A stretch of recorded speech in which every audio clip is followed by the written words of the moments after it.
Okay, hello and welcome. I hope everyone's doing well. I'm doing pretty good. Let's continue with Curse of the Azure Bonds.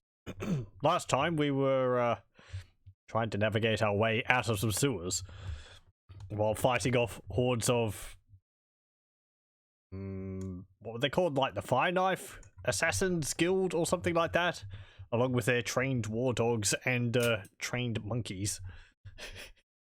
As well as having to deal and also what's it called?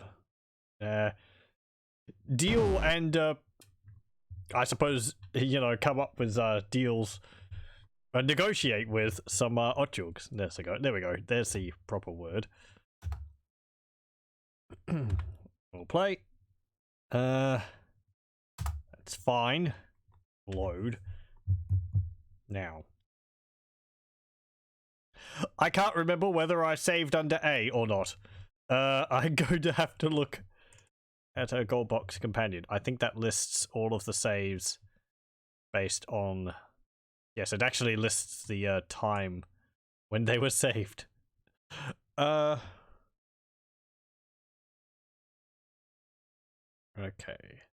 Yeah, it does actually look like I saved under A, which is what I always did with Pool of Radiance. I saved under A, which is the most recent save, at the end of a session. There we go. Or did I? This is the beginning of the game. I did not, in fact, do what I thought I had done.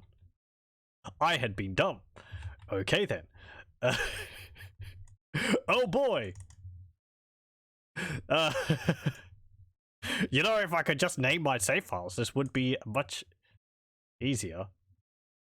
But then that would be putting blame off myself or forgetting about my what I was doing in the past, so this wouldn't happen. The problem is, games holding your hand too much these days. You don't think to do things like this.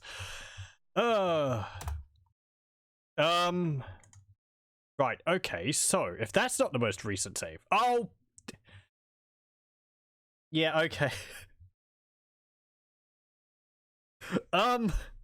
Right, yeah, I was looking at the Goldbox companion, and I was looking at the most recent save, which was done at the end of last session. However, I thought that was save A. Turns out they're in reverse alphabetical order, so that is actually save E. There we go. Yep. Okay. And it's not actually the last one, because F is was like 5 minutes before this one was made. Okay. Am I sure we're up to where we were? I think so. Yes, the Fire Knife Hideout. That's where we left it off. Okay, and I didn't save after I had a look through this room because I wanted to get some dialogue which had popped up while I wandered around the room after I had made the save. So we're in camp here, and we will memorize our spells. Let's see, you have a 3rd level spell. What about Cure Disease? It wasn't Otjugs, but they did disease us. And they did hit us multiple times. I still feel it's something which is good to get, but... I don't know. Dispel magic, prayer, remove curse, bestow curse.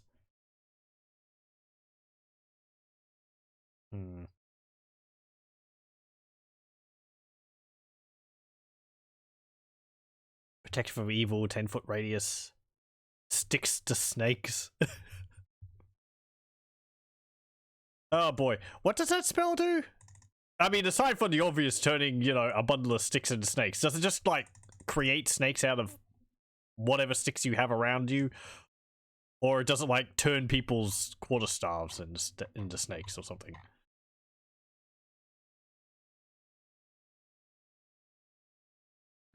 You could use the spell to determine what exactly magic considers a stick.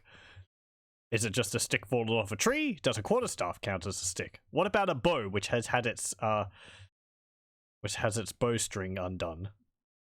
Would that count as a stick? I believe people did use them as stabs. Hello, welcome, Wex. Hope things are going well. Let's see. Sticks to snakes. Causes snakes to harass the target. The target is unable to attack, move, or cast spells for the duration of the spell. Okay, so it's like a confusion spell or something.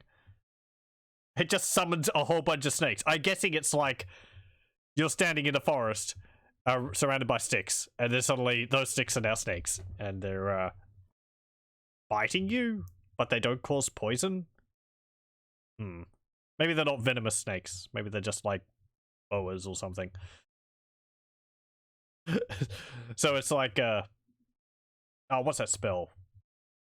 Entangle, is it? The one which summons all the like all the plants to grab people? Sticks, all of them.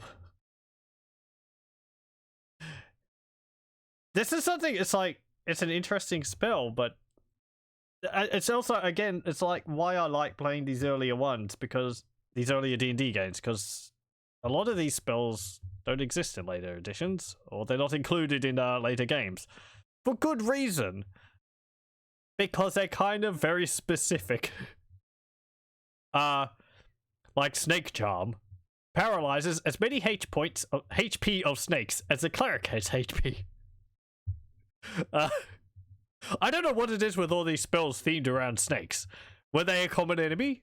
We've come across some snakes in Pool of Radiance, but I don't think it was enough even then to warrant, you know, memorizing spells specifically to deal with them. I'll memorize Neutralize Poison. It's always good to have a way to remove poison. And we'll get... I'm gonna get Cure Disease. There we go. Exit. Exit. Yep. Okay. And Egrimm. I think a bunch of our people went up a level. Yes, we found the hidden training hall. I'm gonna get a magic missile on you and a detect magic. We'll get a fireball, and we'll also learn a fear, because I want to see how that works. Apparently, it just makes everyone within range of you run away. So, or have a... I'm guessing it's like a roll to see whether they'll run. Fireball, and 2 ice storms. There we go. Okay, let me just my keyboard and all that. Ugh. Okay, I think that's it. We'll rest. Memorize those spells. Exit. We'll fix, which is just you rest, memorize as many healing spells as possible, heal everyone up, and then it sort of rests again and memorizes the spells which you had previously. Though I wonder whether the game's actually doing that, or it's just it heals you after a specific amount of time. I'd imagine it's just like automatic full heal. It's not necessarily going and memorizing the spells and then memorizing the previous spells. It's just like you rest for 12 hours and everyone heals up to max. It just says that it's, you know, doing all that stuff. Okay. From somewhere nearby, you hear a panicked voice. I went to get Kybor to interrogate the prisoner. His whole place was incinerated. This place must be cursed. Okay. Oh, hello. You were spotted by a fire knife patrol. Who charges immediately. Maybe the whole reason the place went up in fire was because they tried to light their knives on fire. I don't think any of them have had flaming attacks. They're not trying hard enough to live up to their guild name. There we go. Cast. Can't cast sleep on them. Hold on.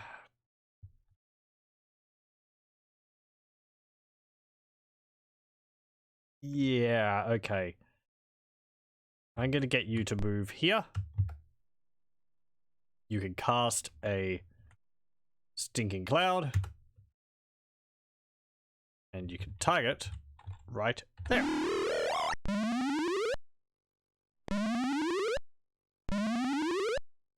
There we go. Okay. you could just guard. And get shot. Aim.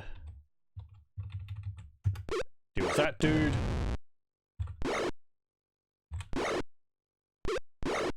Ow.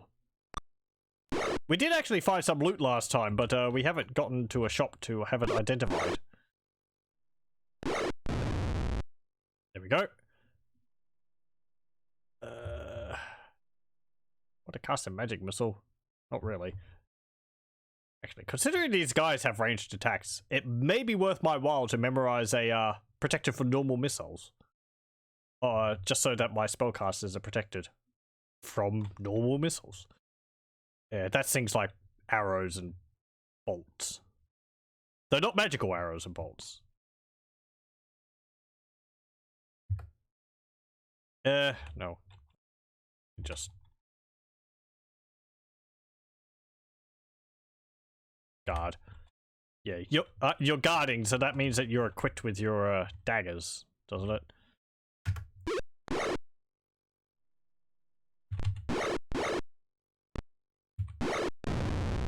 Good.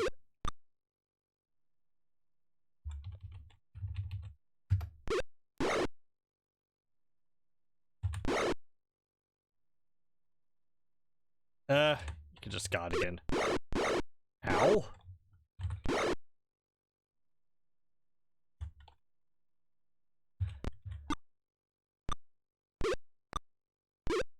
I have to remember to pick up all the arrows after the battle so that Scampers can make use of them.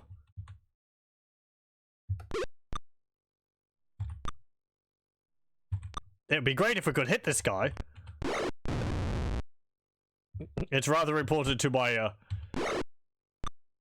continued plans of having everyone survive. Though it looks like we could just rest in the area which we were in before, so it's not that big of a deal. The game's rather lenient with being able to rest in areas where there's enemies. I mean, I know in Pool of Radiance, like, resting in the streets would tend to get you jumped by monsters, but in this, it seems much less the case that you will get surprised. Maybe it's just the sewers, but it was mentioning that, like, you know, oh, you cleared out the monsters in this room. It looks like a safe place to rest. But I was pretty much resting everywhere and didn't seem to have much of a problem. Nope. There we go. 558 experience. Take. Hold on. Exit. Go to Scampers. Take the arrows. I'm not gonna bother checking whether all this is magical or not. Probably not. I do wish it differentiated it a bit more. This is where Baldur's Gate's nice, because magical items, well, it labels them as being unidentified, but they also have a different appearance. So, you know, you could be like, you could look through a massive list of, like, just a massive pile of, like, leather armor and longswords, and easily tell what's worth your time. Whereas in this, it's just like, I don't know. Remember those days when all games sounded like this? Like, using exactly these sound effects. Yeah, there's something, I don't know, I suppose nostalgic about listening to the PC speaker. I wouldn't say it's necessarily a sound which I miss. Viewers are actually getting a watered down version of it because it's not coming through a true PC speaker and I can tone it down. Volume control was not something I think related to the PC speaker, so it was always full blast. Got very noisy for some games. Found a secret door to the south. Okay. There was good. I'm going to say good. Like, there was some good examples of soundtracks done with the PC speaker for the limitations that it incurred. Like, the thing is, the PC speaker is it had one, I think, square wave sound channel, so you could only have one sound effect going at a time. Oh, what's this? Against the wall here, you see a stuffed figure of King Azun, It shows the marks of innumerable knife tossers. I think that was the king which was supposed to be riding in the carriage, and then we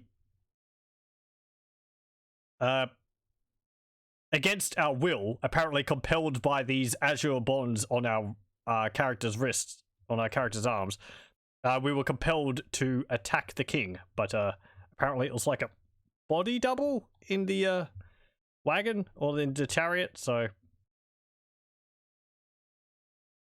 I'm not sure whether because of that we ended up not butchering the poor guy, but we did kill like 6 royal guards because they attacked us afterwards.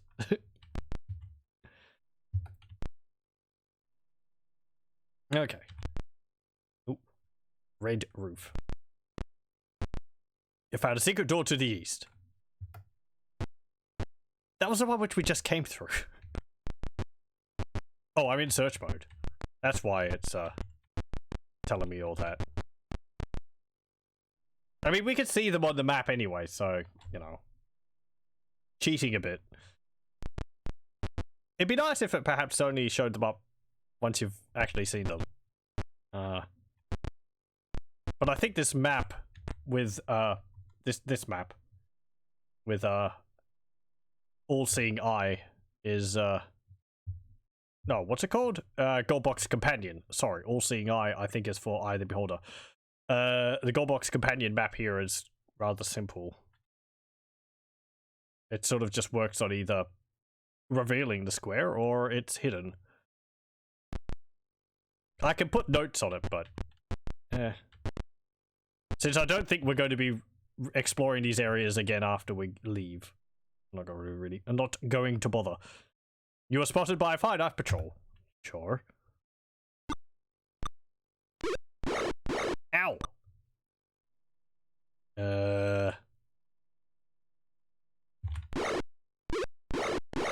Stop that. Cast. Stinking cloud.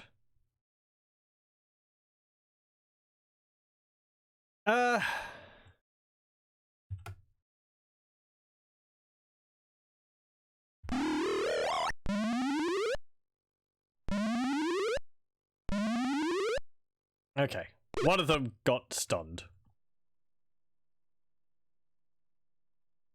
You can, oh no, you've been hit.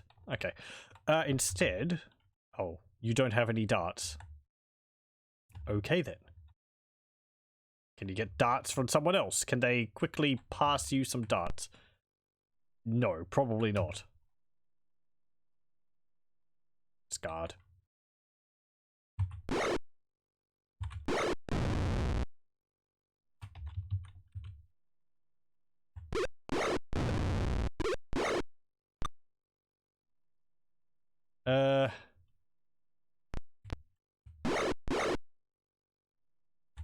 God.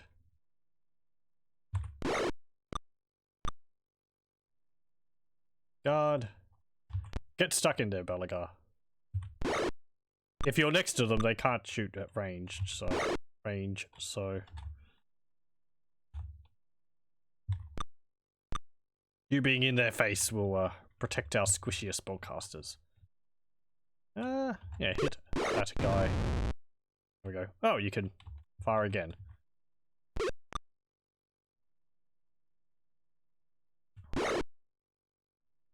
And again, you're really fast, Scampers.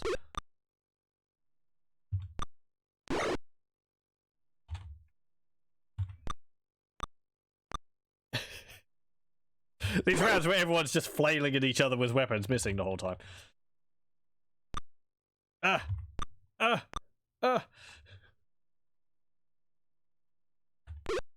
guess you imagine it's more they're parrying attacks rather than missing.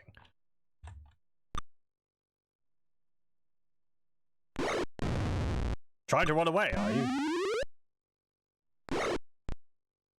No, he's stuck in the corner. We can't get to him. He's behind a stink cloud. There we go. Good shot.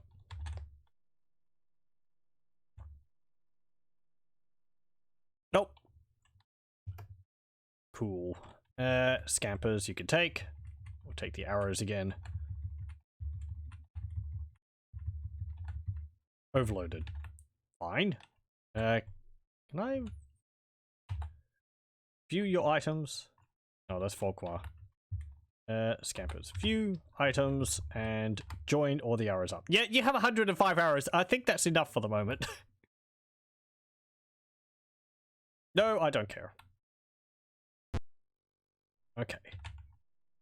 Let's save. No. Memorize. Stinking cloud. Yep. Memorize. I want to see what mirror image does. Rest. Rest. Exit and fix. Actually, go back into camp and we'll save. There we go. Okay.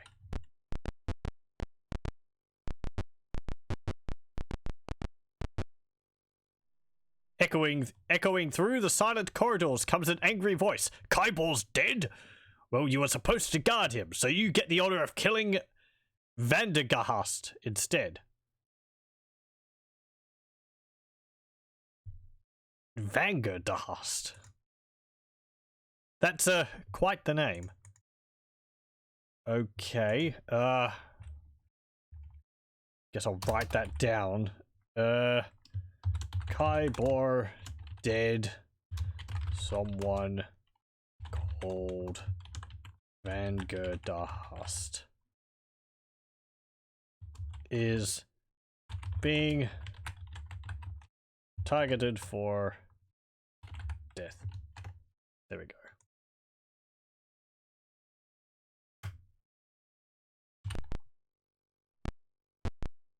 Nope. Another patrol. They're just like standing at the end of the corridor. They don't actually attack us until we bump into them. No, hang on. What? Aim. Manual. Did I unequip your... Oh, I have to equip your arrows again. Ready. There we go. Because I stacked all the arrows together, the arrows which Scampers had equipped became part of the whole stack, and so you have to re-equip them again.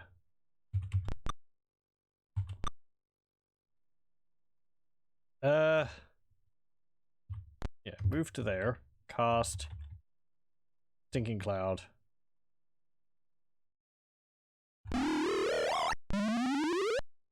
Chokes and gags. Chokes and gags. Start to cough. Okay. Chokes and gags is a good thing there. That means that they're stunned.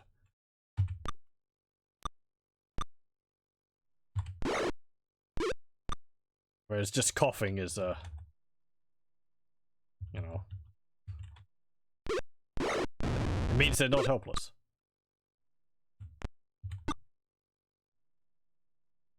Okay, that's fine. Ow. Rude.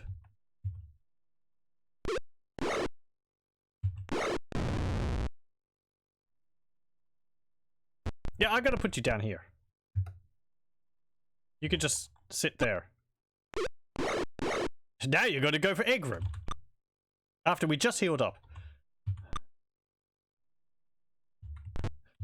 Run around the corner. There we go. You're not gonna shoot Scampers now, are you?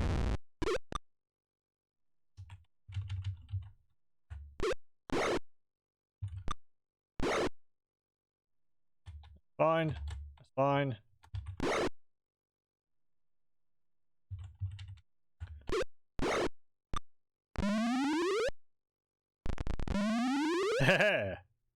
Oh, it's just coughing. Oh well.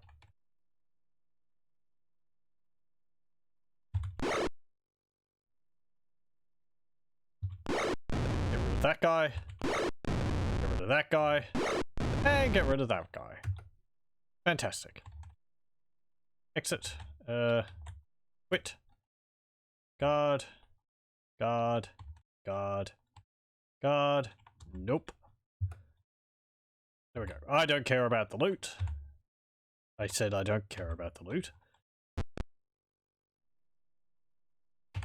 Okay, let's go into encamp again. And yeah, we'll just memorize that again. I think that was the only spell which we cast. So if we go to rest and we go to fix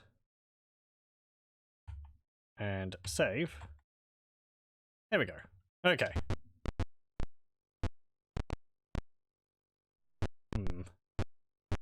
Doors.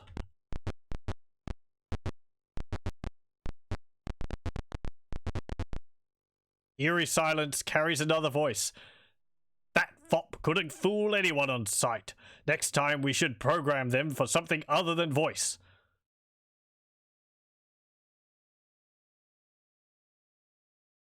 Okay. I'm guessing they're talking about our bands or something. Hello? Anyone in here? Nope.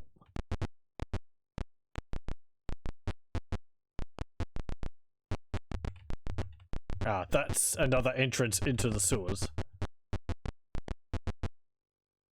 Pick the lock. Is there anything in here? No. What about in here? Pick the lock. Hello? Anyone scheming? There's an invisible secret doors there. Yeah.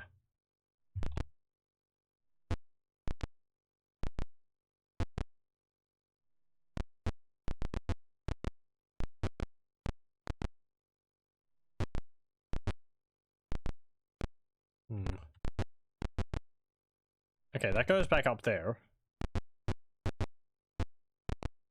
In here.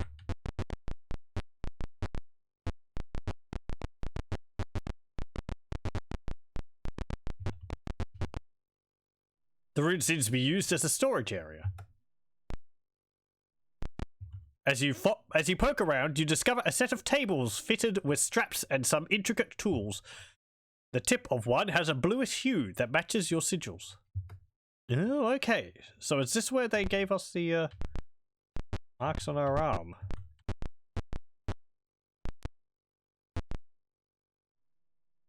Okay, so they like kept us unconscious for like a month in here or something? Because we don't remember any of that time period. We just sort of wake up a month after we were jumped. This is an ornate room. Apparently the office of someone high up in the Fire Knives. It's the tattoo parlor. Seems like it. They did give us some pretty neat tattoos. They even move. Have they got animated tattoos?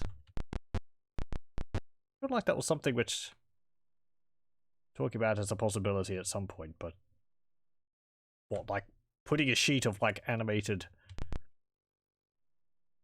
material underneath your skin? I feel like that would just end up causing infections. Your body would be kind of, nope, don't want that there. As you enter this hallway, you detect a strange smoky scent. Okay. This room was once a library, but the shelves and their contents are now ash. Some parts are still smoking. In the center of the room is a charred body. Clutched in its hand is a piece of paper. The hand kept the paper from being destroyed. You take it and you record it in journal entry 29. Okay, let me bring up the adventurer's journal and we'll have a look at that. Also, welcome. Let's see, journal entry 29.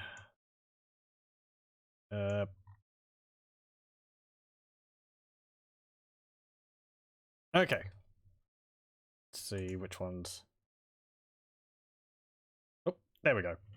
The unburnt part reads, our ally can control flame, skip from body to body, and exhibits an array of extra-dimensional powers. It is my conclusion that the flamed one can be none other than Tyron. Okay. Sounds interesting. I can't remember whether we've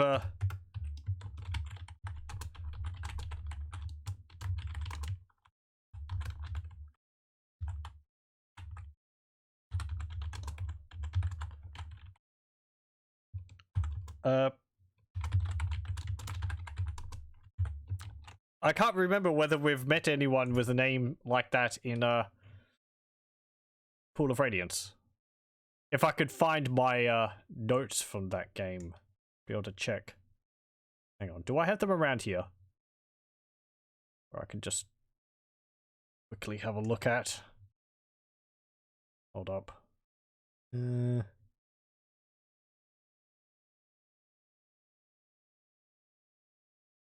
me just see. Okay, Pool of Radiance stuff. No, that's manual. I don't want to open the manual for Pool of Radiance. Notes. Bring that back over here. Okay, let's see.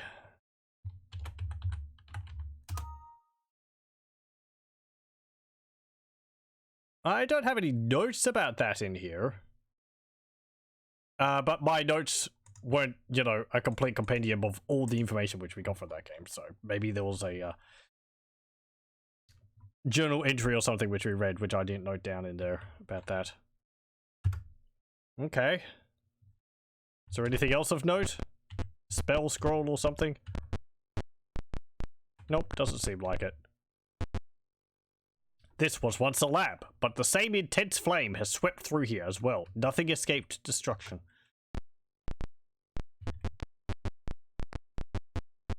I guess the flame knives are going to have to, like, rename themselves to the ash knives or something now. The melted knives.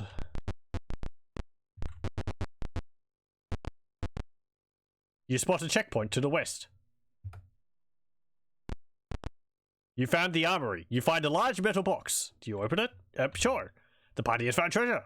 Each character receives 933 experience points.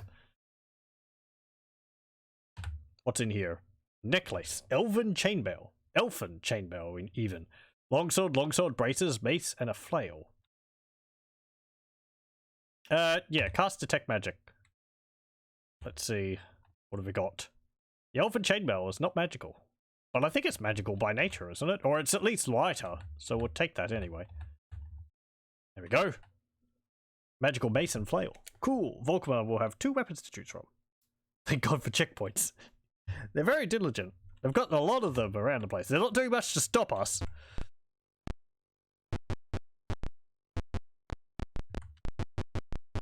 Though I think they did try to stop us at one point, and we violently disagreed. This room has been converted into a hospital. Wounded fire knives lie moaning in the beds. Can't be our doing. We've been killing everyone we've come across. Those that can rush out through the west wall. You realize that the rest are harmless. Passing through, you hear various mutterings and record it in journal entry 27. Okay, let's see. The wounded men moan in terror about a hammer-wielding maniac and a room suddenly filled with flashing blades. They hope the leaders, 2 prisoners, are worth their trouble. These guys attacked the other guild, which was rescuing us from being held in... So what's happened so far? As a recap. Some point before the adventure began, our party was planning on finding the missing princess from a Cormyr king, and they went to Tillerton. I think it's the town's name. Hold on. Yeah, I can't find it. I can't see it at the moment. But anyway, we were going to a town just sort of southwest from Flan, which is where Pool of Radiance took place, to find information. However, on the way, we got jumped by a bunch of hooded people.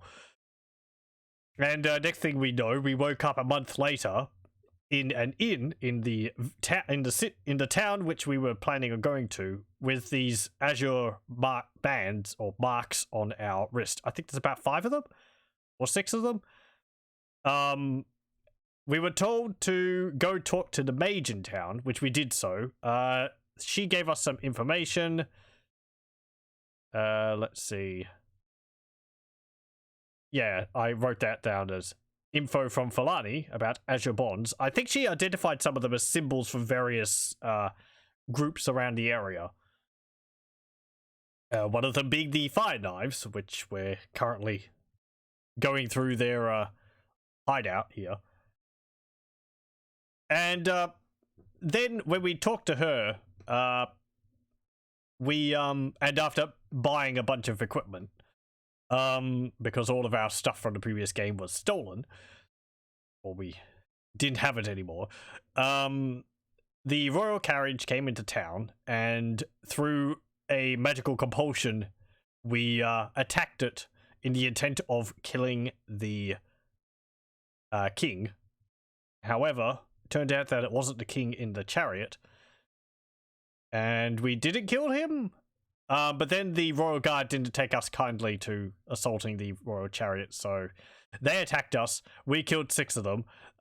Next opportunity we got, we surrendered to the royal guard. We got thrown into prison, but then a thief showed up and helped us out of the prison and brought us to another guild of thieves in town. The guild master there gave us some information. However, he died, and because the fire knives attacked that thieves guild. So yeah, we fought our way out of that thieves guild, into the sewers, and into this thieves guild. So apparently there's quite a few. There's at least 2 thieves guilds in this town. So yeah, so that's what's been going on. Sort of glossing over a few things, but I think that's all the major points. Oh, I didn't write that down. Let me see.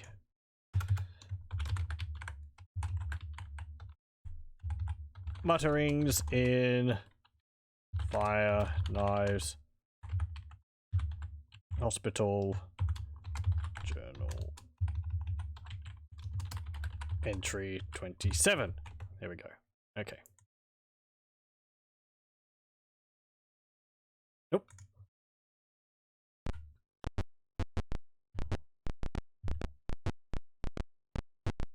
Is there anything of note in here? Like some healing potions on the ground which you can take, even if they're being used to heal people. Nope. Okay. You spot a checkpoint to the west. Let me turn around and have a look over here. What's this way? This is an extremely well-ordered bedroom. Everything seems exactly in place. A search of the room turns up nothing of particular value. As you leave, unseen servants start putting the room back in order. Okay.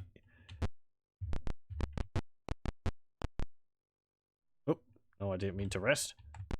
Let's go to search. Are they like shadow servants or something like that? Or maybe air elementals being used to keep the room orderly? Or is it just like unseen servants in the they're actually physical people, we just can't see them? I don't know. They have invisibility cast on them.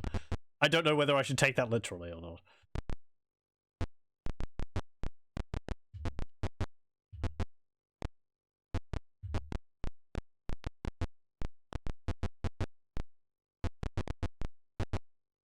This dark and smoky room is adorned with all forms of torture implements. On a rack in the middle of the room is a well-muscled, middle-aged man. Around him are fire knives working the equipment. The assassins are engrossed in their task and seem unaware of you. What do? We can attack or we can leave. Let's attack. It's no good torturing people. Cast. Bless. Guard. Aim.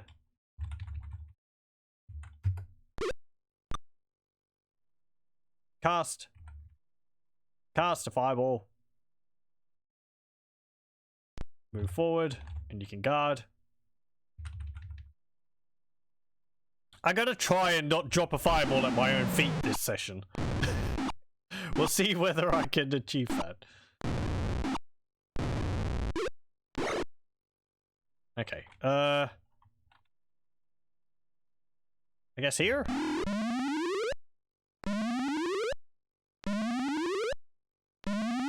think that should bless us all. Okay, Elspeth. Missed out on that.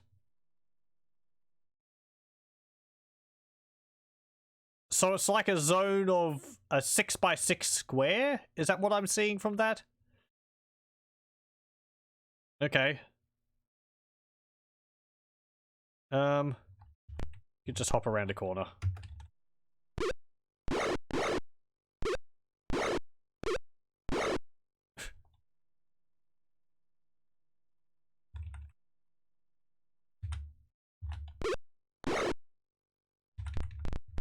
I kind of wish the manual listed the size of the spells based on the in-game units. It doesn't really help me too much when it says this spell has a, 10-foot radius. Because it's like, well, there's probably a listing in the manual for how big a square is. But it feels like just an extra step. You could just say, oh, this has a radius of, like, 5 in-game squares. Like, okay. That would make more sense. It would be easier. It wouldn't require the extra step of me knowing how big a square is in this game. Okay. Let me actually have a look and see whether the manual says anything like that. Probably. Let's see. It'd probably be under the combat section. Combat. In combat, the character determines the order in which each character or monster becomes active. The player controls actions of PC. The computer controls the actions of monsters. NPCs and PCs set to quick combat. Each character's ability in combat is defined. Yeah. That's that go. Combat first, second attacker strike first. No.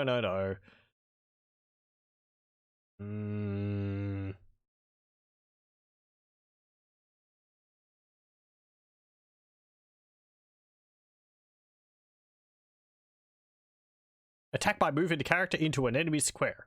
The character moves away from an enemy. The enemy gets a free attack at the character's back. It's actually using squares. I think a lot of the spells, they just lift like the descriptions of the spells from the D&D rulebook, so that's why it's like inconsistent.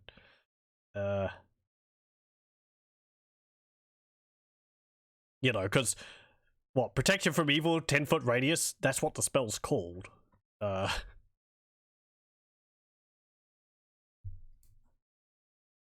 the 90s, such conveniences were unheard of.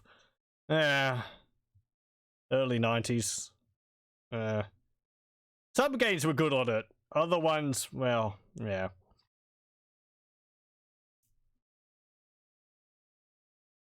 It doesn't even list Bless as having a max range. First level clerical spells. Bless improves the THAC0 of friendly characters by 1. The Bless spell does not affect characters who are adjacent to monsters when the spell is cast. That's all it says. It doesn't say a maximum range of the spell. It just says it doesn't work if they're within range, if they're in melee, so fine, whatever.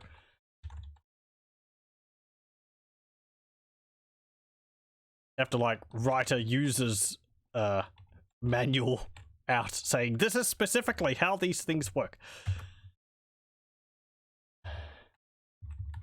Okay. We don't need any of this, I don't think. Nope. You release the man from the rack, and he collapses to the floor. He has suffered very badly at the hands of the fire knives. He whispers, "Don't worry about me. Rescue Nakasia. She's in here somewhere." Hey, that's a princess which we were thinking to rescue. He refuses all offers of assistance, insisting that you save your energy for the rescue. All he'll accept is his hammer that was leaning against the rack. He insists you go on without him. Did he give us his hammer?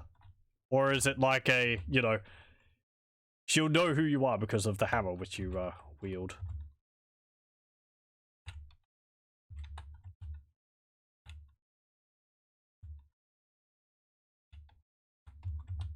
Not really seeing a hammer in our inventory. Maybe it's still against the wall. Can I still pick it up? Nope. Okay. Save. See. Oh, there we go. Within the room are 2 rows of shrouded bodies. At the head of each row is a sign. One reads, "To be raised." One reads, "To be raised." The other, "To be buried." I like that. I like, it's like, this is a setting where you can raise people from the dead. So, divide them up. That makes sense. I guess the ones in the to be buried pile are either not worth the effort of raising, or they're too badly damaged to, their bodies are too badly damaged to be able to be successfully raised.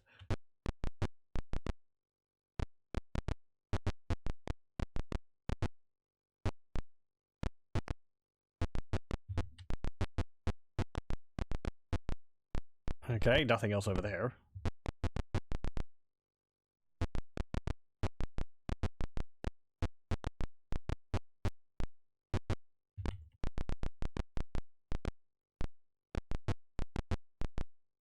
You see the remains of a fire knife checkpoint. Only fire knives are among the bodies. Okay, people who are dead, which wasn't caused by us. You stop at the entrance to this room. In front of you is a cloud of blades whirling around about one another. A metallic whine makes it almost impossible to hear. What do you do? Enter the blades. Wait. Retreat. Oh, wow. Okay, so my first thought was that there was a furious fight between 2 people going on, but it means a literal cloud of blades.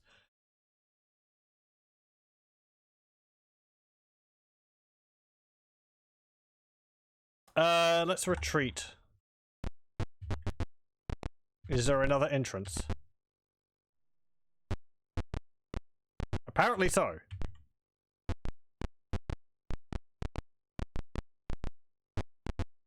About the room are a number of people frozen in positions of battle. A couple have tumbled over and lie in awkward piles.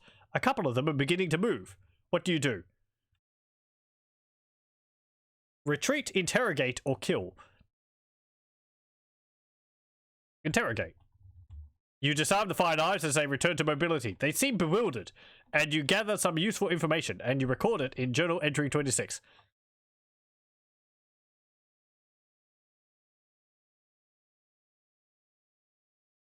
Yeah, okay. The men had been paralyzed by a spell cast by an invading cleric. He was after the prisoners held in the leader's room to the south. Luckily, he had finally been overcome in this room. Oh, okay. So that's where that guy, I guess, wielding the hammer had been from. But then they captured him. Let's see. Interrogated. Frozen. Or paralyzed, rather. Paralyzed.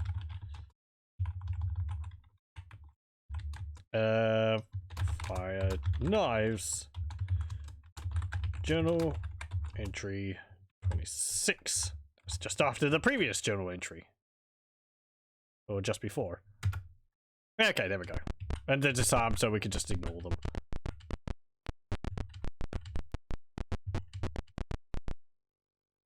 Okay, I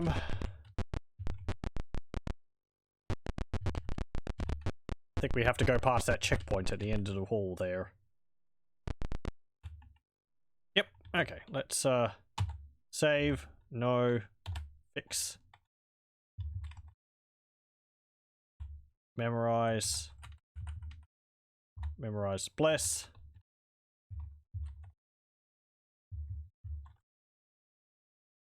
Memorize and detect magic. And a fireball. You don't have anything to memorize. Rest. Oh, your rest is suddenly interrupted. Okay. Finally, we get jumped from resting. I guess resting in the hallway is taking it out like a bit too far.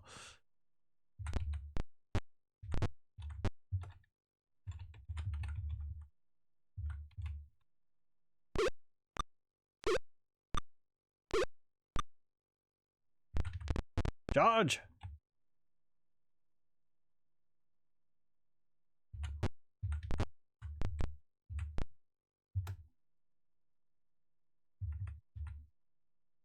Cast a fireball.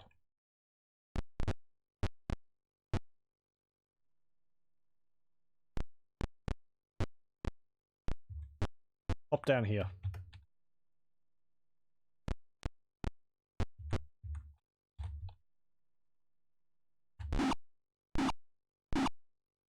No, I did the thing. I did the thing that I said that I wouldn't do. We didn't even last like 15 minutes or so.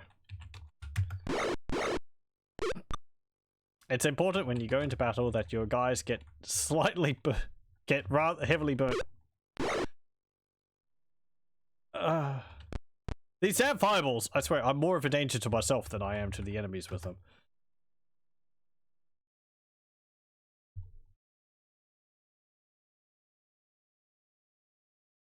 I shouldn't cast a fireball now because people are in melee.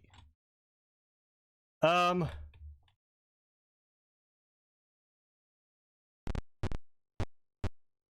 see, if I move you to here, and I cast fear.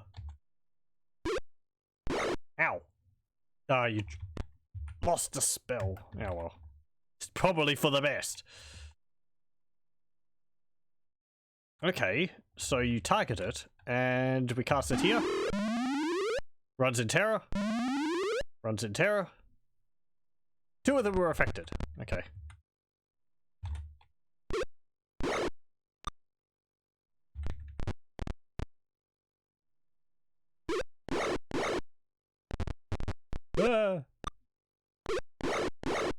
And Egrimm's dead. Or dying. Yep, okay. Let's restart.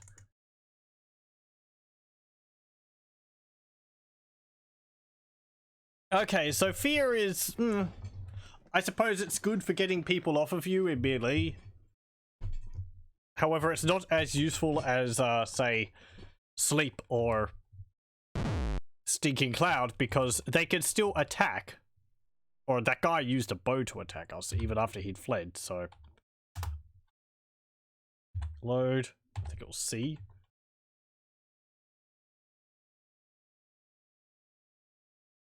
Yep, it was. Okay, let me load that up again. There we go. Okay. Let's step into this room. And we'll memorize spells in here.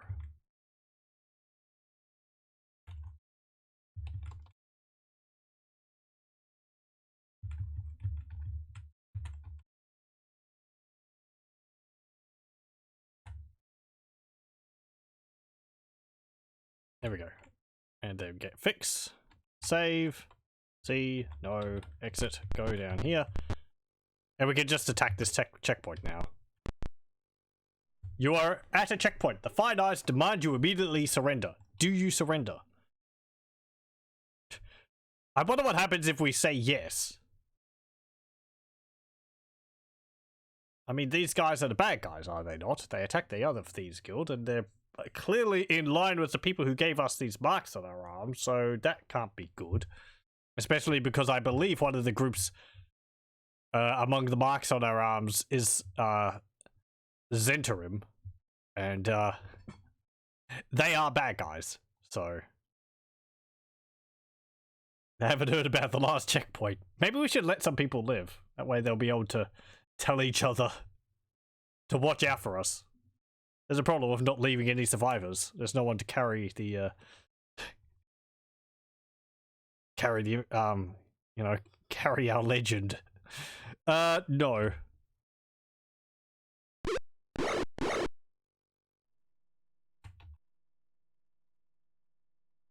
It'll be interesting whether, like, not accepting, not surrendering is going to have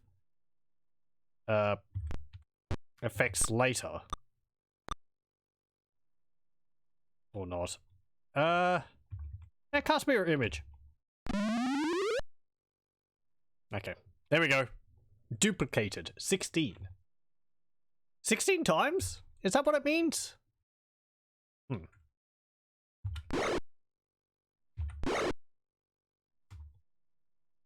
Can't really cast a stinking cloud. Not in that direction. Without catching one of my own guys. Unless I move you north of Erala.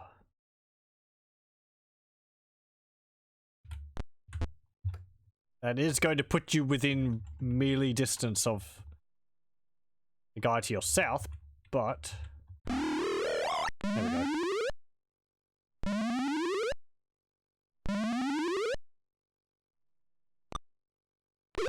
And I explained this last time, but Stinking Cloud, casting it from the left is worse than casting it from to the right, because you can't actually say which. It always puts the cloud down from the top left corner of a 2x2 square. So casting it to the left means that it's going to be right up against your caster, whereas casting it from the right means that there's going to be a square of distance between you.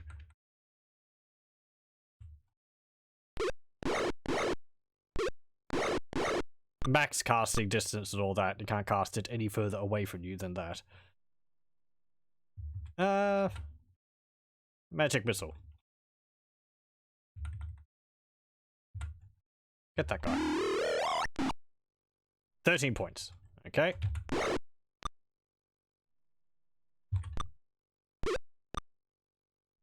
Good, good.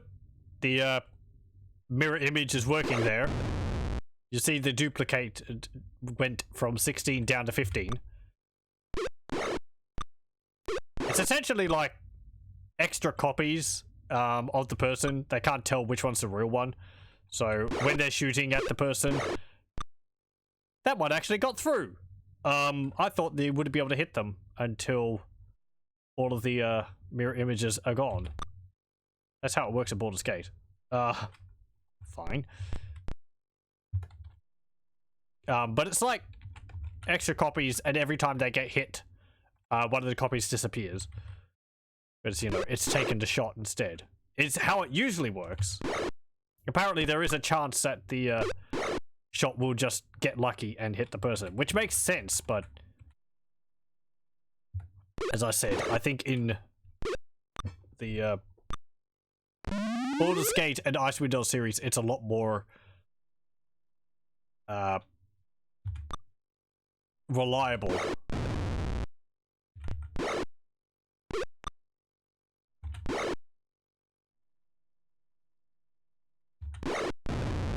There you go. Oh.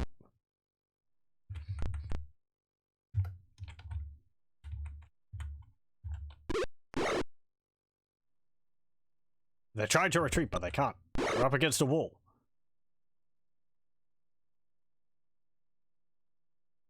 You can discard. Run away! You took down one guy with your knife, but I don't want you attacking anyone else.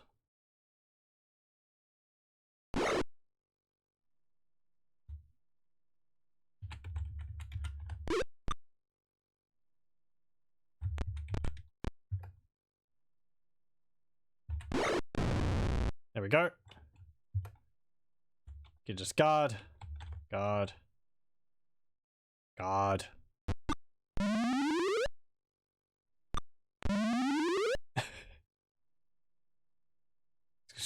He's just going to step back and forth in the cloud. Oh, he's actually choking and gagging now. Fine.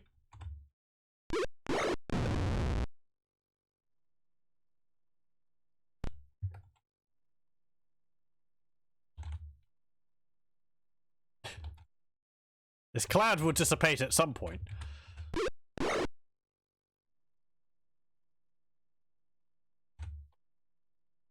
There we go.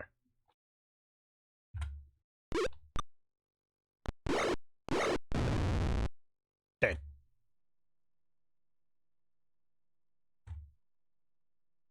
Nope. 651 experience. A little bit more. Was there someone different in that group? Leather armor, longsword, shield, shortbow.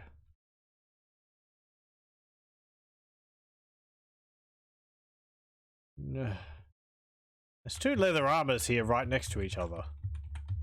It doesn't mean one of them's magical, does it?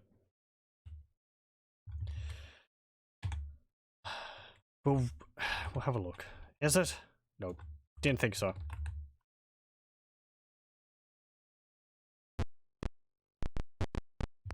Now let's go in here.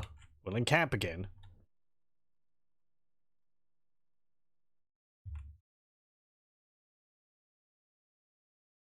Okay, you cast a magic missile and you cast a mirror image.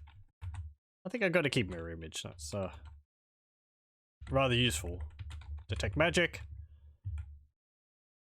A stinking cloud. Rest. Rest. Fix. Save. See. No. There we go. Okay. What's in here? You meet the leader of the Fire Knives. With a sinister sneer, he speaks, and you record it in Journal Entry 11. I imagine how people, it's like, as soon as someone starts talking, they just pull out the journal and start writing it down as it's speaking. Like the villain's giving his big, you know, big epic speech at the end of the quest, and the whole party is just hurriedly writing it down, not really, like, not staring at him.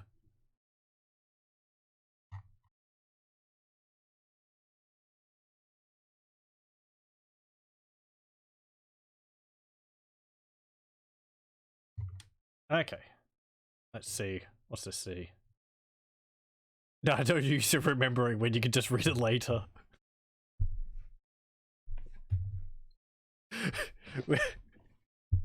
we have no, like, no, like, just terrible memory. We just don't remember things as soon as they're happening. We have to write it down, otherwise it never exists. Okay. Your arrival is well timed. We expect the king to fall into our backup trap.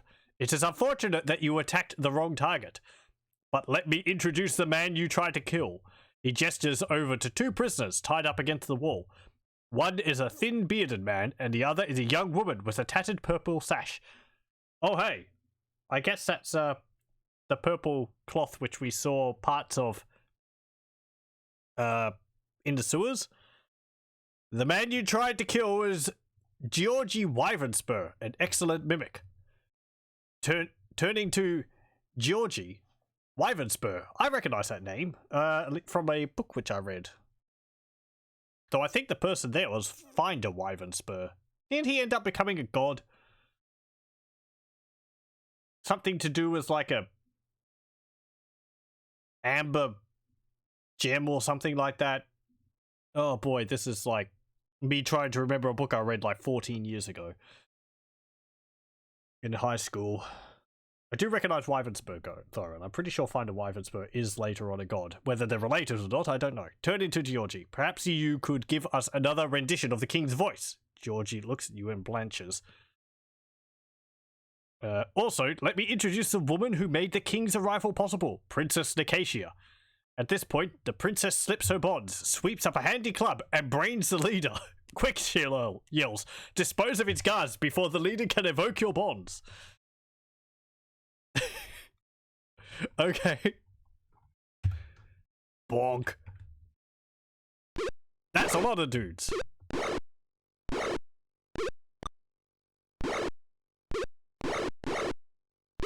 I feel like we should have, like, buffed up before we hopped into this room. Ah! Stop this.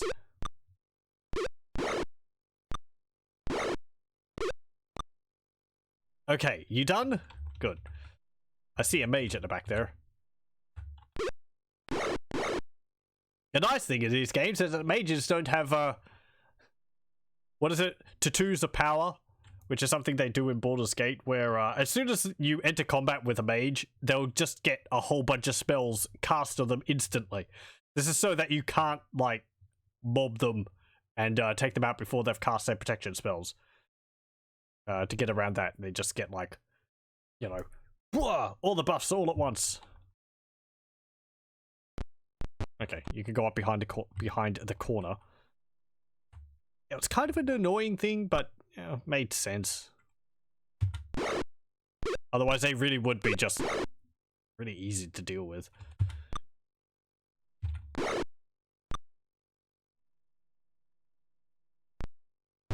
Okay. Yeah, you can hide up here again. Let the front line take all the arrows. Which is a lot of arrows.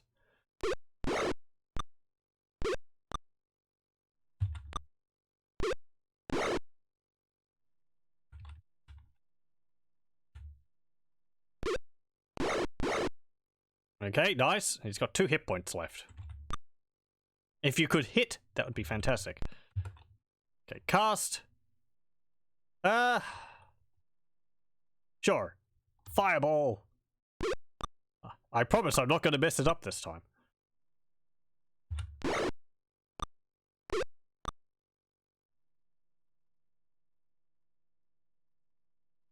Okay, let's see. Center it.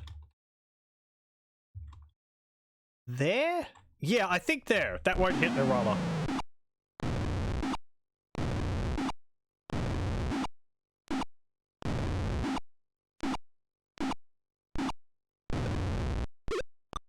There we go.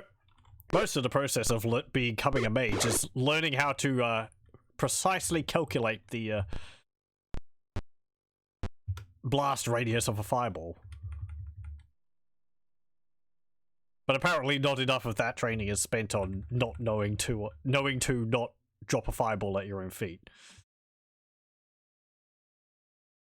It's just user error.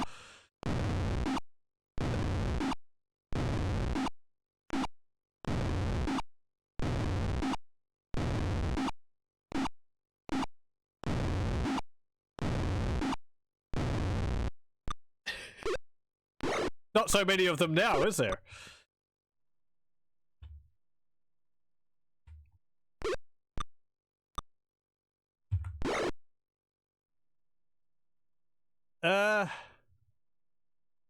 Cast a mirror image. You don't have a mirror image. Cast a magic missile.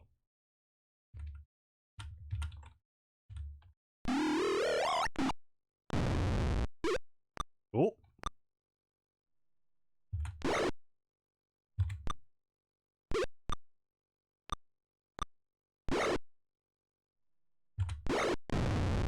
Good.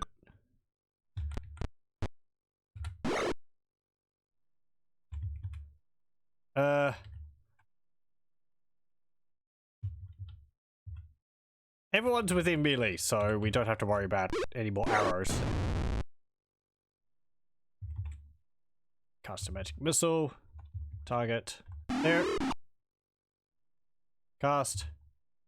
Magic missile. Target. There. You missed. I think they're fleeing. No! It's getting away!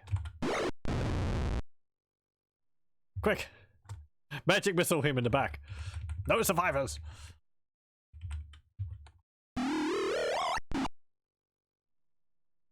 He's not dead yet. Quick! Scampers. No! It's probably going to get out of fireball range. What are you equipped with? Do you have any darts? No, you don't. Okay, you can just guard. Scampers! Quick! Aim! Get him! You're letting me down, Scampers!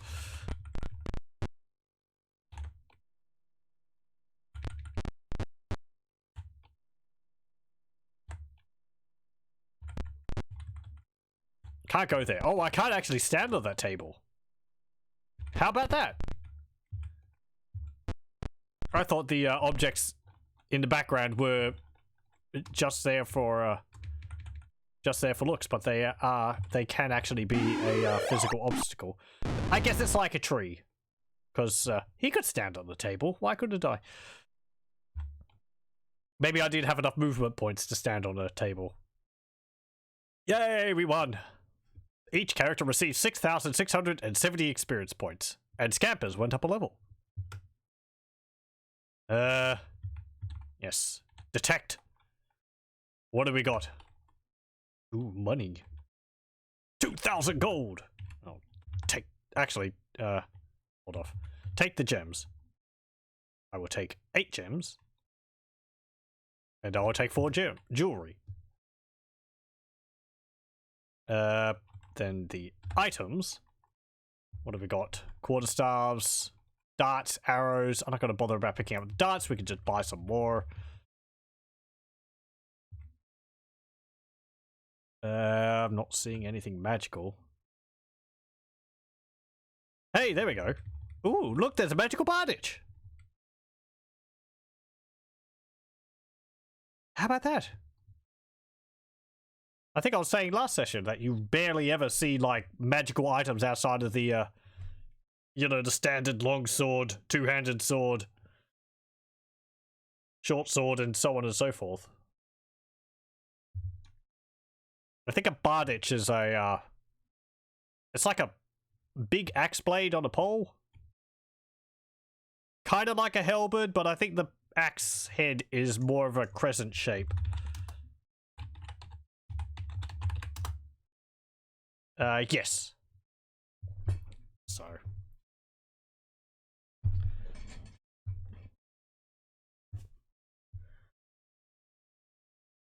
Whereas a halberd is...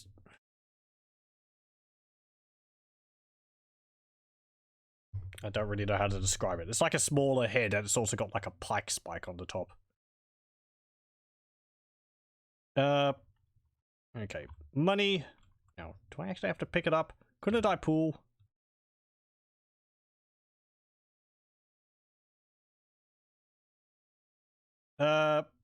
Money. 2,000 overloaded. Can you take like 1,000? Thank you.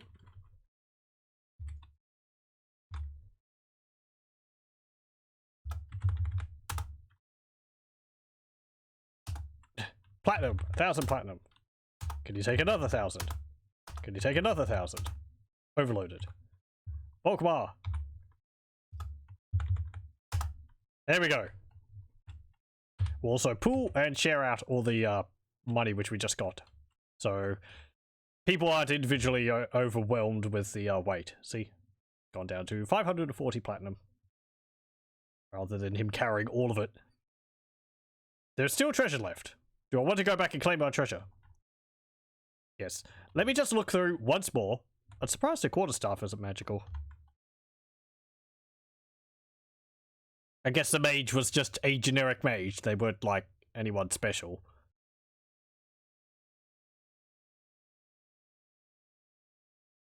Yeah, it really doesn't look like there's anything else of value there.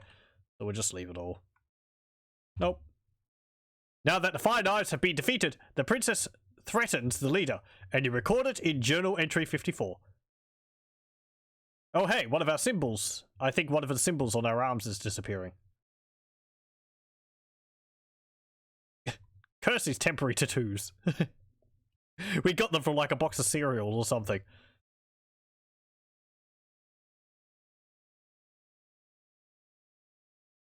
Apparently it's left a little mark on our arm. Is that what I'm seeing? That took a while. Write this threat down. We might want to use it later. Yeah. I actually thought when I started reading that the princess was threatening us, but okay, so what was it? 54. Yep. Journal entry 54. I think I said last time I'm not going to bring up the PDF every time we get an entry. Only if it's like a map, just so that things keep rolling.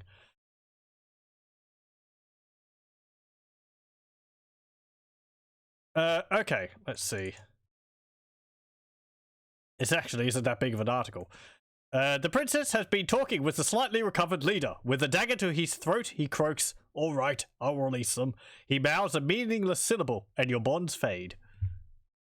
We don't actually learn anything of what she was talking about, just that our bonds fade.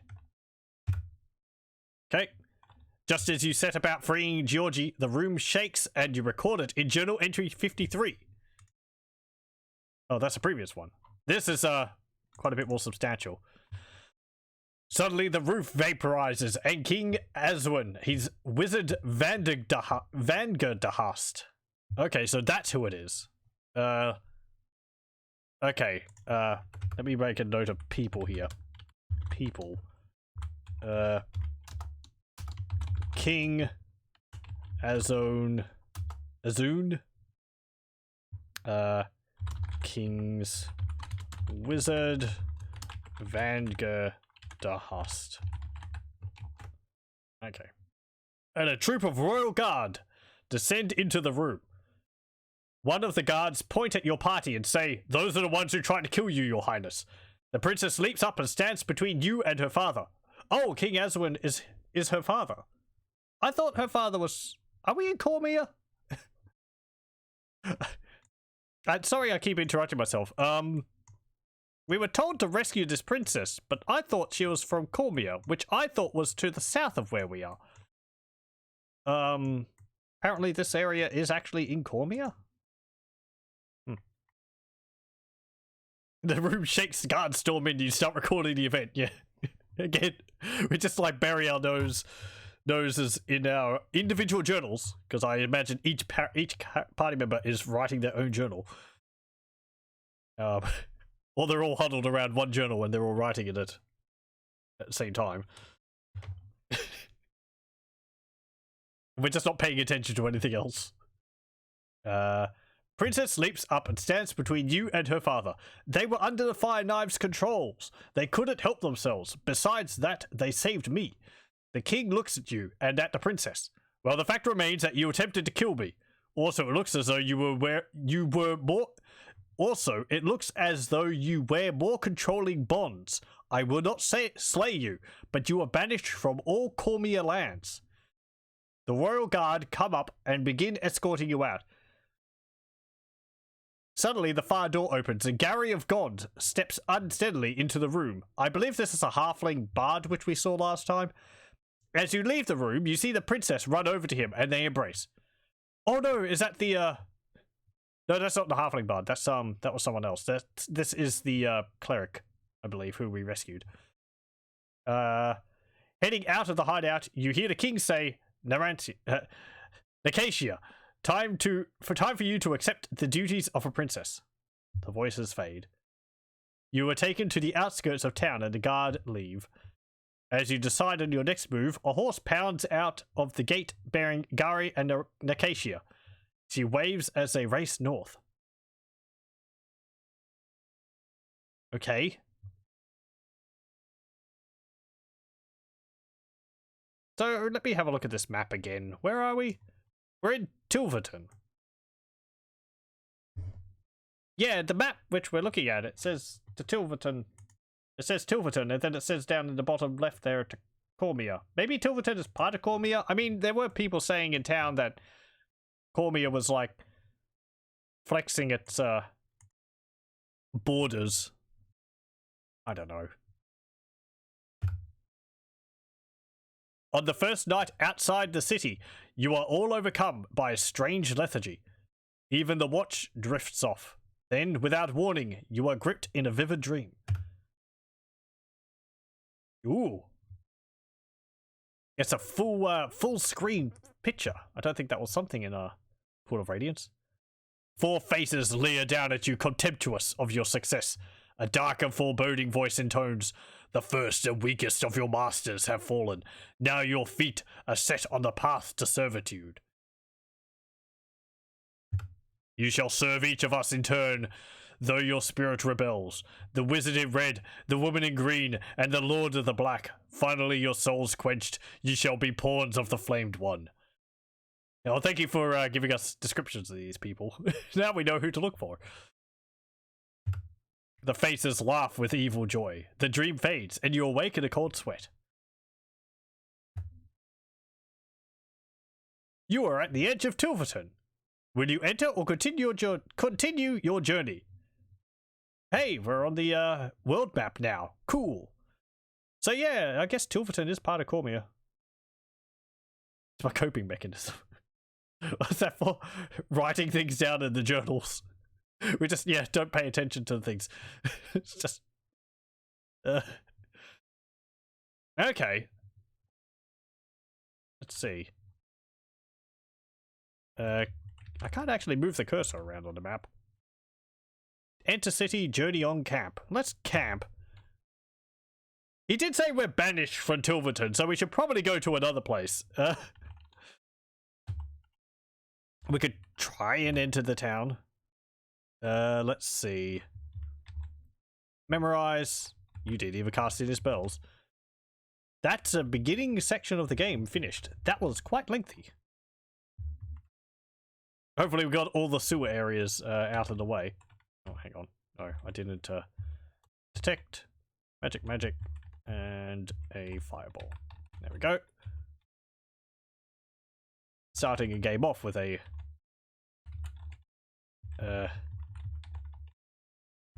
sewer area.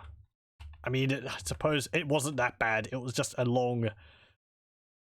it was a long, you know, linear corridor. So... that's fine. Wasn't a maze. I guess for us, though, because, you know, we had a map which we could make use of. Okay. Let's enter the city. Guards, bar your way. Okay. So we can't enter the city. Journey on, camp. Journey on. From here, you may journey to Shadowdale, Asherbenford, or Dagger Falls. Okay, so Shadowdale, from what I'm seeing, well, you can see on this map over here, this map here. Shadowdale is this place, Dagger Falls is up here, and Asherbenford is over here. I guess you can't travel to areas beyond those ones until you've gone to the area before them.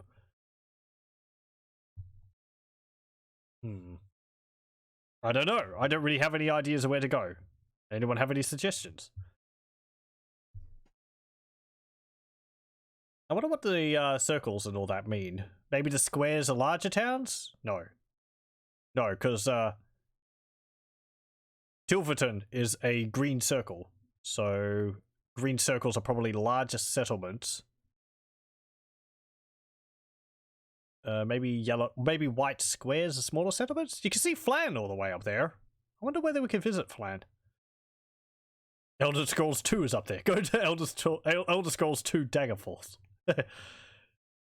Okay, that's Dagger Falls then. Didn't the mage lady say something about Shadowdale? Let's have a look. What was that entry? Villani Journal Entry 38. You bear the symbol of 5 different organizations. 3 are recognized, 1 you've never seen. The last cause to be some concern. Flaming and Dagger is the symbol of fire knives. A group of assassins who last operated out of Westgate. That group has been destroyed, so must have a new base of operations. You fear you do not know where. Well, apparently it was in that town. Mouth as a permanent symbol of the god Moanda. It laid waste to a section of the city of Ulash before its defeat. I believe that is on the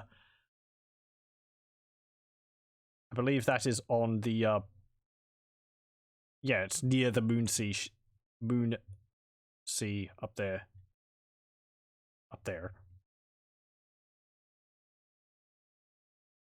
The Zentrim. The flaming symbol I've never seen, so I can give you no information. The last symbol, with the crescent moon, bears a disturbing similarity to a powerful sage in Shadowdale. For my own safety, I'll say no more about it. Okay. So apparently one of the people is in Shadowdale. Ugh. So it's either Dagger Falls or Shadowdale then. I guess we could go to Shadowdale. We can always, you know, go back to other areas. Let's go to Shadowdale since that's got a lead. How will you get to Shadowdale? Trail or wilderness? Just climb over those mountains there. Do you mean like just go straight across? We'll follow the trail. People will probably be looking for us on the trail, but hey, probably safer. You reach Shadow Gap. Oh, there's like sub-areas. Atop it, you note a recently built inn, a perfect place to rest. However, all is not well. Indistinct shapes circle the building. A battle is inevitable if you are going to get some sleep. Okay. We're accosted by some things. What is this? Okay, it's a pack of Displacer Beasts. I thought Displacer Beasts were more like Underdark type creatures, but I guess they could be found up on the surface. Let's see, what does the manual have to say about Displacer Beasts? Do we find them in Pool of Radiance? Maybe. These creatures are large, black puma-like creatures with 2 tentacles sprouting from their backs. These creatures can appear to be several feet from their actual location. So yeah. I don't think their tentacles actually do anything like paralyze you or anything like that. They just slap you with them. It might cause some piercing damage because I think they have some spikes on them, but...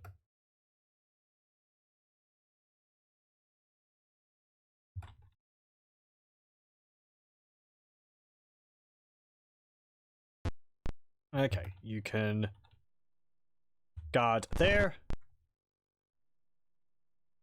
Aim. Fireball. Oh yeah. Cast. Magic missile. I don't know whether to have magic resistance or not. Again, I'm amazed that you can actually hit yourself with a magic missile. You would think that you couldn't target yourself with that. Oh, it's too far away? Wait. Oh no, because it's... Yes! Right. Because there's a tree in the way. That's something I have to be aware of now that we're outside. Trees can block your line of sight. And fireballs are smaller. I had that in mind. I forgot it at the last moment. Because a blast isn't sort of contained. I guess vertically.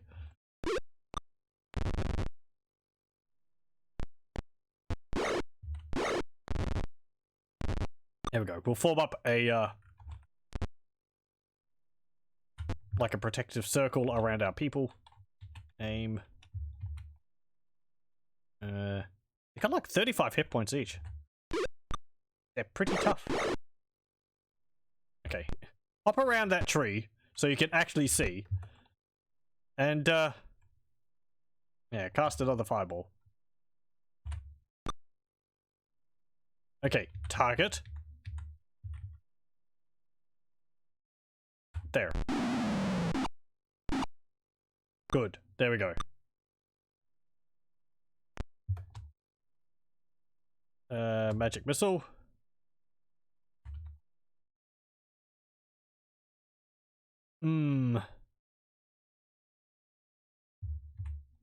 Kill one off.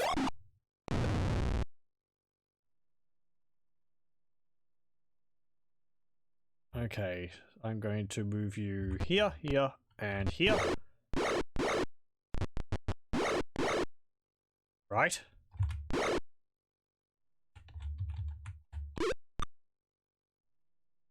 Cast.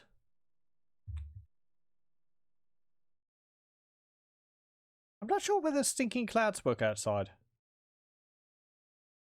They might, but they might last shorter.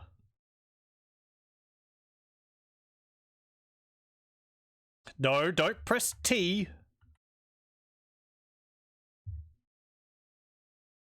That will probably hit Erala. Let's see. Yep. Ow.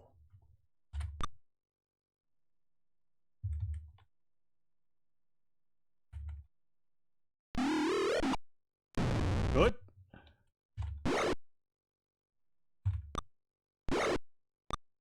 I'd really like if you didn't miss right now. These aren't too bad, but let's actually have a look. You can go down to here, and you can cast a Stinking Cloud. No, I guess you can cast it outside.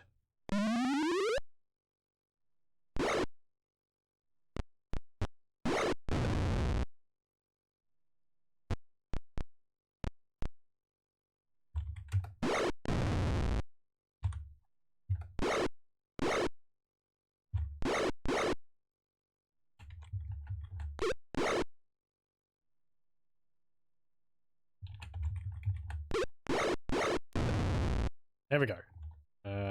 Guard. I want you to come down here and you can cast Cure Serious Wounds. Guard. Guard. Target. Erala. Good. That was a pretty good heal. Nope. Yay! 475 experience points. No loot. The Displacer Beasts are wearing collars. Nearby is a dark elf who has been slain by the beasts. Oh hey, well how about that? Apparently they were actually brought, are they from the Underdark? Hold on. I'm gonna have a look at the wiki. Let's see. Apparently also known as Belegar, but I haven't heard that name before. They also have 8 legs. Or is it 6 legs? 6 legs. They have 3 pairs of legs. So, I rather like them. They're a neat creature. Type monstrosity. They've got dark vision. Yeah, because they can see in the dark.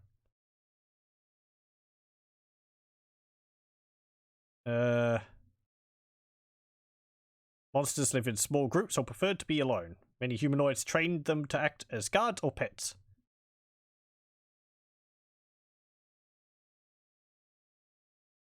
They appear to have originated in the Feywild. No, I guess they just roam around in forests and jungles and all that. I always thought they were from the Underdark, but maybe just... Why do I think that? Probably from reading the Drizzt books. I don't know. He probably faced a Displacer Beast in one of them. Maybe when he was in caves. Possibly in exile? But it's been a while since I've read all those, so... The innkeeper tells you that the elf arrived some days ago. In his room is a letter, and he recorded in journal entry 58. Okay, dark elf letter. Journal entry 58. Rather nice of the innkeeper to let a dark elf live here, dark elf rest here. Unless he didn't? No, I mean it was in his room, so sure. Let's see. I mean, I guess I don't know whether this one is as murderously violent as the dark elves usually are.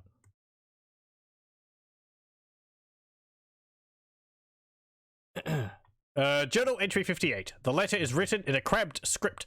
I have deemed the Displacer Beasts to be too weak for my needs. You were instructed to continue their training in the mountains near Tilverton. It would take too many of them to lay waste to the Dalelands, but I don't want them destroyed when the dragons begin their flight. You will be contacted periodically with new instructions. The letter is signed with a symbol that matches the crescent moon bond on your arm. Ooh, okay. So whoever put that crescent symbol, or whoever is associated with that crescent symbol on our arm, is in league with the Dark Elves. How about that? Hello, welcome. My god, look at those 54 pixels on the screen. It's quite neat. I rather like it. It's like, I don't know, it's a little simple map. Forest looks pretty nice. Limited color palette. Yeah, so we're going very old school. 89! Oh boy. You are at the edge of Shadowdale. When you enter, continue your journey. Oh, we travel to the rest of the city. Okay. Sure, enter city. You are in Shadowdale. What places will you visit? Oh, we don't have a map for the area? It's got the old school charm. It is kind of before I really started playing video games, but, yeah. I don't know. I enjoy playing these. They're fun. In, store, hall, temple, bar, or leave? Store? Let's pool our money. And we'll appraise. No gems. Oh, right. We have to share out our items again. Appraise. You have a fine collection of 5 gems, 2 pieces of jewelry. Appraise the gems. The gem is valued at 10 gold pieces. Let's sell it. This gem is valued at 500 GP. Sell it. This gem is valued at 500 GP. Sell it. This gem is valued at 10 GP. Sell it. This gem is valued at 50 GP. Sell it. What about jewelry?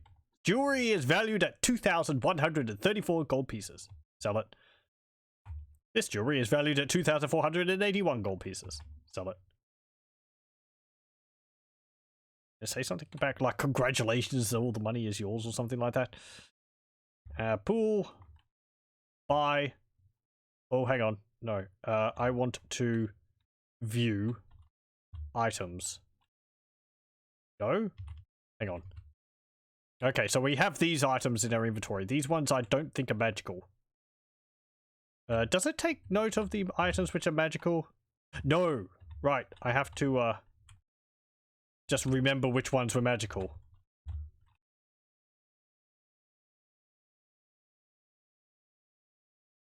Inhabitants, 3 ducks, possibly some humans somewhere. I was expecting a larger settlement. Apparently it's just a little farming village. It's interesting that we can't actually, like, look around the town. There's not, like, a map for it. It's just a menu. Sure. What's this potion? Identify. For 200 gold pieces, I'll identify your potion. Sure. Potion of giant strength. That's pretty nice. 200 gold pieces. Oh, man. If we had Kane around here, it'd only charge us 100. Looks like a potion of invisibility. Looks like a potion of speed. What's this dust? Looks like some dust and disappearance. I don't think I really need to identify that. Any dust you find is probably going to be dust of disappearance. What about this iron stone deep red? I can't tell you anything about that. Fantastic. Magic user scroll. A magic user scroll with 3 spells. What's this potion? Potion of extra healing. Longsword. Longsword +1. Banded mail +1. Okay. Erala.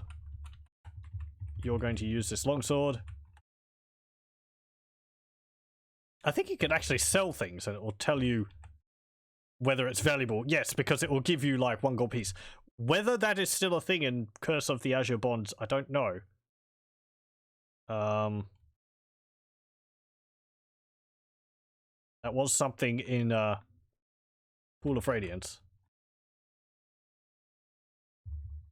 I mean, it may seem like it's expensive, but if we wanted to sell this banded mail, it's 1,500 gold pieces, so...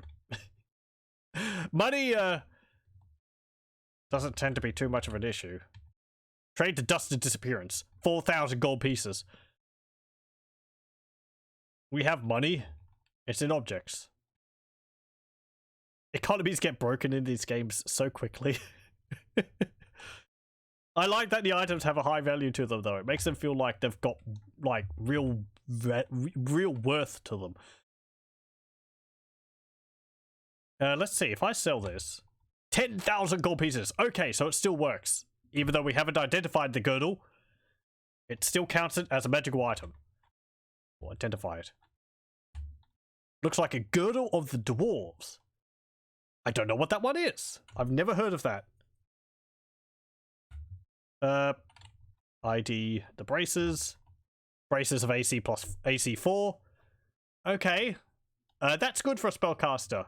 We've gone over this in Eye of the Beholder, but braces of AC4 or something like that. They set the character's AC to 4. And I think you can plus other items onto them, but you can't use armor with them, so you need like a ring of protection. Flail +1. Looks like some sort of staff sling +1. Looks like some sort of necklace of missiles. Oh, okay. Hey, we've got a, that's, yeah, okay. That's like a, magic, like a magic wand, I guess. Or is that one which protects you from missiles? I'm guessing it lets you fire a, charge of magic missile.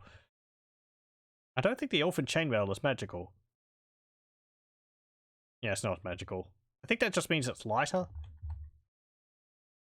Longsword +3 Frostbrand. Longsword +1 Flame Tongue. Okay. The Flame Tongue's fantastic. If we come across trolls, Frostbrand. That's not supposed to be like Drizzt's equipment, is it? Braces of AC 10. That's pretty crappy. Set your AC to 10. But that's like as low as the AC can get. Barring like minus AC items. Mace +2. And a flail +2. Okay.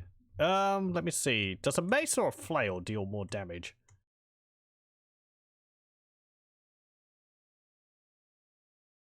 What's Drizzt's weapons? Twinkle and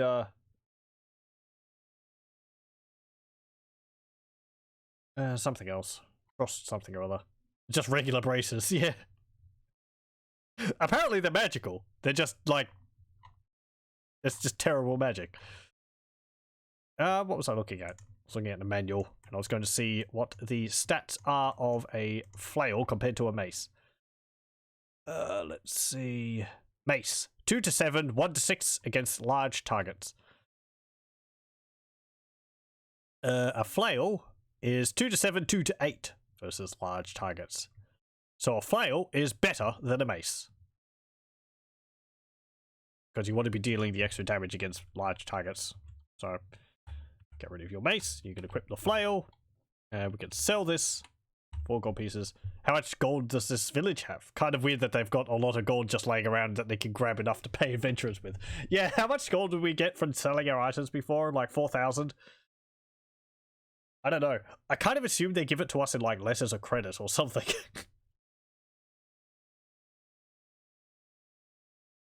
I don't know.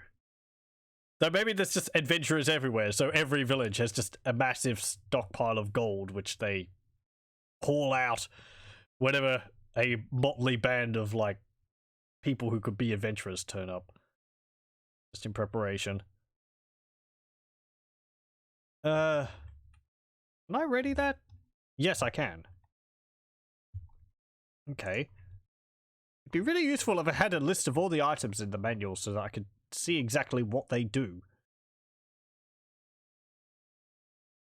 But it doesn't actually list that. It just lists base weapon stats. Oh, hey, no, actually in the manual, not the Adventurer's Journal, or rather at the appendix at the back of the manual, it lists the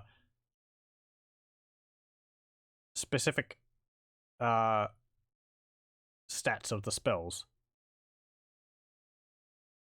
So protection from good 10-foot radius and protection from evil 10-foot radius have a diameter of 2. Or it says 2 DIA. So is that like a 3x3 square centered on where you target it? That sounds about right. So I guess every square is like a 10-foot radius.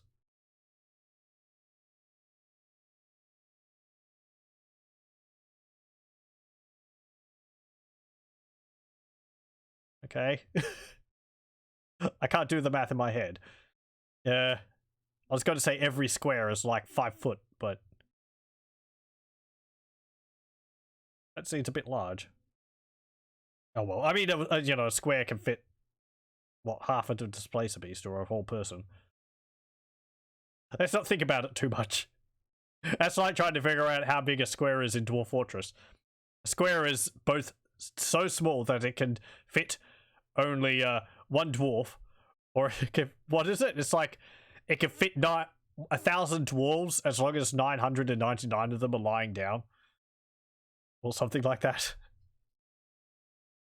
And it can fit one dragon, or one dog, if they're standing up. It's very subjective.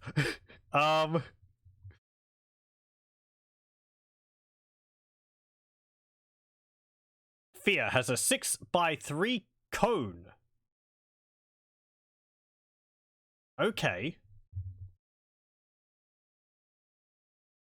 So I'm guessing you're like aiming which direction you're casting fear in with by that? So it's a 6x3 cone from the caster then. Okay. That's interesting.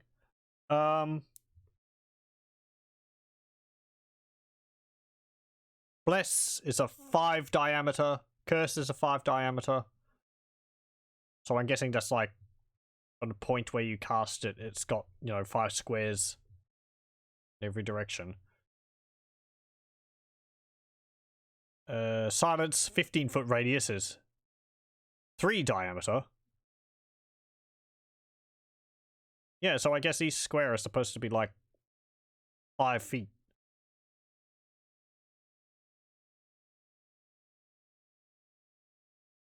Prayer, area, all. Oh, okay. So prayer doesn't have a max distance.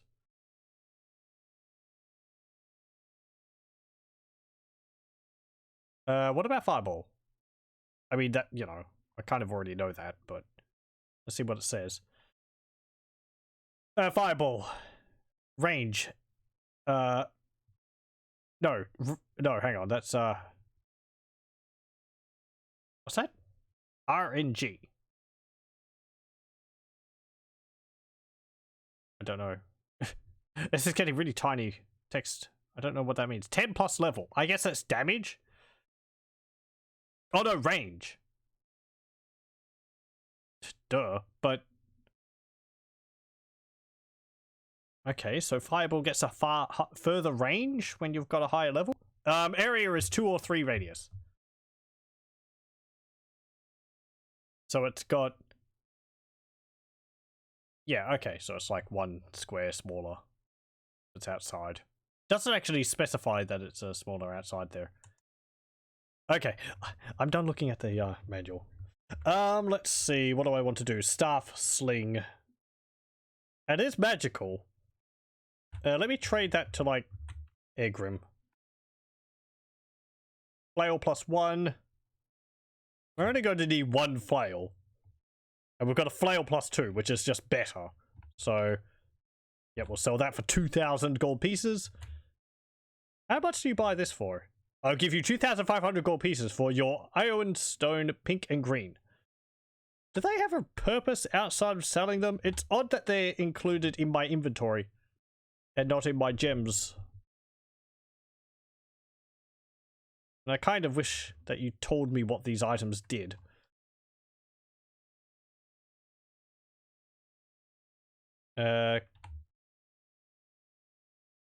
Items. Right, I want to see. Let's see. If I get off your plate mail. No, actually, put your plate mail on. Exit. What's your AC? AC is 2. Take off your plate mail. Put on the Elven chain mail. AC is 4. Okay. I wonder whether a mage could wear that.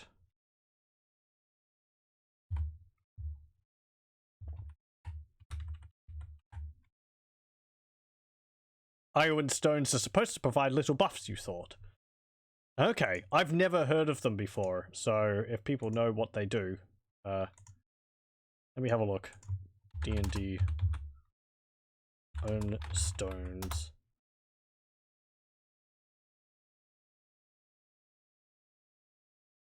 Also, maybe I can see how you're supposed to pronounce it. An Iron Stone is named after Ion, a god of knowledge and prophecy, revered on some worlds. Yeah, apparently there's a whole bunch of different types of them. It's odd that he wasn't actually able to tell us specifically what they did. Oh, there's a picture here of someone with iron stones orbiting their head. Iron. Okay, there we go. Also originally called Congenio's Pebbles and Iron Stones. Iron Stones were magical stones that floated around a bearer's head and granted a range of enhancements or powers to a creature. Oh, I guess you have to equip them? Ready. Yes. Huh, okay. So I guess I just look at these stats and see what's changed. Exit. 18, 14, 18, 11, 13, 13. No, I don't want to trade. 18, 14, 18, 11, 13, 14. Did his charisma go up? Yes, his charisma went up. Okay, I guess you could equip that. Or maybe people just like having a little shiny gem floating around his head. It's like, oh, that's pretty.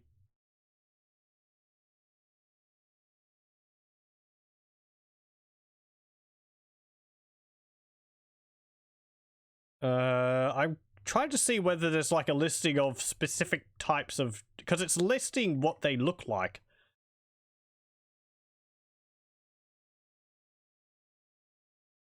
So I'm trying to see whether there's like a list of specific appearances with what they do. So what was this one we had? Pink and green.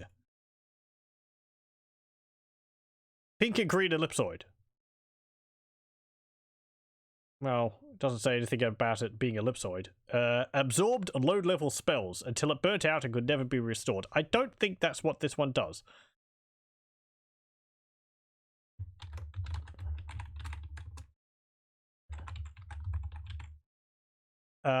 Apparently there's an Ennead one. Ennead one, which increased charisma. Pure white octahedron. Increased charisma with members of the same race. Balian's yellow iron stone. Colored yellow. Temporarily increased charisma, constitution, dexterity, intelligence, strength, or wisdom, randomly chosen once per day. Oh, hang on. Okay. Iron Stone of Leadership. Marbled pink and green sphere. Increased charisma. Cost, GP, very rare. Okay. This one looks like a list I'm looking at the moment seems to be perhaps more attuned to the ones which we're finding in game. Yeah, list it in chat for people to check if they want to. There's a section saying Iron Stones around 1490 DR after the second sundering. So whether that's going to stay true for the others which we have, I don't know, but it's something to go off of. Okay, so let's see. Longsword plus 3 Frostbrand. That's going to do like ice damage. Frost damage on hit, isn't it? That's pretty nice. And Flame Tongue, that's going to be good. I'm going to give that to Erala. She's just gotten a longsword. Now she's got another one. And I think I'll trade this longsword to Belegar. Be better. Braces, AC 10. 1,000 gold pieces for them. You do know they don't actually, like, give you any benefit or anything. Let's see, if I take these off. Exit. Your AC is 10. Now, if we put these braces of AC 10 on. Ready? It's cursed. I was going to say, you know, chances are it's probably cursed. Must be unready, yeah. Damn it! No! Okay, so you put them on. And, oh. Our AC is 2. So what's the point of them? It's like, they're cursed. They make your AC 10. I guess if you're wearing... But they'd still be affected by other items. And it doesn't matter if they give you AC 10 when you're not wearing anything. I guess if you got your AC lowered by having high dexterity, they'll negate that. But it doesn't matter for Volkmar because he's got low dexterity. So it's kind of fine that he's got them on. Because it's not going to do anything to him. Unless we raise his dexterity. Okay. Scampers. What have you got? Short bow, leather armor, short sword, and 51 arrows. It's just a short sword. You didn't have anything for you. Unfortunately. What have you got? Dagger, short sword, a barditch. I think that barditch is a magical one, isn't it? Barditch +1. And a staff sling. Now equip the staff sling. Wrong class. What? Mages can't equip staff slings? But they can equip a staff and a sling. But apparently when they're combined into one thing, that's going too far. I'd be lying if I said these games didn't give me headaches sometimes. I thought it would be a fantastic weapon for a mage, because it's like, oh, he can use it in melee as a quarterstaff. If he's at ranged, we can give him bullets, and he can throw rocks at a distance with it. But apparently it's just for warriors. Maybe it's too complicated for a mage to know how to use. It'd just be like playing lacrosse, wouldn't it? I think that's the game. Let's see. Staff sling, fighter and cleric. Fine. Okay. I won't argue with the game, it knows best. Also, having personally used a staff, a sling, and a staff sling, the staff sling is the most intuitive. I would have thought so. It's just like, you just sort of flick it at the enemy, I would imagine, or at the direction you want to hurl the stone. Or do you, like, spin it around and, like, fling it at people? I'm imagining just a staff with, like, a little pouch on the end with a sling stone in it.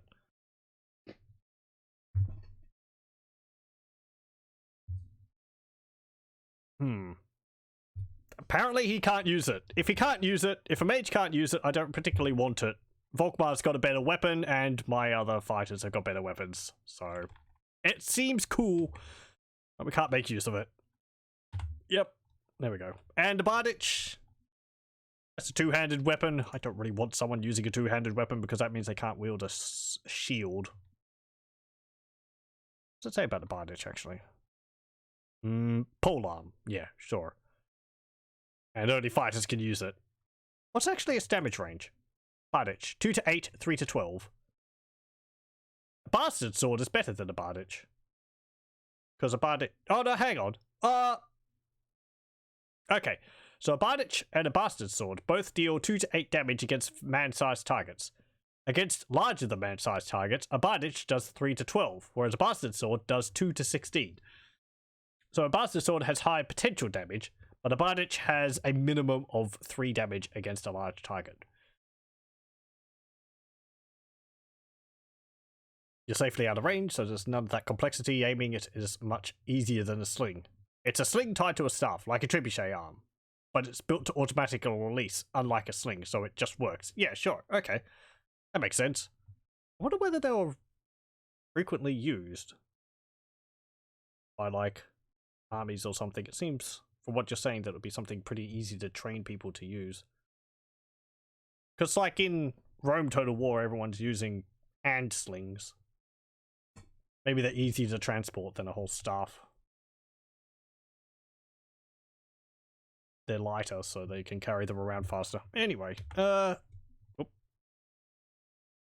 sure, 1,000 gold for the barditch +1. Is that? Ooh, that's 1,000 gold. That is a magical short sword. Identify. Yes, looks like some short sword +1. Trade that to Scampers. You did actually get a magical item out of this. Good for you. So you got a magical item to fall back to. Exit. Exit. Elspeth, do you have anything? A dagger. We do have scrolls on,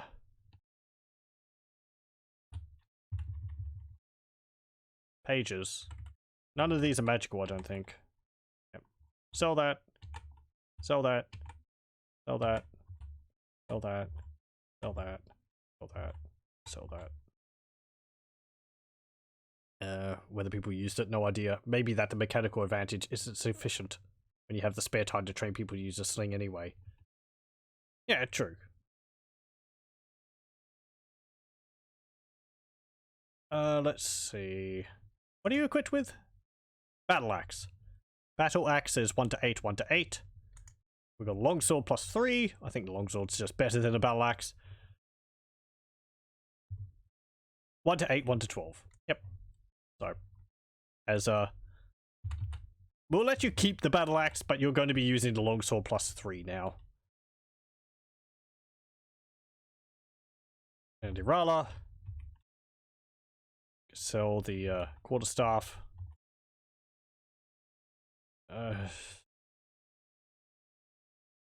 Trade the arrows to Scampers.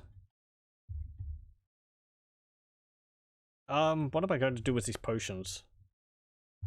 Ooh, Iron Stone Deep Red. A deep red sphere. Increased dexterity. Iron Stone of Agility. Let's see. Your dexterity is 14. So if you equip this, your dexterity is 15. Did it go up? Yes, it did. Okay, looks like that list is actually correct. Does that lower your AC? Let's see, you've got an AC of 2. If you equip this, AC of 1. I think I am actually going to have Erala hold on to that, because she gets lower AC from it. So that's pretty cool. I think that's like every odd number of dexterity, your AC goes down by 1. So it's like 13. But if it raised it to 14, it wouldn't be worth it. But if it was 14 and it raised it to 15, then it would be worth it. So. You got an Iron Stone of +1 effective caster level and not below. Iron Stones are crazy. Okay. I would be neat if we could find one like that. As I said, I've never heard of these before. They haven't been in,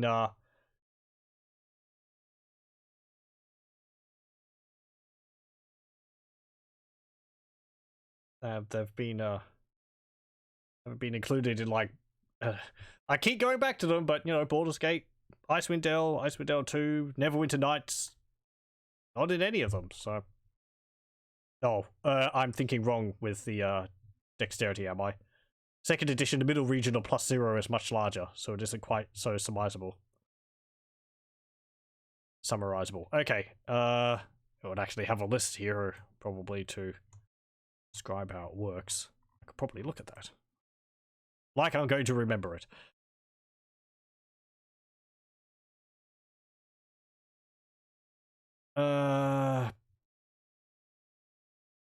Maybe it doesn't.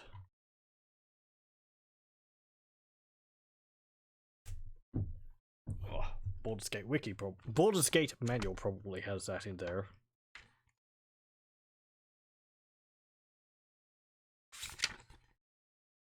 Like this is going to be applicable to the game.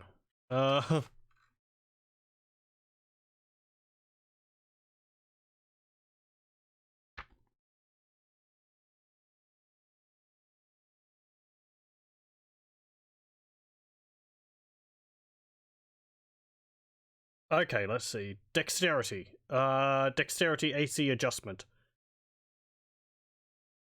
At Dexterity 3, it's +4. 14, up to 14, it's 0. From 7 to 14, it's 0. At 15, it's -1. 16, it's -2. 17, it's -3. 18, it's -4. That's what Diablo, the Baldur's Gate manual's saying. So, it seems like every time you raise it a point, it goes up. The base assumption was stats were bell curve. Every one above 15 is +1 until 19. So 16, 17, 18, 19, 20 to 20, 21 to 23, 34 plus 25 rather. Yeah, okay. I think that's what I was seeing in this. It's actually consistent. How about that?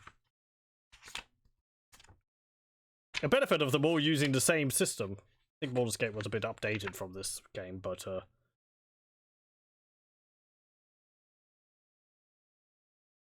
yeah. Could you get dexterity 18, 90 to 99? I don't think I've ever seen that. Wasn't that only a thing for strength? Because I know you can get like strength 18, 90 and 18, 100 or 0, 0. But I didn't think you could get that with dexterity. So let's see, AC adjustment, yeah, 19, -4 for 19, for 18, 19, and 20. For 21, 22, 23, it's -5. Then 24 and 25, it's -6. What I'm saying. Only strength for fighters is percentage. And Twitch is spamming ads at you. Oh. Really? Shouldn't be. I don't think I have ads on my channel. I don't know why it's doing that.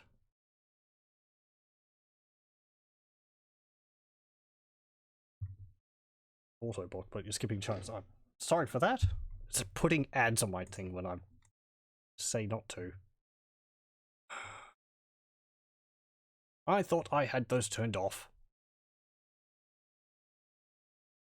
Or at least as much as I could. Maybe it's because nothing's happened for a while. It's just like, ad break. I don't know how it works. It's a mystery to me. Can't really check it at the moment, and any changes which I made would be probably only take effect when I restarted. So, sorry. I don't think you can disable them anymore, not for a long time. You can just opt out not to play additional ones. Okay. Fine, fine. Sorry for that. If people are seeing ads, I don't mind if you use an ad blocker. It's very hush-hush. Okay, so let's see. Since we got all that sorted out. Until the next thing.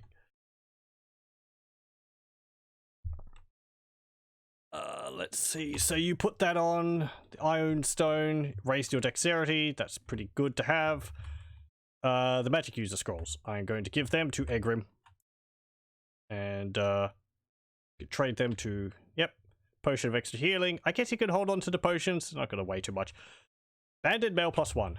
Your plate mail. Let's see. Your AC is 1. If I take that off and put the banded mail on, that's probably not going to be good enough. AC 1. So it's equivalent. Volkmar's got plate mail.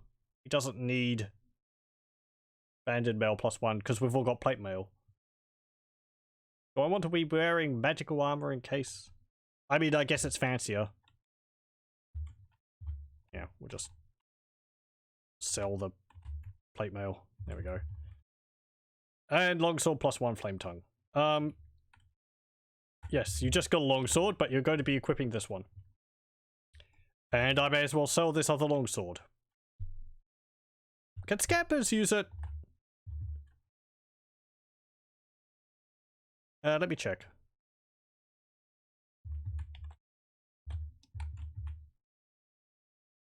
Unequip the short bow. Apparently you can equip the longsword +1. So, if you can use that, you may as well use that. You'll keep the short sword as well. Join them together. Go. Okay, I think that's everything. Share out our money again. Oh, oh right.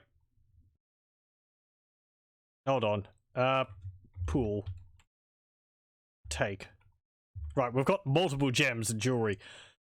Do I need to appraise them? No, I don't. I'm not going to. Gems and jewelry, as far as I know, are just worth like money. So actually having them in gems and jewelry is beneficial to us because it's not as heavy as gold and platinum.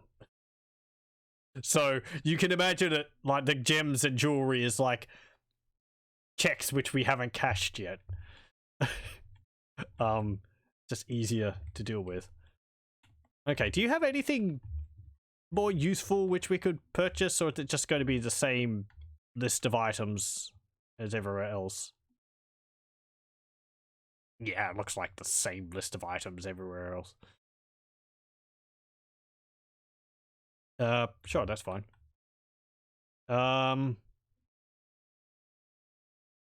to the hall. Training hall. Scampers. You can train. Let me save, actually. Save under B. Okay, let's see. Train. Scampers will become a level 11 thief. Yes. Congratulations. You got 2 points of health. What is your constitution? 17. I think I'm going to reload that. 2 points of health is a bit weak. I'll get at least like 3, 4. Portability. Used as a magic item component, forcing you to interact with the world to liquidate the assets. It's all winning. Disguising magic items amongst other similar looking jewelry. Yeah, I'm kind of a bit disappointed that, like, we have multiple necklaces, I'm assuming, from the jewelry and rings, but it's just... they're just rings. They're not magical ones. But I guess we can sift the valuable ones out of there. Okay. Oh, I have to pop the thingy back up. There we go. Okay. Train. Yes. You got 2 hit points again. Do I do it a third time to see whether you can get more, or do I accept that? I'm going to accept it. You got 63 hit points. That's fine. Save. B. It's done.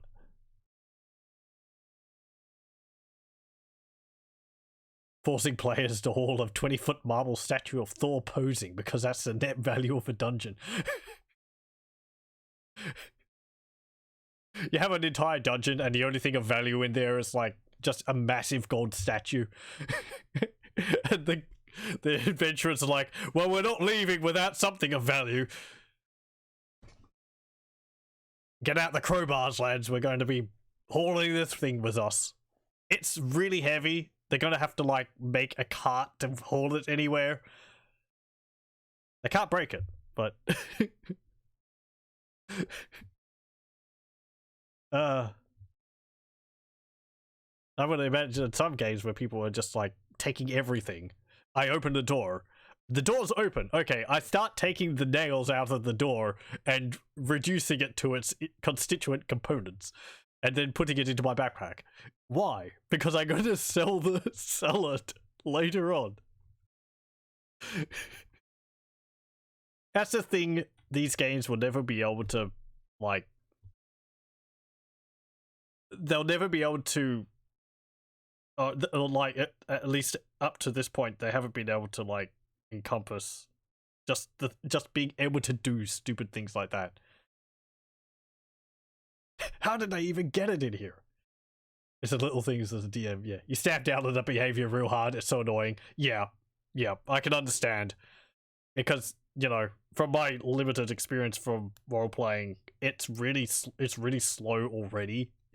You don't need people being, like, overly obsessive, like, picking up everything or examining every little thing, so on. I mean, it's nice to interact with the world, but you have to keep things going. Anyway, let's go to the inn. Welcome to the Old Skull. Hopefully we're not going to have a brawl break out. Oh, this is just camp. Okay, fix. There we go. Do we need to memorize spells again? Yeah, we've got one.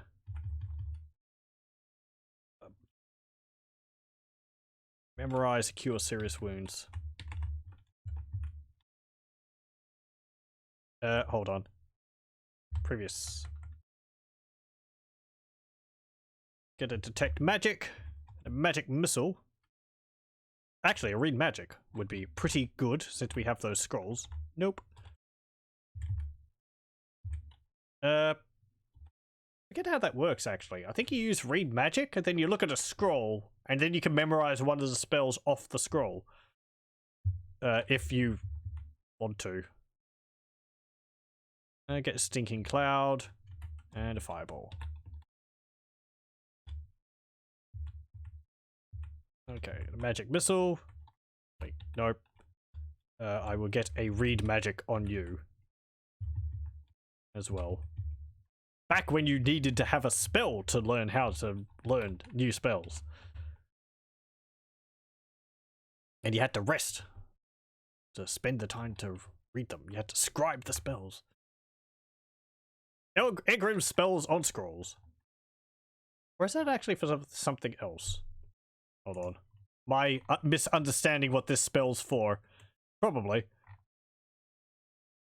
First level, let's see. Read magic. Allows a magic user to ready a scroll and identify it. A magic user may use the spells on the scroll after it's been identified. Oh, okay, so read magic is just an identify spell. Okay, fine. So we don't need to memorize that. My party used to butcher it as alchemically disassemble every enemy. It was a heroic quest. Guys, there's nothing more you can buy, and drug wars is that way.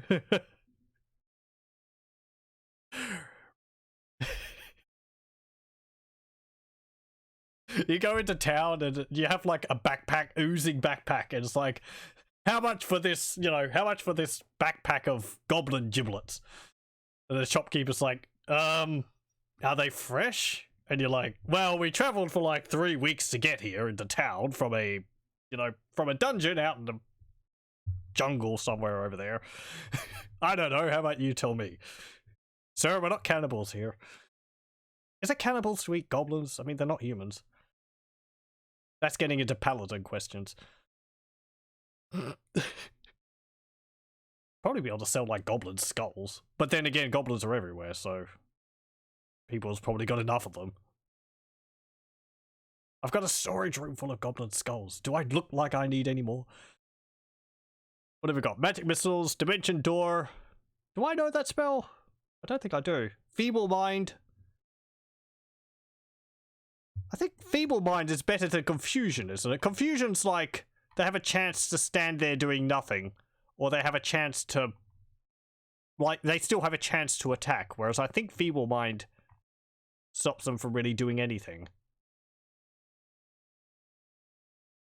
Let's see. Confusion affects 2 to 16 targets. Each target must make a saving throw each round or stand confused, become enraged, flee in terror, or go berserk. Yeah, so it's to become enraged or go berserk, which I don't particularly like about confusion.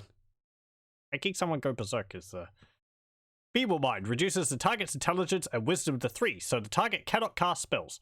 The saving throw of a human magic user is reduced to 4. The saving throw of a human cleric is improved by 1. And the saving throw of non-human characters is reduced by 2. A feeble mind may only be removed by a heal spell from a temple. Ooh, okay. So it's just a permanent, essentially a permanent reduction to someone's intelligence and wisdom. That's rather nasty. And it's really only useful against spellcasters. Okay. Read magic is for trying to learn how to add a scroll to your spellbook, and for identifying what it was a scroll of. Okay. Yep. Thank you.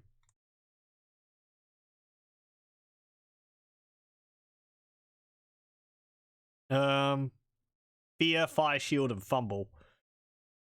I think Fumble was pretty useful. It just stopped them from doing anything, because they're constantly tripping over their own feet for a number of turns. I think Egrimm's got Fear. Fire Shield, I think you could choose between protection from fire damage or protection from ice or frost. But you take less damage from the opposite, but you take more damage from the same element. I'm gonna memorize Dimension Door. Nope. You cannot scribe that spell. Oh, okay, because we're not 5th level yet. You already know that spell. We may as well memorize as many spells as possible. Yep. There we go. Elspeth, yeah. No, I don't, because read magic is something different. You can get a detect magic and 2 fireballs. There we go. Egrimm. No. Get a detect magic. Magic missile. Stinking cloud. And a fireball. I do keep using the same spells. I try and vary it out a bit, but... They're just, like... These spells are good. They do what I want them to do. Yeah.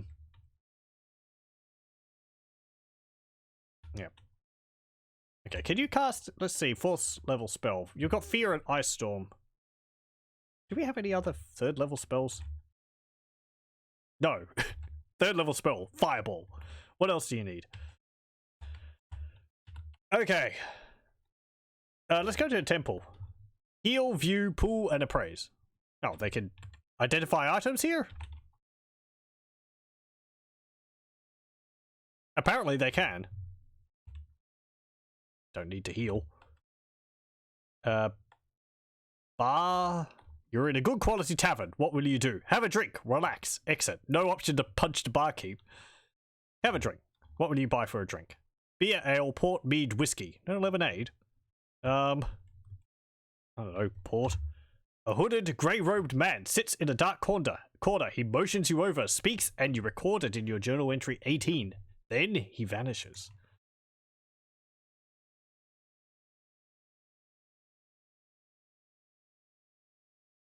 Okay, what's this say? Journal entry 8 journal entry 18. Let me just write this down. Hooded man in tavern in Shadowdale. Journal entry 18. Okay. That bond you wear, the one with the crescent moon, bears a very close similarity to Elminster's symbol.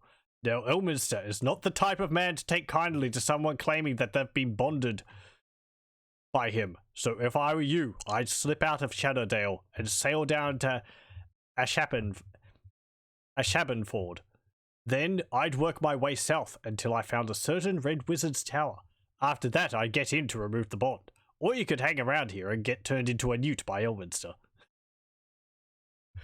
I know who Elminster is. He's like the big cheese mage of the Forgotten Realms series. I think it's one of the creators of characters.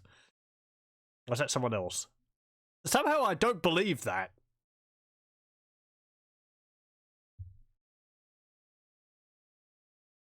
Because I think all these characters are like evil, and Elminster's not really evil. I don't think. No, he's aligned with the Harpers, isn't he? So what's the symbol look like? It's like a crescent moon. Looks more like an amulet to me. Harper's symbol is a harp with like a ring on it or something like that, I think. Or is it just a harp? Yeah, it doesn't look like that. I mean, that wouldn't be Elminster's symbol. That's the Harper's symbol. That's a different group. But okay, fine. Let's relax. You over here, Tavern Tale 35. What's this? Is it going to be of anything of use? Tavern Tale 35. Zentrin forces are gathering in Teshwave. Perhaps they will march on Shadowdale or Daggerfalls. Where's Teshwave? Oh, it's up there. Okay. Let's exit. Go to the inn. Apparently we don't have to pay to rest in the inn. That's rather nice. Not that we wouldn't be able to afford it. Let's just leave. Okay. Journey on. Let's go to Daggerfalls. How will you get to Daggerfalls? Trail. You're at the edge of Daggerfalls. Will you enter or continue your journey? Enter the city. You were in Dagger Falls. What place will you visit? The inn? No. Store? Bar? Leave. Store. Buy. I didn't know why I bothered. It's just the same stuff as everywhere else. What about the bar? You're in a small ale shop. What will you do? Have a drink. What will you drink? They got the same things. We'll get a beer this time. The patrons become surly. The bartender suggests you leave. Do you go? Yeah, sure. I don't want to fight a whole bunch of people. Can't be bothered. Let's just leave.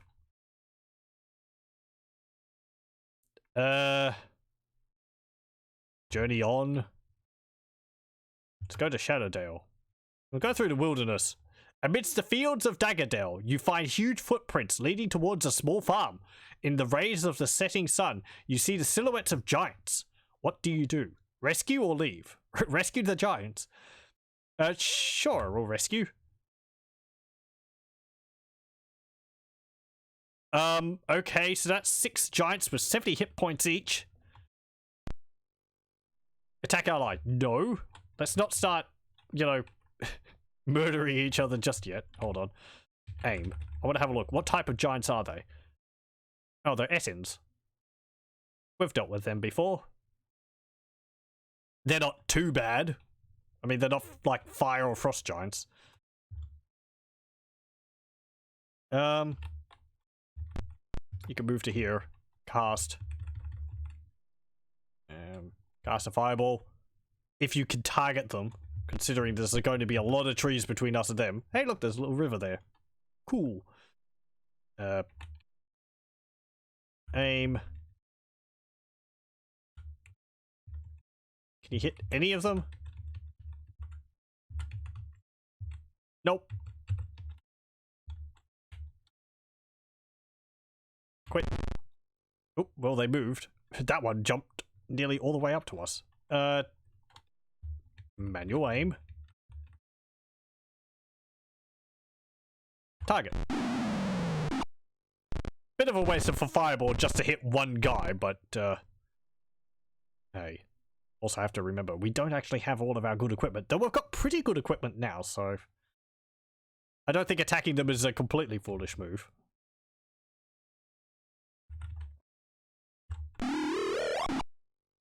And I mean, as I said, they're Ettins. They don't really have, like... They're not, like... What? They don't have, like, damage auras or... They can still hurt, but...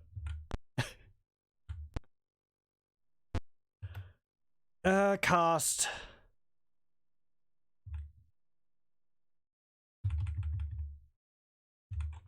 I guess cast prayer. Whoa! Yeah, get prayed. Aim. Good. 1 hit point. You've got 2 heads to hit.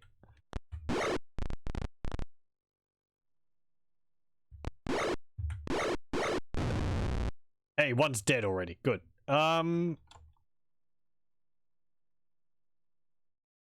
Belegar, you can move. Let me have a look at the terrain. Aim. Some of these trees aren't solid. I think. I'm pretty sure they can, like, move through them. Or maybe that's why they're moving all the way up there, because they can't. Is this angle from here blocked off? I might actually move you up there. It looks like they're coming around from the north. Here we go. Yep. Okay. Yeah, you can run to here. Cast. Magic missile.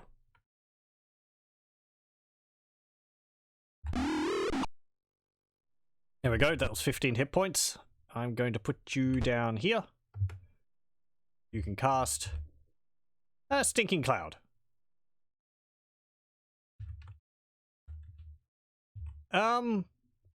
Yeah, aim there.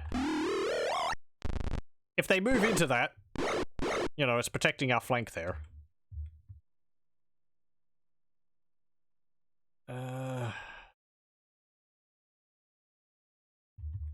Cast an Ice Storm. Sure. Wow, you can cast that really quickly. I don't know how big an Ice Storm is. Let's see, what's the manual say?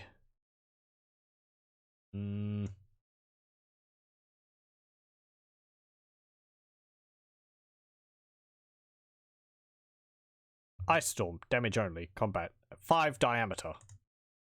Okay. So unlike a fireball, it's always as big as possible. Bam! Bam! We hit 2 of them. Better than hitting one of my own guys. You missed!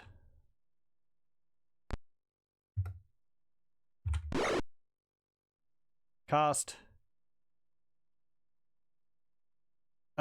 Cast a mirror image. Just in case you take a hit from an Essen. Ow.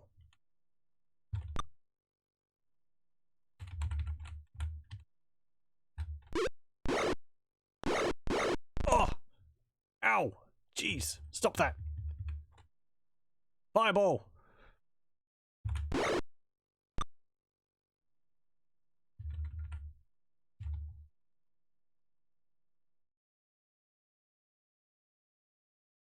It looks like these 2 here are like holding something aloft. It looks like a cheering version of one of the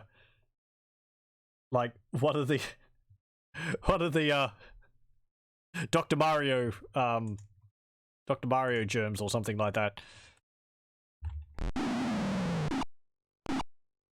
There we go. Ow. And another fireball. They are hurting. Let's not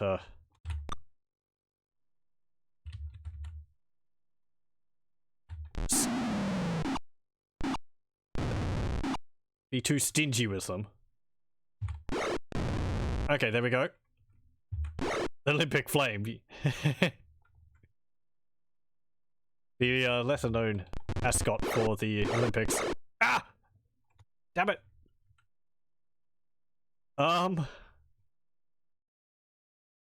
I can't put them to sleep.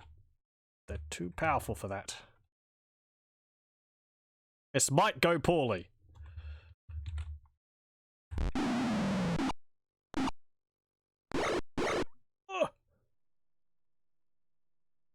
Surely you should be fleeing soon.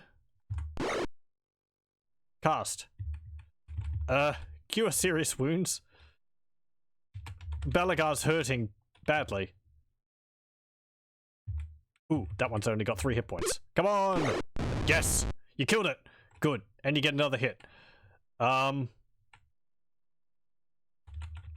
on, can you... I doubt you can deal 9 hit points, but 6. That's not too bad. Manual. Target... Belegar.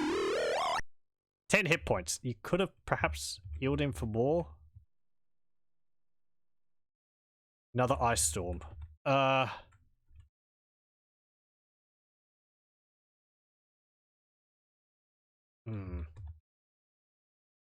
Can't actually cast it up there. Cast it there. That was too far away. And they're fleeing.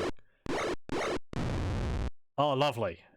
It's a complete wipe of the enemy. Nice. Just as they're fleeing, we cut them down. Satisfying, that is. Okay, people nearly died, but they didn't, which is the important part of it. Nope. The party has won. Each character receives 1,950 experience points. And we don't get any loot for it. They don't even have, like, clubs. Whatever. The farmer's family comes up and thanks you heartily. You are invited in and enjoy the first home-cooked meal in many days. You're at the edge of Shadowdale. Well, that's nice. I guess we can't get, like, festooned with magic items every day. You know, we did a good deed. And we can rest at the inn now. Sure, let's save. B, no. Fix. There we go. Memorize. Magic Missile. Stinking Cloud. Fireball, Fireball. And...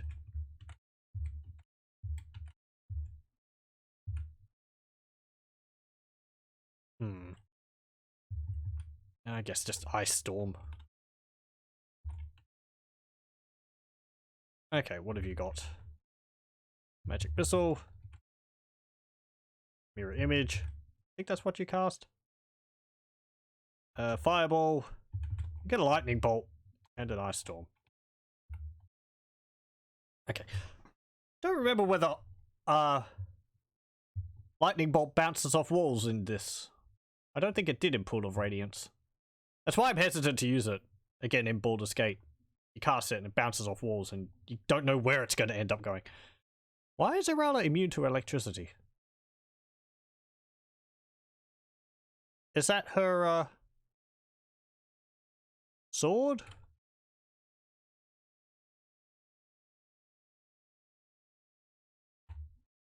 Or is that her, Ion Stone? We know who to blame for the Snow Tokyo Olympics.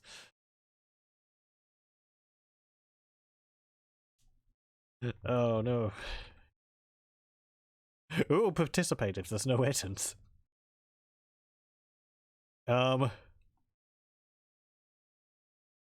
Okay, let's see. Exit. Exit.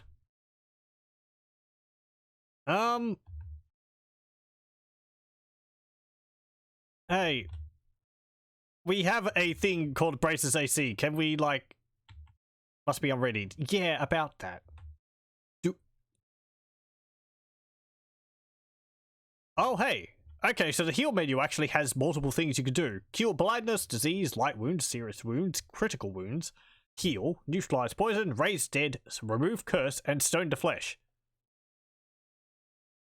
If you have someone petrified, they don't just become a statue and stay in the location where they were petrified. They actually, your party picks them up and carries them with them, do they?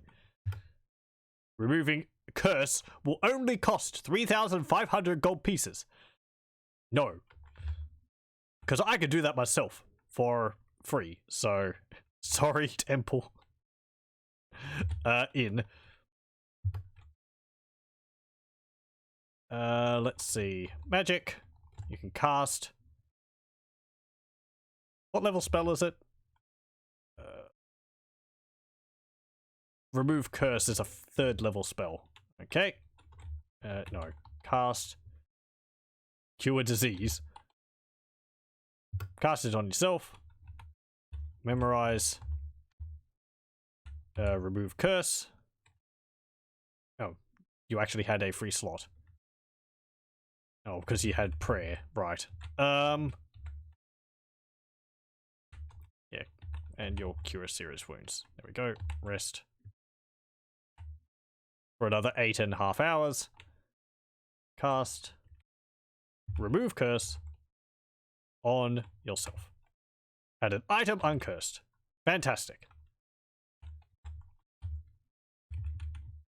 Now let's not put that back on just as we took it off.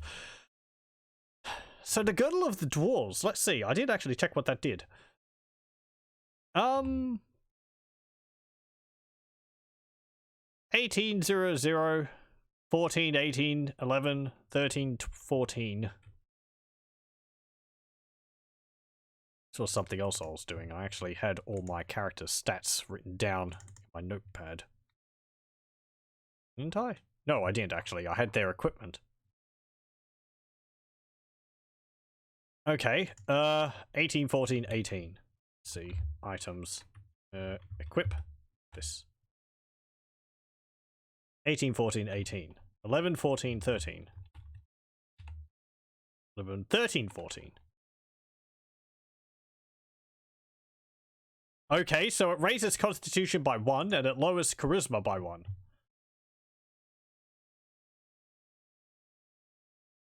Fine. Let me have a look at that.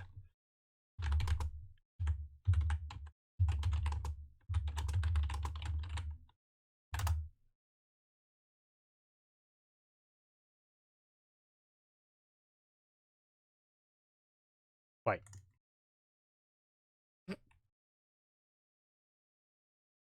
Yeah, I was going to say, it did turn him into a dwarf, did it?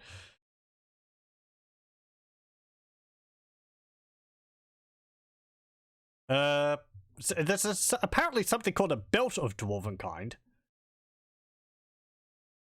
Your constitution score increases by 2 to a maximum of 20. You have an advantage of charisma checks to interact with dwarves. In addition, when attuned to the belt, you have a 50% chance each day at dawn of growing a full beard if you're capable of growing one, or a visibly thicker beard if you already have one. I kind of wish everyone just got a beard when they were wearing it. If you are a dwarf, you gain the following additional benefits while wearing the belt. You have advantage of saving throws against poison, and you have resistance against poison damage. You have dark vision out of a range of 60 feet. You can speak, read, and write dwarfish. That's later on, though. That's like 5th edition. So, whether that's relevant to, this game, I don't know.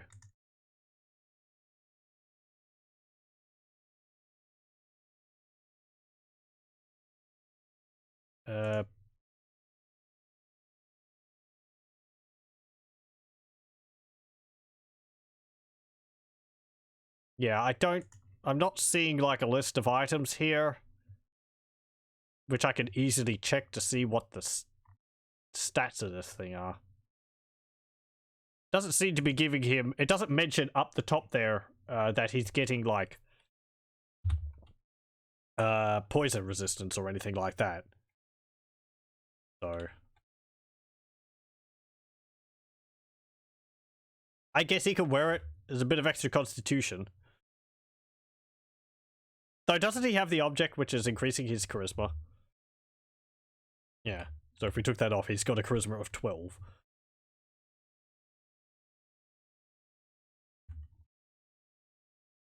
We're just messing with your stats all day, aren't we?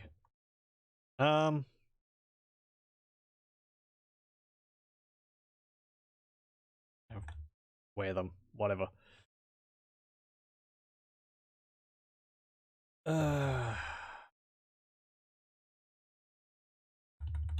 Okay, Braces AC 4.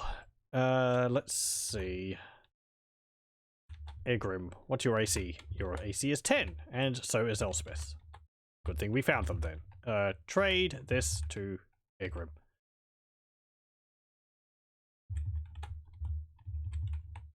There you go. You have an AC of 4 now. Fantastic. Okay. Let's see. I am actually going to pause the recording here, and I'm going to have a brief break, so I'll be back in a moment. Okay, we're back. And I have myself a cup of tea. Nice.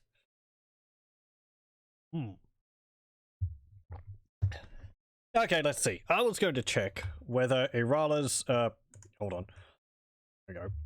Whether Erala's, oh, I'll have to press in. Whether Erala's Iron Stone is giving her the, immunity to electricity. I believe it is, but I just want to make sure. No, apparently it's not. So what is it? Banded mail? No. Longsword. It is the longsword. So not only is it called Flame Tongue, not only, I'm assuming it's dealing fire damage, but it also makes her immune to electricity. Welcome back. Well, welcome back to you too. Let's see. It's quite cold here, so I'm glad to have a warm drink.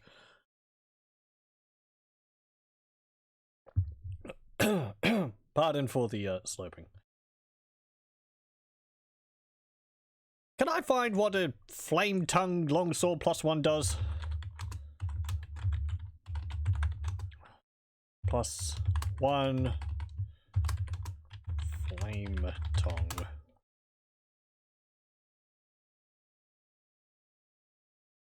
If you can see things flickering on screen, it's because the menus like this. It's because the menus are still active when my cursor is moving in the browser. Flame Tongue Longsword. Yeah, damage, fire damage. That's what I thought.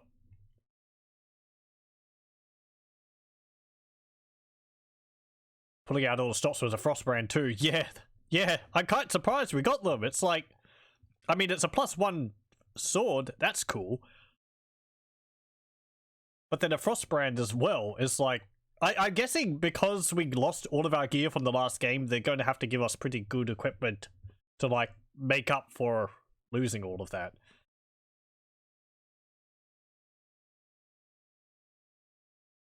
All these are for, like...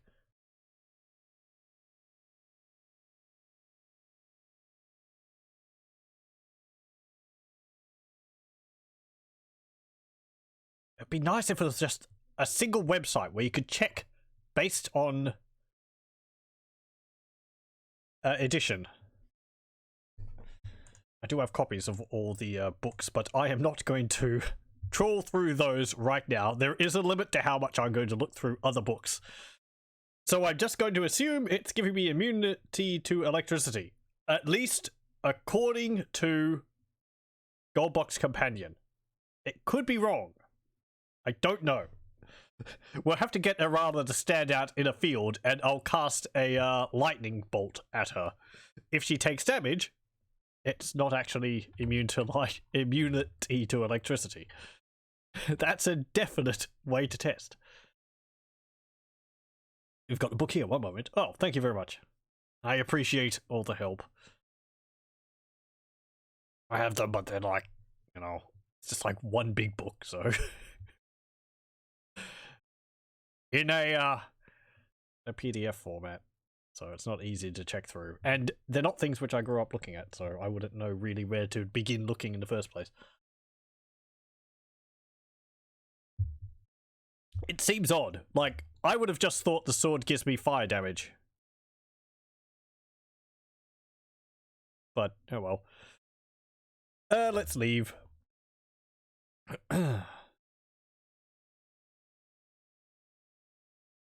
What am I going to do? Journey on. I guess we'll go to Azure Benford. How will you get there? By boat. You're at the edge of Azure Benford.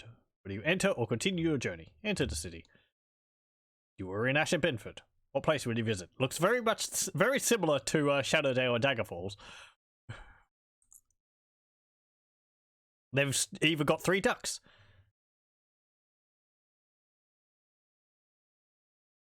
Yes, you're the same. Oh, okay, good. I'm not alone. It's very daunting to look at that thing. It's just like so much knowledge. As I said, since I didn't grow up doing it, it's just like I don't even know where to begin looking with this. I guess the bar? You are in a riverside ale house. What will you do? Have a drink. What will you drink? Ale. Over here, Tavern Tale 28. Okay. 28. 2 ships have been lost traveling to Shadowdale. The river's gotten very dangerous. Okay. He did have a problem. Should we travel a few times? Relax. You over here, Tavern Tale 55. The Cormyr representative was preparing to leave after hearing the king found his daughter, but he was called back because she escaped again.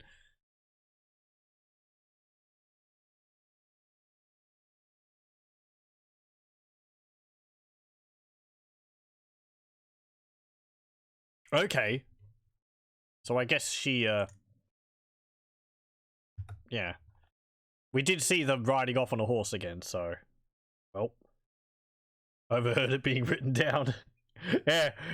We can tell what people are writing down just by the sound of the pen scratching across the paper. Leave, I guess. I really don't have any idea where to go. It's just sort of go to places, see if something happens. Journey on. The Standing Stone. Let's have a look at that. How would you get to Standing Stones? Trail. You are ambushed by fire knives, disguised as a patrol. Apparently, there's still a bunch of guys who haven't learnt their lesson. They actually have different armor on. How about that?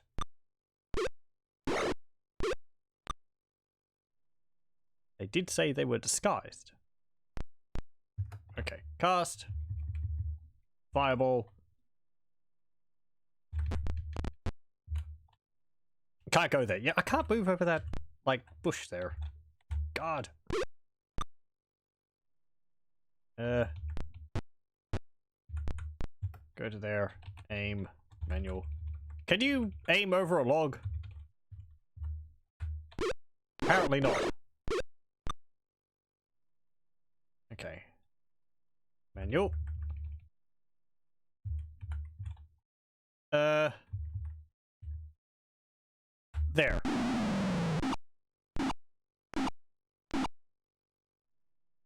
Oh.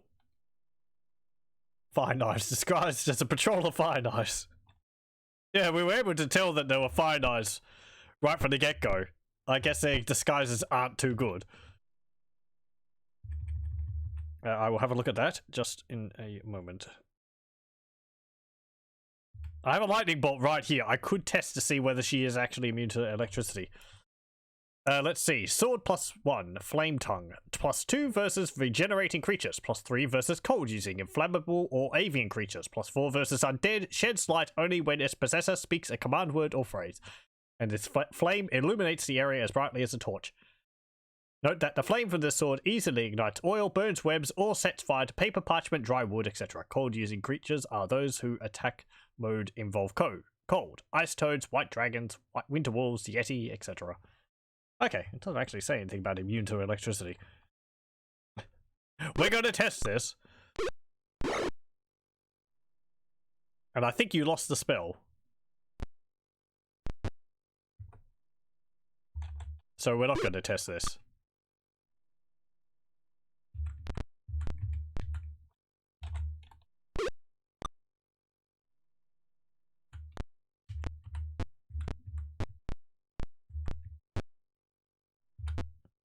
Gotta trudge across the field over to them. Ugh.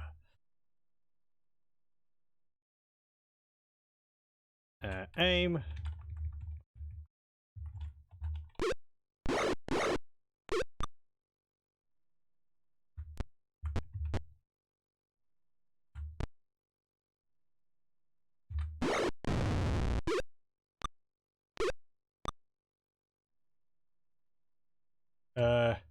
Yeah, you lost it. Boo! Hide behind a tree. Hide in shame. It's not my fault I got hit by an arrow. Those are very distracting.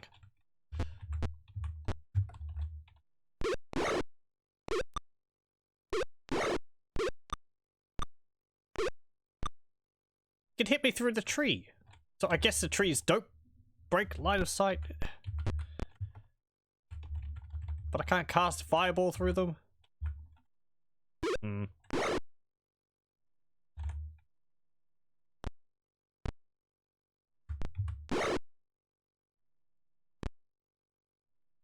There we go.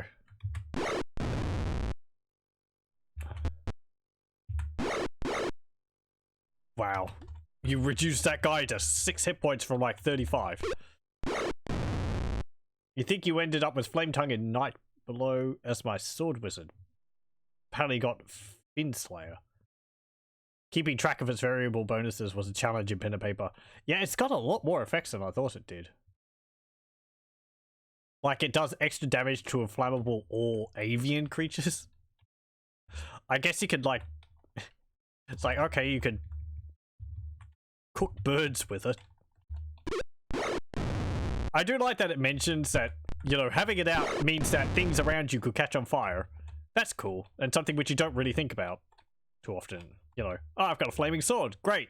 You move into a room with a lot of, like, dry wood around it. Everything starts catching on fire.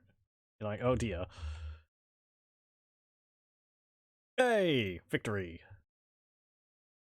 Okay, let's have a look. What have we got? Quarrels. Oh, they're equipped with light crossbows, broadswords, shields, chainmail. Is any of this going to be magical? Detect. Probably not. Nope. That's fine. Nope.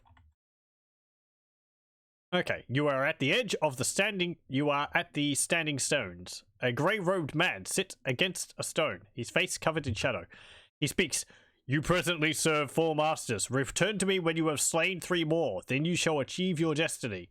What do you do? Thank him, attack, or leave.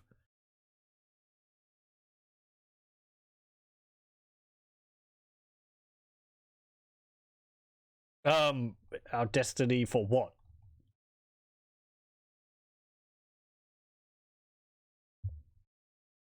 I guess be polite. He continues. Seek red to the south. Oh hey, it's actually told us where to find one of them. Can we camp here?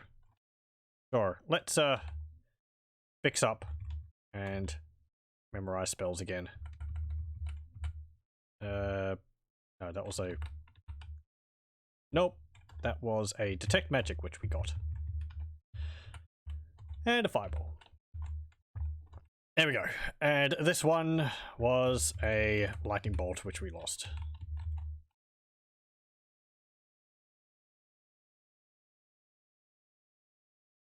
To be honest, that's a perk for that character, Ezekiel. Not all evokers wear robe. Monteverde. What's setting everything on fire around you?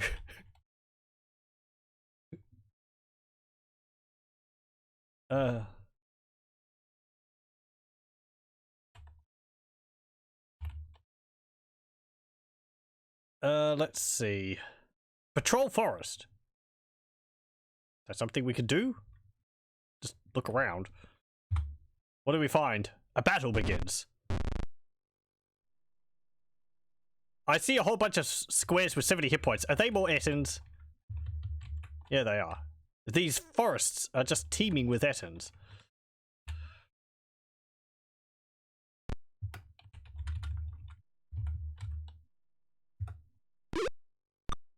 Once we're done with it, they're not going to be teeming much more.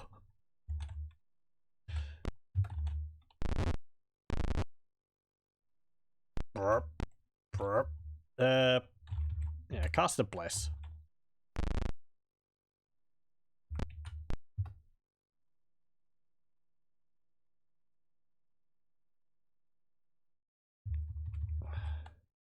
Cast a fireball.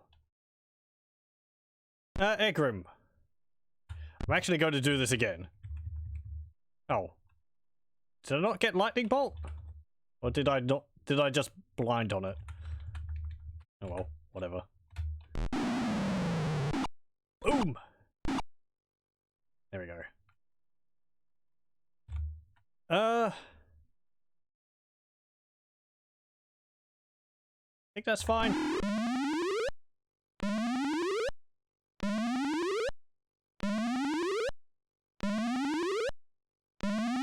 Wow, look at that. Our entire party is blessed. Frabulous day. Yeah, I want to pack it there. Good.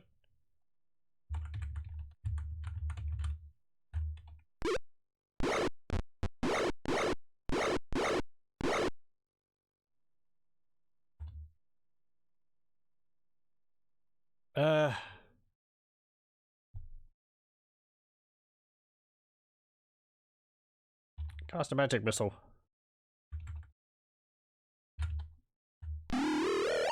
On that dude. Those dudes.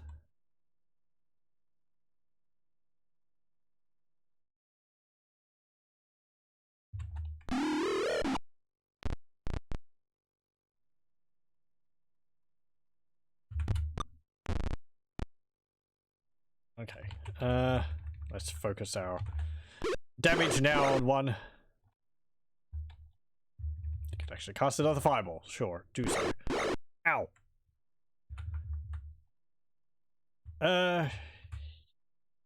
Yeah, yeah, there. Good.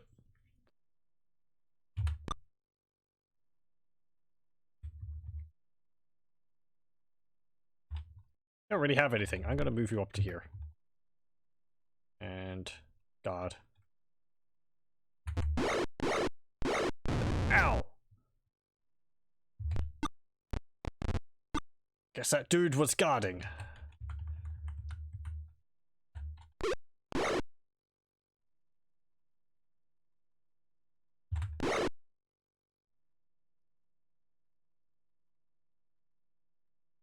How far away are you?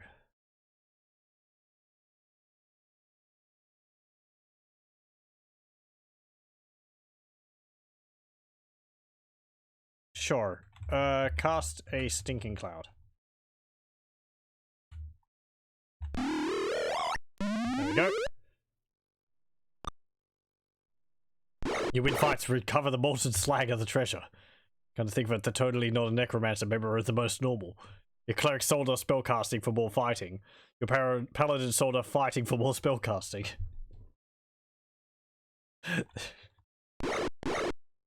They're just... they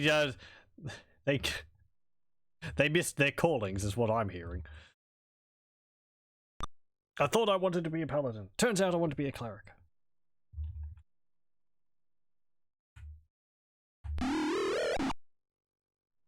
Okay. Fine just to hit one of them.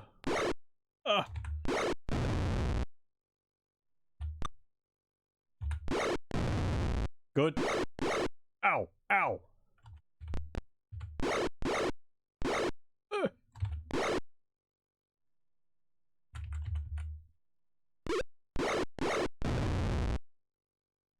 Okay. No. Yay, 1,625 experience points. No loot. Exit. Camp. Save. C. No. Can we fix? Good. Ow! They hurt! We haven't lost anyone to them yet, though, but...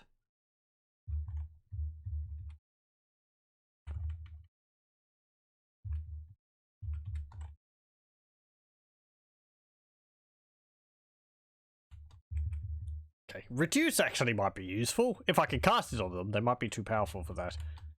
Reduce shrinks a target. I didn't memorize lightning bolt. Whatever. I wasn't really being serious about testing whether I could... whether Erala is immune to electricity by casting lightning bolt on her. I would have done it if I had the spell, but I'm not going to go out of my way to do so. From what I've read, I suspect it's not actually the case. It's just something there for some reason. I guess that's the advanced part of AD&D.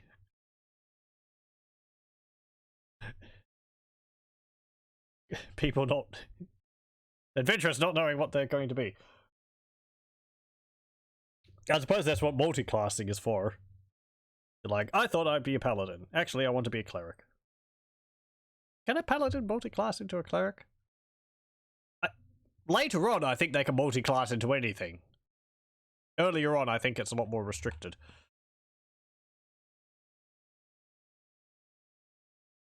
Can I manage slow?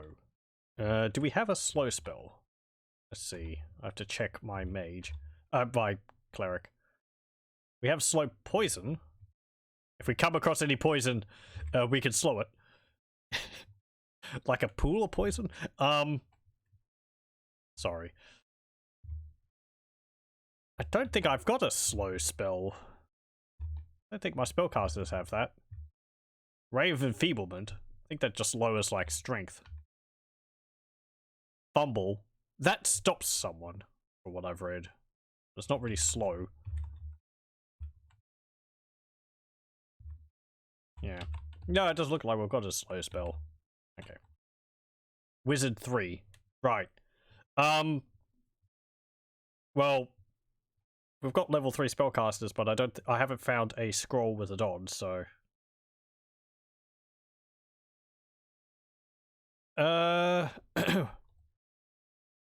journey on, I guess. We can go to Hillsfar. Sure. How would you get to Hillsfar Trail? You were ambushed by Fire Knights disguised as fighters. These are different from the ones which were disguised as a patrol. Yeah, I can move through those trees. Oh, maybe I need multiple movement to move through a tree.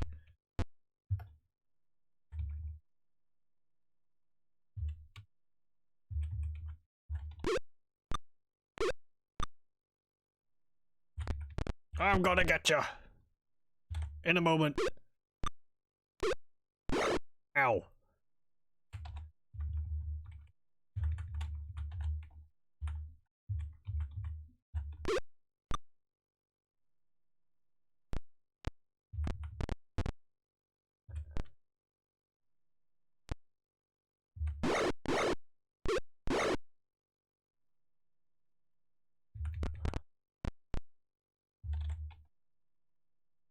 Cast. I guess go down this way. And you can go up here. I kind of wish the map over here showed, like, the trees and so on. That would be useful so I could get an overview of exactly where obstacles are.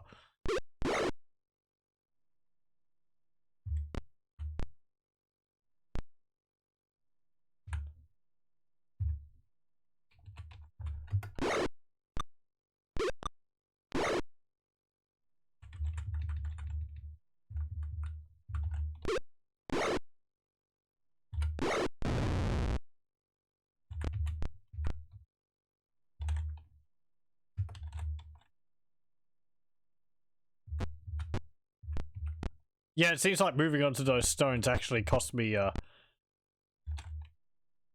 like, 2 movement points instead of 1. Or maybe moving diagonally just cost me more. 7, 6, 5, 3.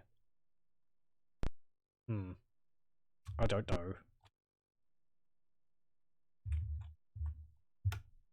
Cast a fireball.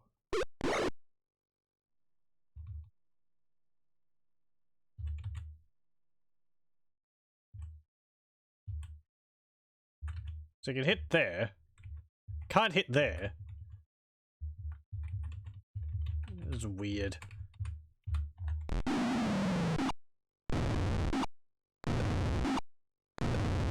Oh! Sorry, Belegar. Ow, that was quite nasty. Getting a bit close there, mage. Singe my beard off.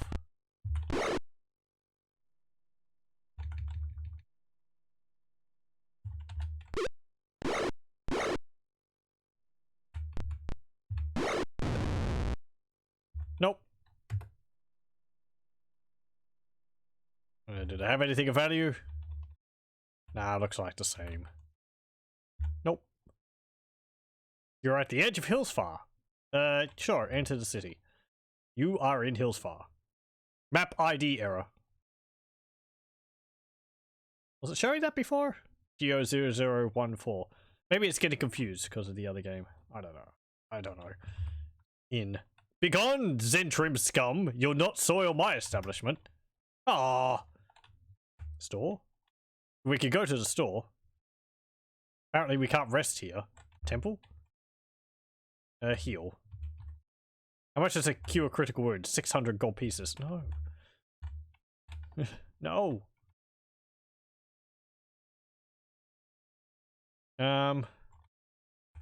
Guessing the store doesn't have anything unique in it. Nope. Guess we'll just leave. Camp. Fix. Save. See. No. Okay, journey on. Standing stones. Trail. Yep. Yep. Thank you. Seek red in the south. Okay, fine. Journey on. Oh, my map's still buried. Oh, there we go. That solved it. Assembra. How would he get to Assembra? Trail. Your way is blocked by an impassable chasm. A narrow bridge is guarded by an old man. He cackles. You must answer me before the other side, ye see. Is this a reference to Monty Python? What is your quest? It is. What is your favorite fruit? What does this mean? No, it's actually... it's actually copy protection.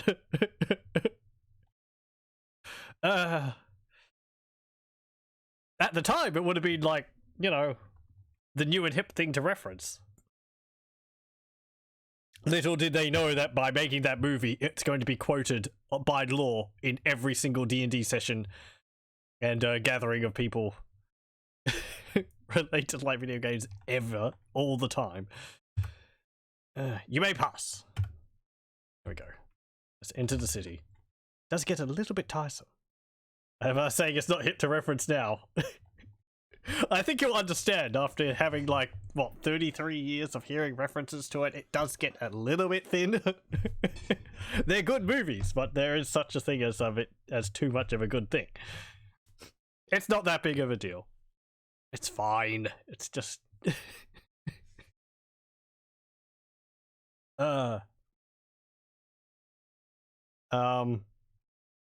It's like primary school when everyone's quoting South Park in the street, South Park in the playground and all that. Yeah, I respect my authority. Over and over and over again. Anyway, what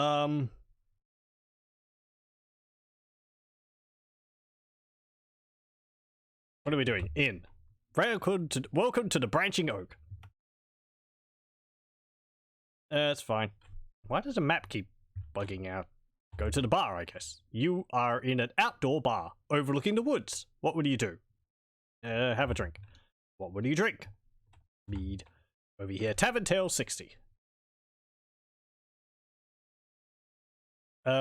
Huge shapes have flown over the forest, heading south.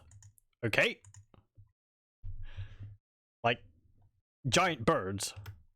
You're in the outdoor bar. You'd think people would be able to recognize a dragon. I suppose they're not really that common of a creature, even though adventurers seem to kill them by the dozen. The average person probably would never see a dragon. Would only hear them in legends, because they're not the ones poking around in caves in the middle of, you know, mountains and so on. Relax. You over here, Tavern Tale 44. Red wizards like creatures of fire. Cold attacks are often the best defense. Okay, we've got color-coded wizards here. Aren't red wizards just like neutral? This is getting into Dragonlance. I'm making references to that because it's like red wizards are like neutral wizards, and then there's like black robed wizards, which are the evil ones. Was it white robed wizards for the good ones? Anyway. They're very orderly like that. Relax. Over here, Tavern Tale 32. Dark elves have been passing through town. Their equipment always radiates magic. Okay. I'd have thought their equipment would, disintegrate when it comes to the sun. Maybe they're passing through at nighttime. Dark elves have been going through the town? I guess. Terrorizing the populations or something. Relax again. Tavern Tale 6. Let's do this a bit to see. There's only so many ways I can interact with these towns. A merchant adventurer named Akabar headed south to investigate Hap. A female adventuring group also headed in that direction. Okay. Let's exit. Let's leave. Let's journey on, and we'll go to Hap. How would he get to Hap? We'll trail. Sailing across the sky are great black shapes. Suddenly, they sweep down, revealed as fearsome black dragons. Wait, what? We're getting... Oh, crap.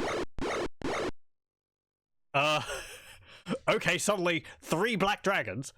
They've only got 48 hit points. Kind of weenie dragons, aren't they?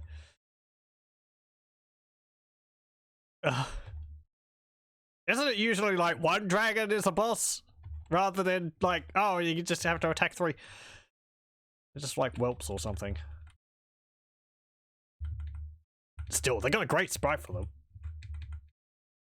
I'm impressed that they were able to fit like an entire dragon and make it look pretty reasonable in a 4x4 square.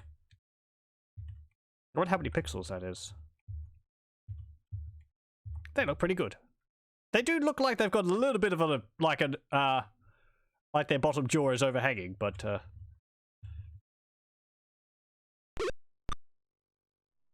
good thing we got some magic weapons actually, come to think of it. Can't go there. Yeah, can't go through the tree. Wham! Okay, target. Guess we'll see whether black dragons are immune to fire. Nope! 26! No problem! Wham! 17. This is a bless spell. Sure.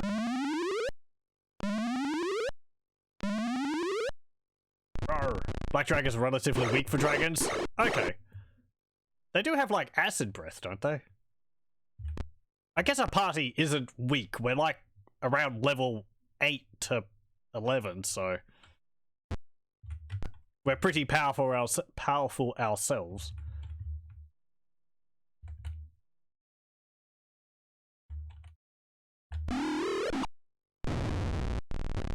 One dragon's dead.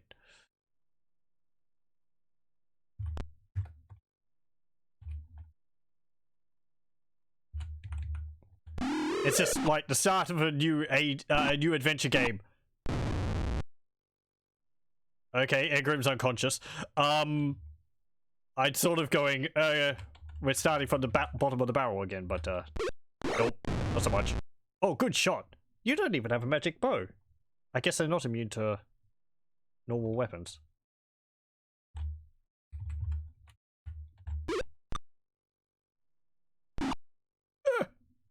What's he casting? Still a dragon, but not as bad as it could be. D&D and especially CRPGs do not do them much justice. Yeah.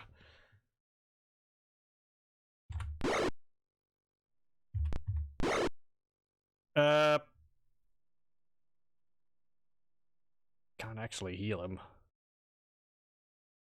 The dragon's got 6 hit points left. I think we're going to end combat as quickly as possible.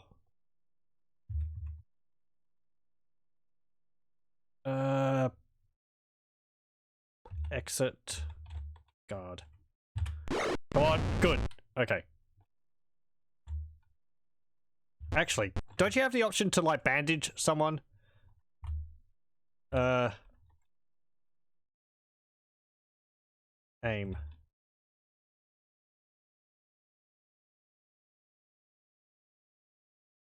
How do you... Wasn't that an option in the previous ones?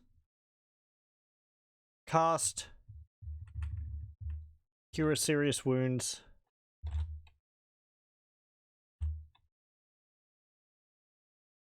I suppose they're not dying, they're just unconscious, but...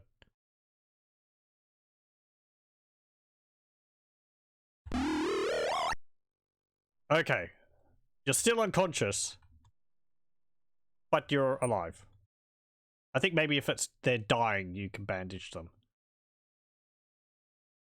It may have been its breath weapon, depends on what they've implemented. Yeah, okay. Yeah, because even though it looks like they're breathing on you in melee, that would just be their claw attack, so. Okay, yeah, that would make sense. It would be nice if there was different effects for spells rather than the same little spell effect for like magic missiles, fireballs, and so on. Oh, no loot! These dragons don't carry their hordes around with them. What is this? You're at the edge of Hap. Enter city. Ooh, hey, this is actually a map. This rundown village is strangely quiet. The wind whistles down the empty streets, past shuttered windows. No one is about. You are heading back to the wilderness. Do you want to continue? Yes. I want to camp, because we did just deal with 3 black dragons. Has this town been taken over by dragons? Fix. Egrimm. We've found something to do.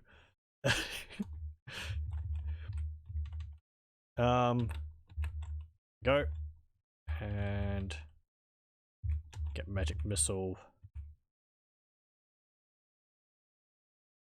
And I guess fireball worked pretty well last time. And Volkmar, you need to memorize bless and cure serious wounds. Here we go. Nice. Ooh, actually, let me have a look at the manual and see what it says about black dragons.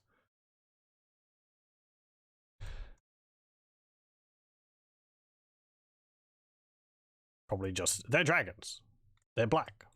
They breathe acid. They're not as strong as, like, red dragons.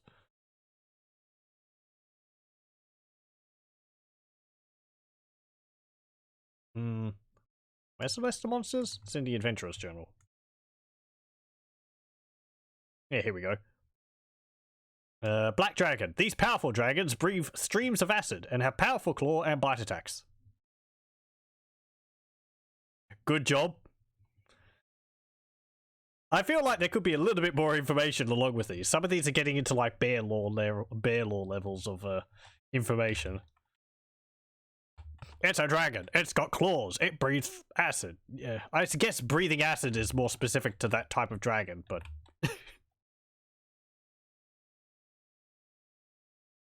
there you go. Apparently this is a village of Haptooth rather than just Hap. Okay, let's go see what... No, I'm going to refrain from making that joke. That is a stupid, weak joke. I have limits. You burst in on some peasants who scuttle back and cry, "Leave before the horde finds you with us." What do? Try to talk further. We'll just leave. Whoa! Okay, fine.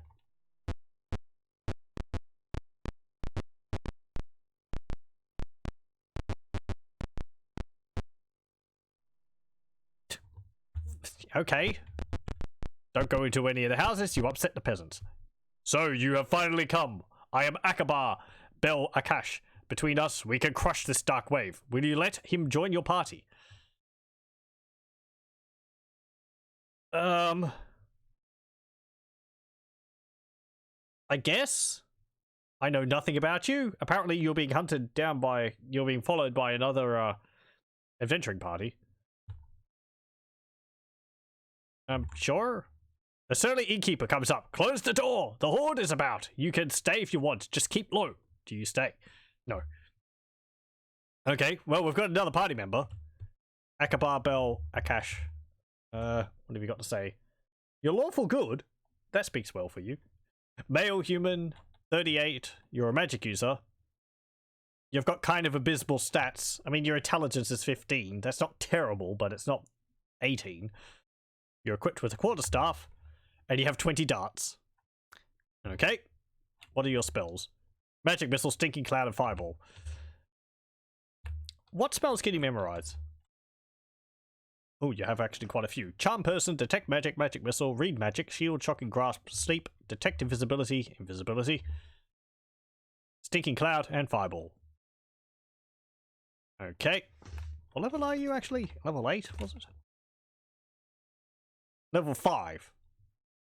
Ugh. Gonna have to babysit you the whole time.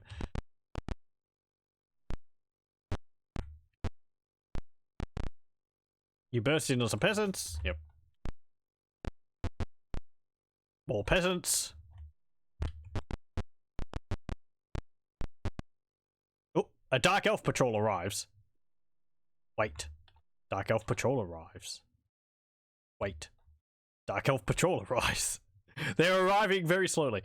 Wait. Both sides wait. Oh, they're not actually attacking us. They're just waiting there to see what we do. Parley. Haughty, sly, nice, meek, abusive.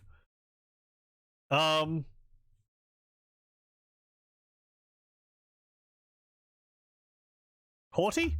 You ungrateful slime. You've tried our patience once too often. Prepare to die or something. Okay. Hey, it's a bunch of dark elves. Scampers, you are in a very unfortunate position.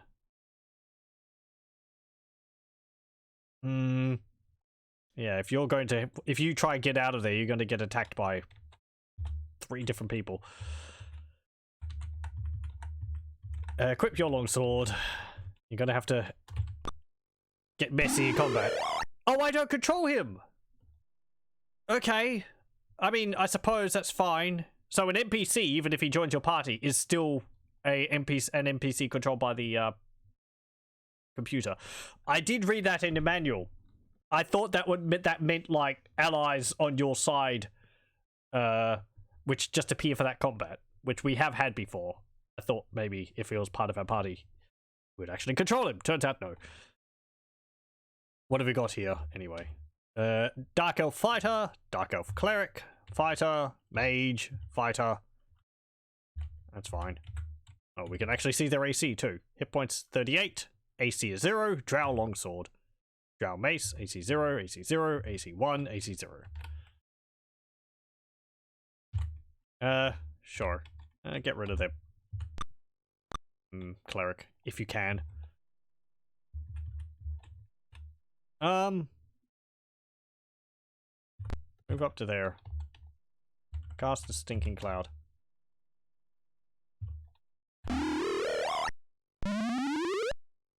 Okay.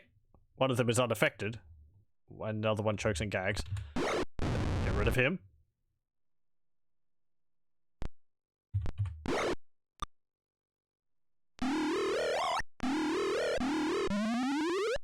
Okay, you held person. That's not fantastic. Am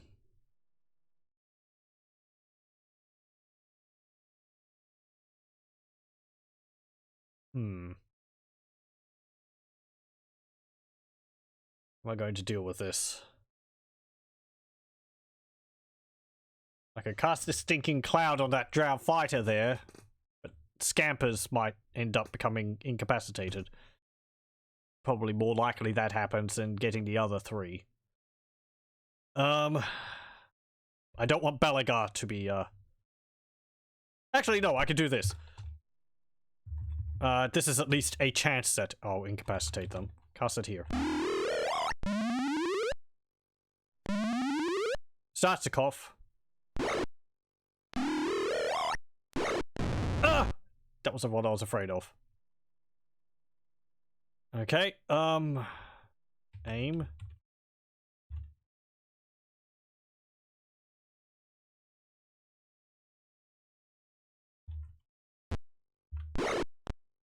I didn't really mean to move there.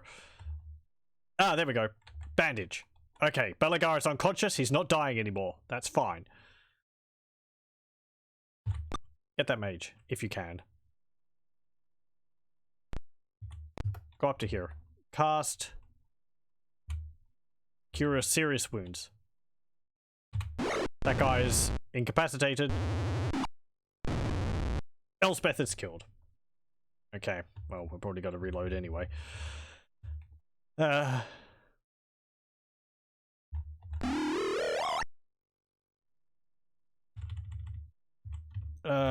there. Right. Drow. It's good that they're, appropriately tough. I feel sometimes these games, they feature Dark Elves a lot. I don't think magic missiles do anything. So they can feel kind of just like another ho-hum enemy, rather than being kind of a big deal.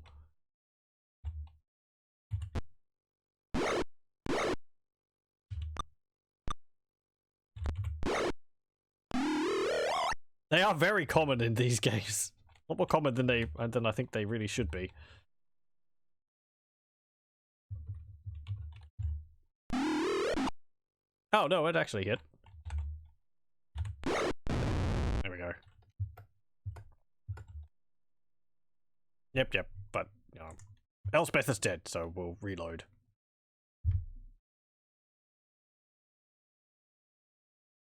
I don't have a resurrect, and I'm not going to raise dead, and I don't feel like going all the way back to town to, resurrect someone, so we'll just load the game.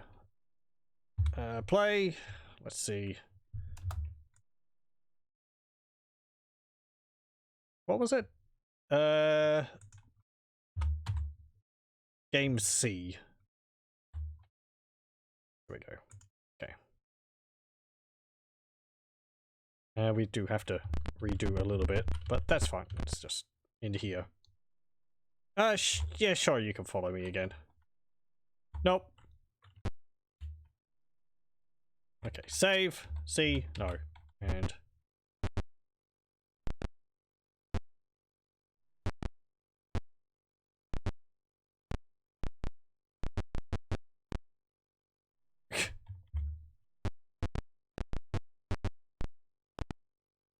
Priest approaches. We will hide you here in the Temple of Sune, but we can do no more while the Horde is about.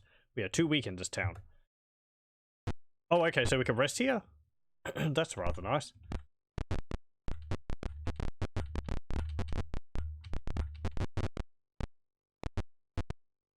A Dark Elf patrol arrives. Wait. Parlay. Abusive? Your grateful slime. Be happy for a quick death. That's what they say.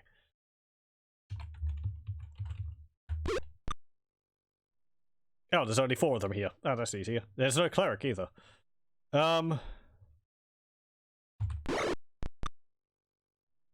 Cast. Stinking Cloud. Oh, I can actually cast it over there. There we go. Good. And... okay. Hey, nice! Thank you very much. That guy was incapacitated, but you still killed him. That's good job. I don't really feel like it's worth casting Magic Missile on them. I'm guessing they're innate magic resistance. It's just, kicking in for that. I mean, we'll get past it occasionally, but...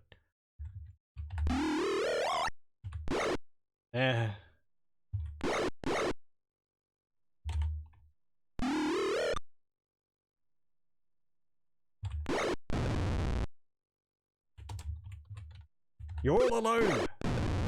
Now you're dead. Peasants come out. You fools! You've incurred their wrath. 1,960 experience points. We get loot. Yes, I'm going to take this loot. If I know my Drow, they should have pretty nice stuff. Also got money. 8 gems. Sure, I'll take 8 gems. What have we got? Drow chainmail, Drow longsword, 6 arrows, composite shortbow.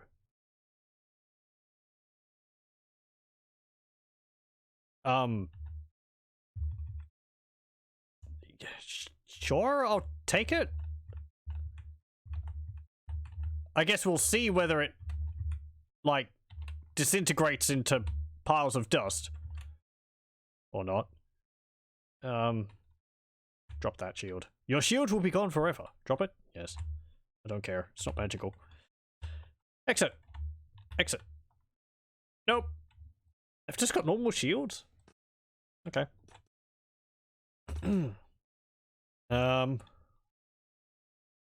Save under D. Go. Belegar. Drow chainmail. You've got an AC of 0. -1 AC. If it's working and it's not going to disappear, then I guess I'm going to wear it.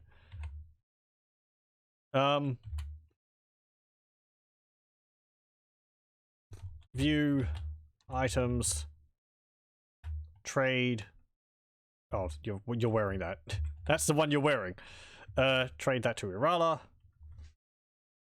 Exit. Let me actually have a look. Let's see. You've got a longsword +3. So with this wielding, it's 1d8 +7, which is pretty incredible. 1d8 +7. Wait, hang on. 1d8 +4. 1d2 +4. So the Drow Longsword is actually as good as Frostbrand. Frostbrand. I think we're going to continue using Frostbrand though. I'm actually going to trade one of these to Scampers. I could also give one of these to Volkmar. Make use of that. Can a mage wear this? Trade. Like the elven. Let's have a look. Egrimm. Wrong class. Yep. Didn't think so. Scampers. You've got your short bow equipped. That's fine. Volkmar. Let's see. What's your AC? 2. With this, your AC is 1. That's better. Your AC is 1.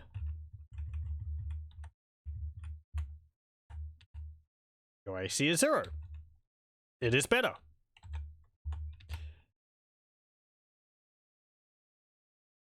Should I equip one of those Drow Longswords on Erala? That'd actually be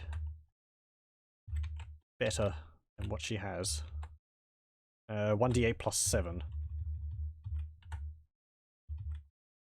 1d8 +9. That is better. Not immune to electricity though, apparently. And you're not, I'm assuming you're not dealing fire damage anymore. So what, these are like longswords +3? Would that be? Actually, come to think of it. Dark Elf Patrol arrives. Wait. Parlay. Sly. You are Grateful Slime. Yeah.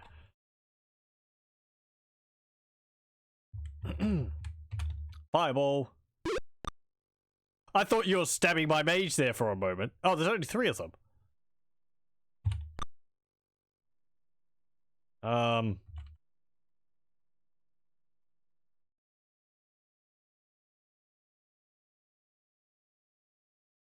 Yeah. Fireball.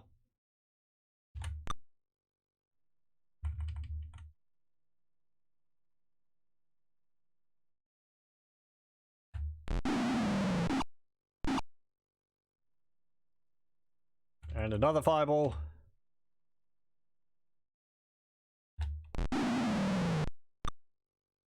Okay, that didn't do anything.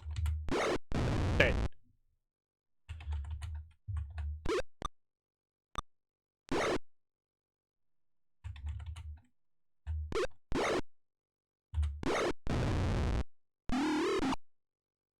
Cool.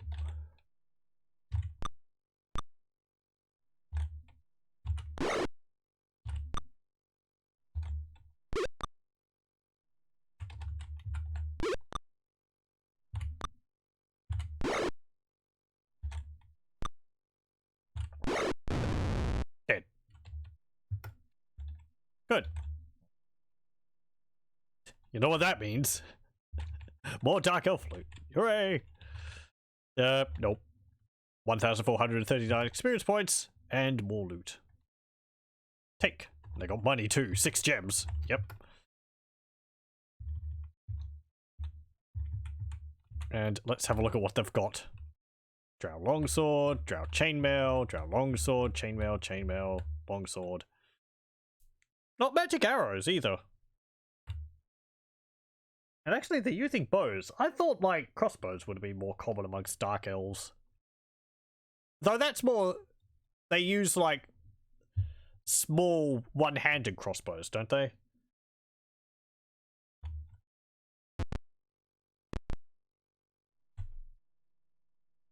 Was there a shop around here?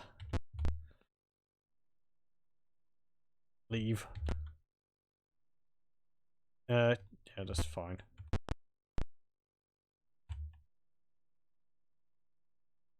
D. Let's see. So, this was the temple. This was the inn. That was just peasants, peasants, peasants. Peasants, peasants. Peasants, I'm guessing. Okay, I thought we'd come across a,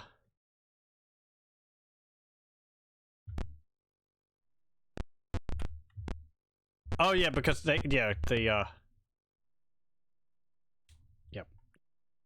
I was thinking we could identify stuff in the temple, but, the temple was like, you know, you can rest here, but we can't do anything for you at the moment.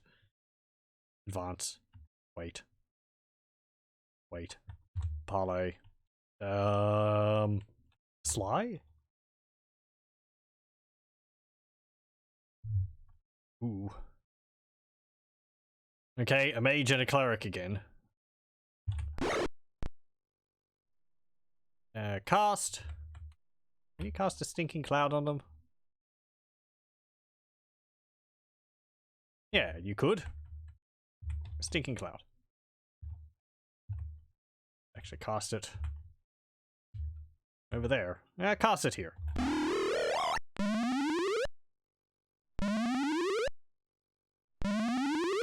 Cool. Mage is incapacitated. Have you got no spells left anymore, and you're just like chucking bolts into melee, into combat?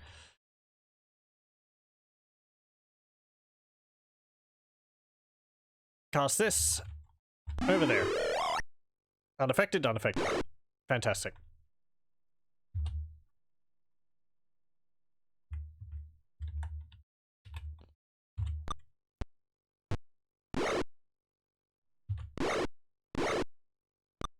Kill the cleric.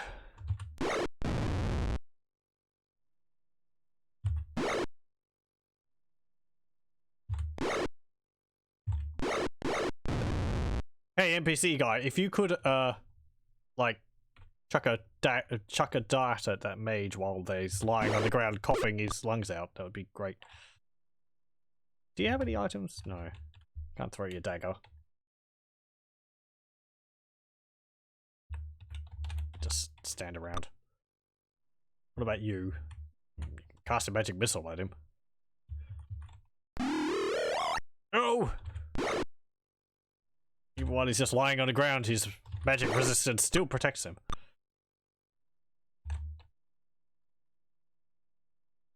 You're in a real awkward position there, Erala. Boxed in. Ah, this is fine.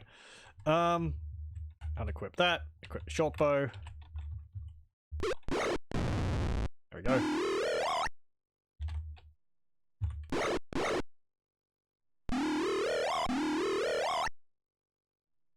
Well, good. You cast hold person, but you didn't affect anyone.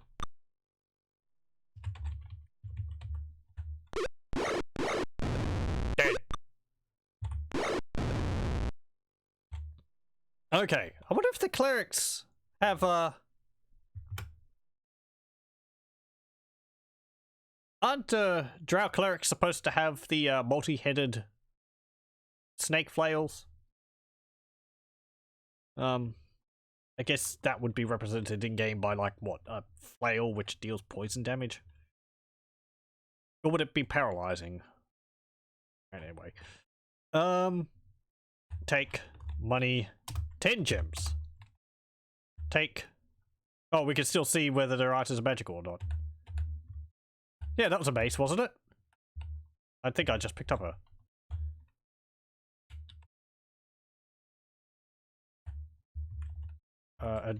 a drow mace.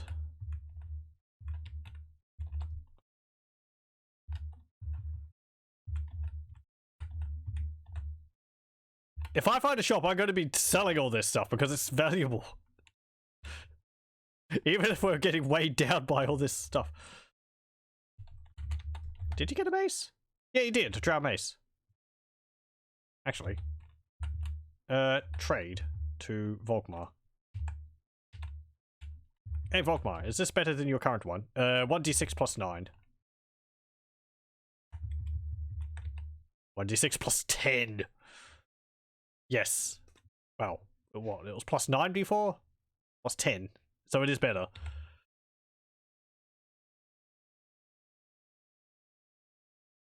That's nice. Okay. Let's go in here. Encamp. Fix. Magic. Memorize. You don't have anything to memorize. Magic missile. Magic missile. Detect magic. Stinking cloud. And a fireball. You can get detect magic. Magic missile. It'd be nice if it had a little number next to the spells so you knew how many you had memorized already. Rest. Rest. There we go. You're gonna go, Rex? Well, thank you very much for joining. I hope you have a good night.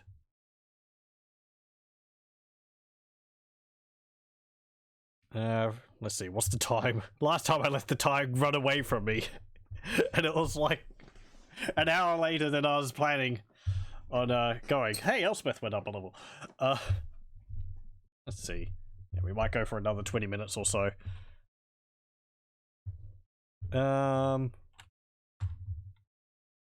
It's been exploring around in the foresty areas. There hasn't really been too much aside from the beginning. A lot of it's just been... We've been feeling our way around places. You know, exploring, trying to figure out what we're supposed to be doing and where we're supposed to be going. That's stuff. Shouldn't be too hard on myself. I can't go immediately where important things are because I don't know. That's part of playing these games blind. What about Meek? Akabar presses forwards. You filthy creatures think you can crush this town. We'll destroy you first. The elves. The elves' expressions harden. Oh, okay. You're a grateful slime. Yep, right. So we can't avoid combat. He's going to drag us into it. That's fine. Whatever.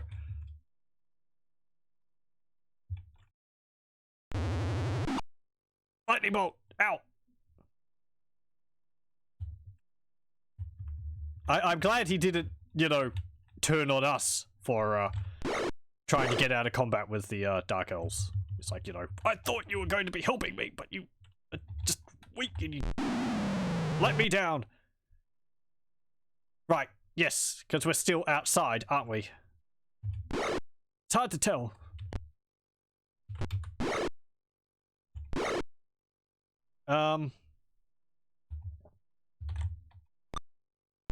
You can't cast a spell because you're hit by a lightning bolt. Cleric is dead. Good. Dash between them and strike down the mage. Don't really need to cast anything because they're not going to be able to get to you. I mean, you could take a step back or two. And you. This is just going to be hacking down the warriors and melee.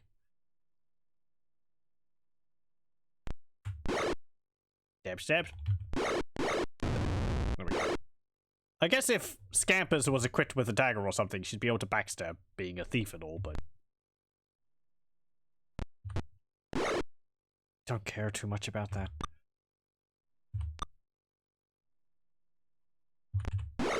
It'd be some extra damage, but probably more damage than I'm brushing off.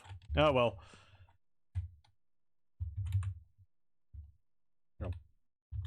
No, I don't want you to attack Scampers. Oak.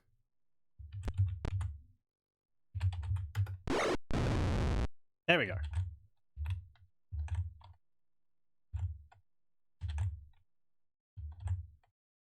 Nope. 2,508 experience points. More loot. Money, money. 10 gems. And, yeah, detect. Draw mail, draw mace, draw chainmail, longsword, chainmail, longsword, chainmail, longsword. Good. I think another benefit is that because it's elven stuff, it's lighter than normal, so you can carry more of it.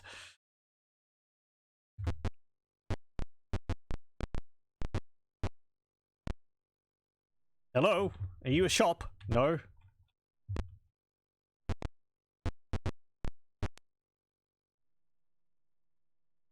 Leave. Can actually see into this place. Save. D. No. Magic. I want you to cast a spell. I want you to cast Bless. Let's buff our party before we get in there. Cast Prayer too. Everyone is praying. Cool. Also protection from evil? Cast a spell on whom? Volkmar? Doesn't matter.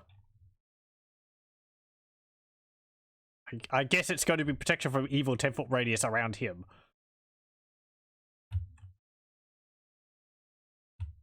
Okay, let's go inside. This barn is empty, save for the Efreet and his dark elfin cohorts. Is that what he meant by the red guy? It's an Efreet. Good thing we've got Frostbrand. I might have wanted to have a fire shield as well. Right. Okay. Or Ifrit? The Ifrit's voice booms out. So the pathetic worms show some spine. We will kill you, then burn down this wretched heap of hovels. You have brought doom on your village. Ow. Great, we're surrounded by him. We're right up against him. That's not great. Haven't met an Ifrit before.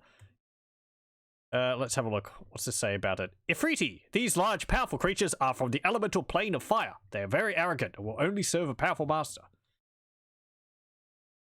Are they from the elemental plane of fire? I guess so. Are there various djinn, like, aligned with the elemental planes? Yeah, I suppose so. Because you got, like, air djinn and so on and so forth. I thought they perhaps had, like, temples or, like, palaces located in other areas, even though they were sort of different elements. Pour a bucket of water on him. I don't have a spell for that. No!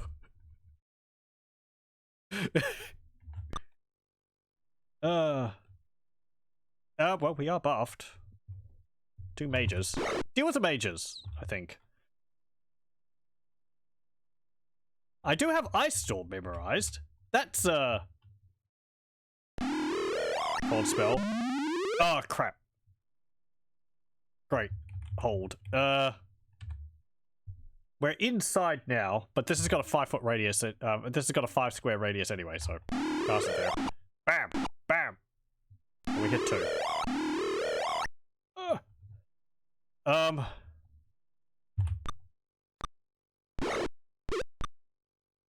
Okay. Ice Storm again. Cast it a bit closer this time. I guess they're making the resistances. Wow! Wow! Dead! So much for the Ifriti. Cast a fireball. Stab, stab. Lightning bolt!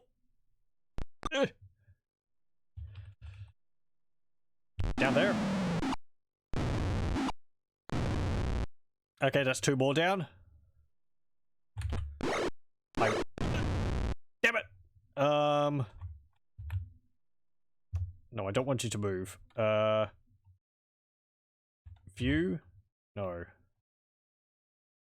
Aim? How did I bring up?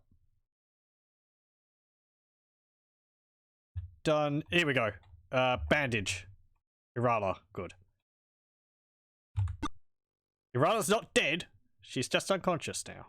If she's in dying state, you have to bandage them, otherwise they'll bleed out after a few turns. So Erala's now unconscious, but she's not actually going to die. Unless she gets hit by more damage.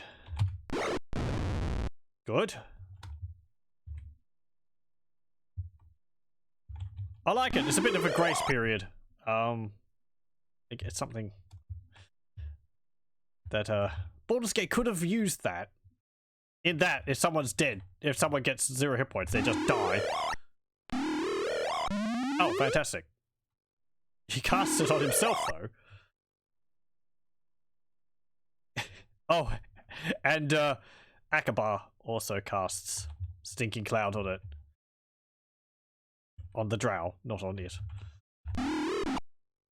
There we go. Dead. Guard. Guard. Guard. Nope. Party is 1. Each character receives 2,954 experience points. Here we get loot. Detect. Take. Money.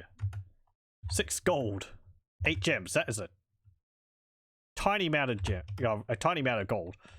What have we got? Drow mace, drow chainmail, mace. Can't pick up anything else. Erala! You're unconscious, but you can take stuff. No, you can't. Volkmar. Take. Ifriti didn't drop anything? What am I doing? Hold on. There we go. Exit. Nope. On the body of the Ifrit is a map indicating the town and a cave.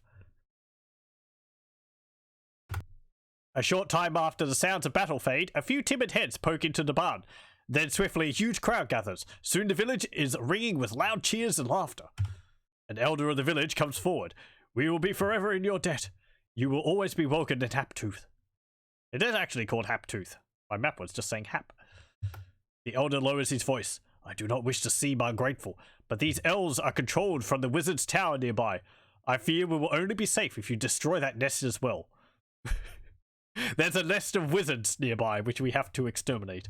Those damned wizards, always infesting random towers in the wilderness. This is why if you come across an empty tower, you have to clear it out. Otherwise, it's just going to end up, wizards end up moving in, and you get more wizards, and, it just becomes a mess. Need to get exterminators in every now and then to clear out the wizards.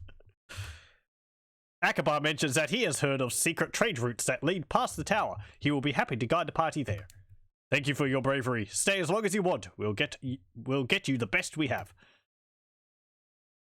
Hooray! We've done good deeds. Let's save. D. Do you have a shop? I have a lot of drow elf equipment I would like to sell. Funny that. In camp. Yeah, let's fix. Fix. There we go.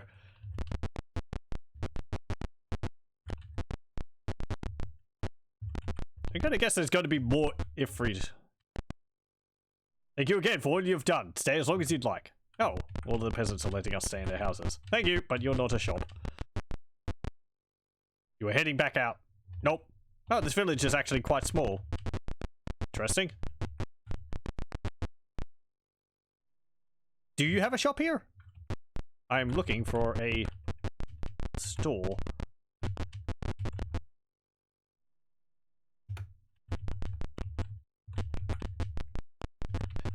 We'll just ignore that this village's population is made up of, like, identical people. Bash, pick, exit. Let's just exit.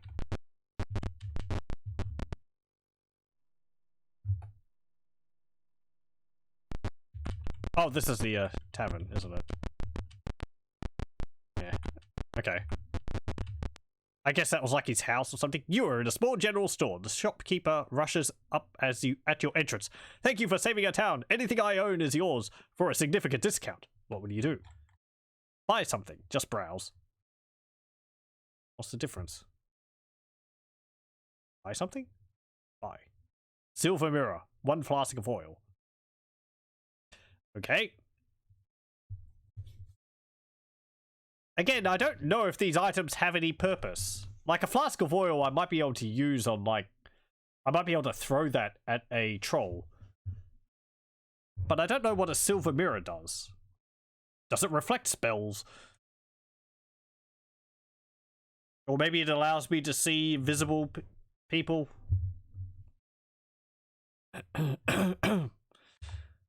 I'm overloaded anyway, it doesn't matter.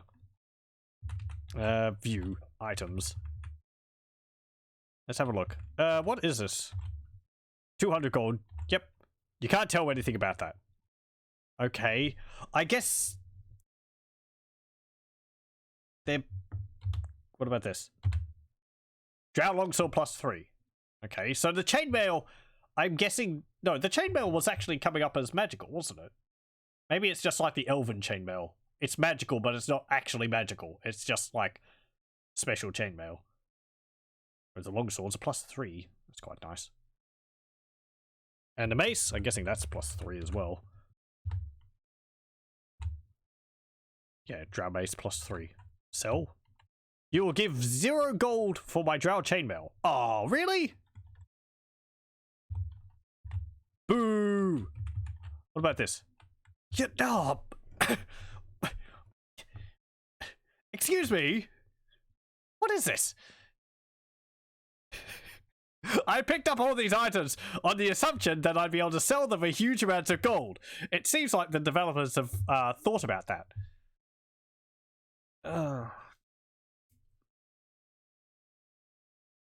You can't tell me these items are not worth something. They're +3. They're heavily magical. No. Maybe it's just this town? If I go somewhere else to sell them, will that be better? So, you'll buy the battle axe for more than you will drow mail. Maybe you just don't want them because you have bad memories attached to them. That's kind of understandable if that's the case. Appraise. No, I don't want to, actually. Because that's our... You know... That's our gold in not gold form. Exit. Fine. That just feels silly. I loot all these dark elves in the anticipation of selling it all for mad stacks of cash, and then it's just like, nah.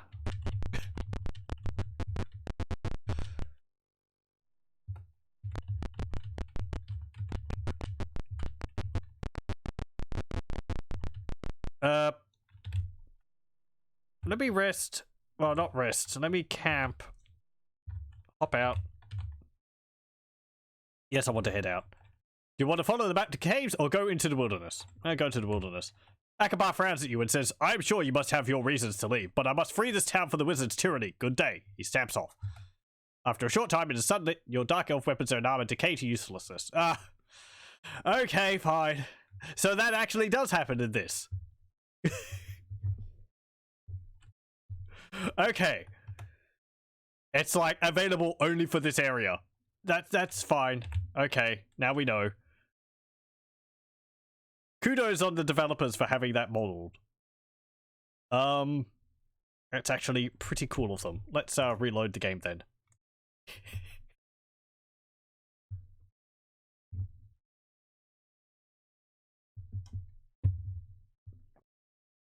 Guess maybe it was nighttime the entire time when we're here? Or maybe it's only after a period of time, because I guess like, it doesn't like disintegrate instantly. It's after a few hours or something. Load save game. It was D, wasn't it? Yep, D. Go and begin adventure. Oh, I didn't want to open the manual. I already have that open. D. Go. Okay, so considering that all these items are going to disintegrate, will they disintegrate when I go to the caves? Because they disintegrate when they come into contact with sunlight. That's the thing about drow equipment. You know, they work while you're underground. If you go up above ground, they start why is Akabar all like funny looking up there? You know, they start weakening until they turn to dust, but you know, if you're in a cave or in the dark, then it doesn't matter. I think also like wrapping them up in cloth would work.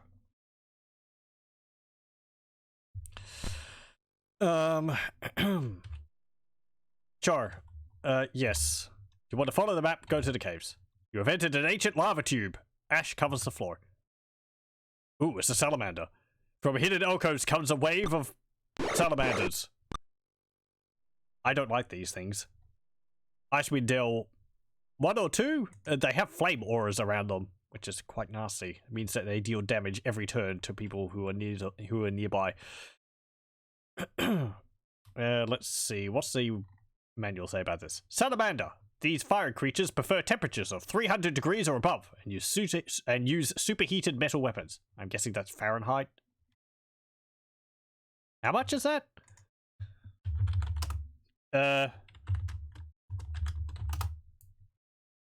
About 148 degrees Celsius.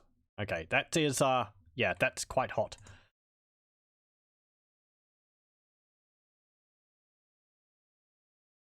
Okay, as well as some drow mixed in. Right.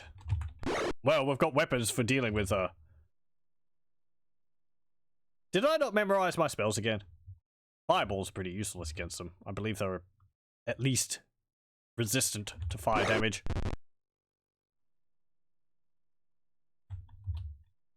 Yeah, our drow weapons stayed around, even though we went into the caves. That's pretty cool. Stab. Cast. Hold person's not going to work on them.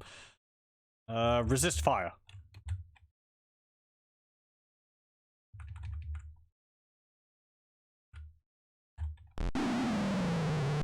Nothing happened. Fantastic.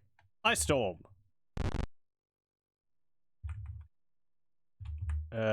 Here?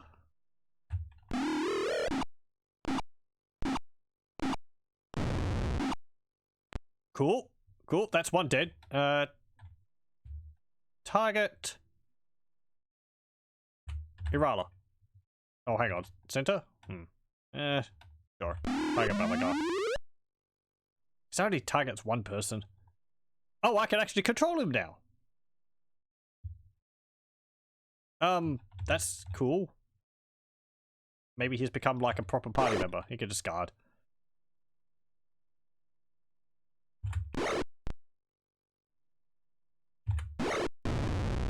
Nice, nice. I think the salamanders are the bigger threat here.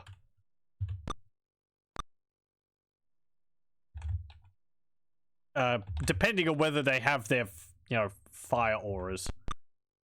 I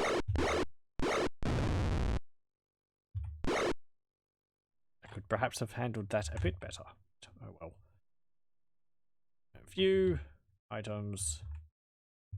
You've only got 3 arrows. Okay. No, I couldn't have bought more. The shop wasn't selling any weapons.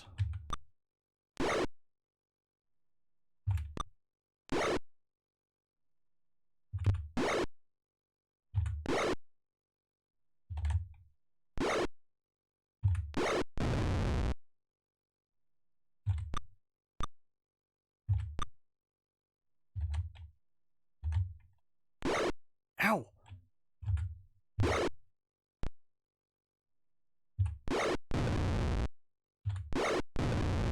There we go. Erala, go over here. God. God. Cast. Cure serious wounds. There we go. A little bit of healing. 2,148 experience. Cool. Take money. Take the gems. Do you have anything else?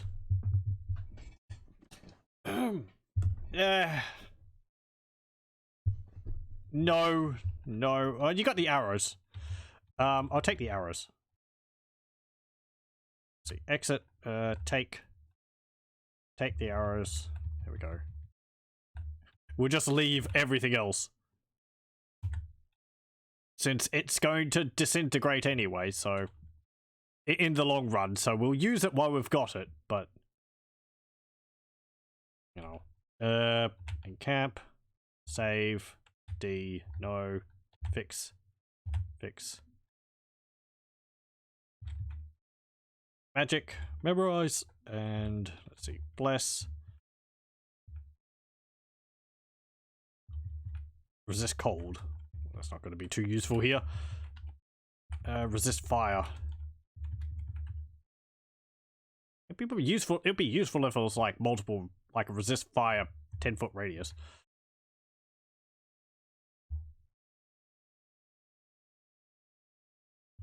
Prayer.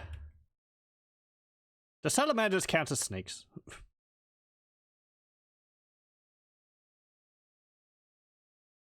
we go.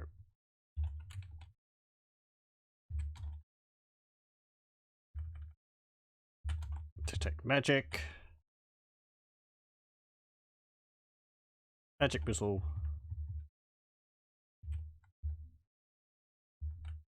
Eyeballs. Memorize a fire shield.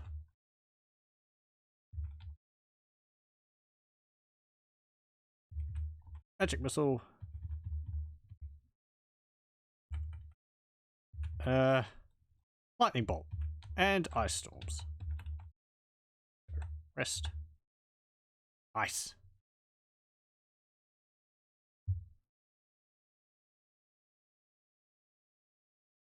Okay, exit, save, D, nope. There we go. Okay. Oh, I see. The caves are actually on the same map as the village. It's really close by. Got a different texture on the wall too. I recognize this. This texture is from Pool of Radiance. Reusing the same stalactite wall textures. It's not wall textures. That's not the right word, because this is just images. It's not actually like a texture on a 3D model. So. Wrong terminology there, Brad. Oh, hello. 4 female dark elves step from the shadows. We were expecting you. We will escort you to our commander, who has a proposition you may be interested in. Will you accompany them? Yes, no, attack, flee. I don't know. Are you good dark elves or bad dark elves? Seems like a redundant question, but sometimes there are good dark elves. Whether that was the thing at the time of this game, I guess it was, but...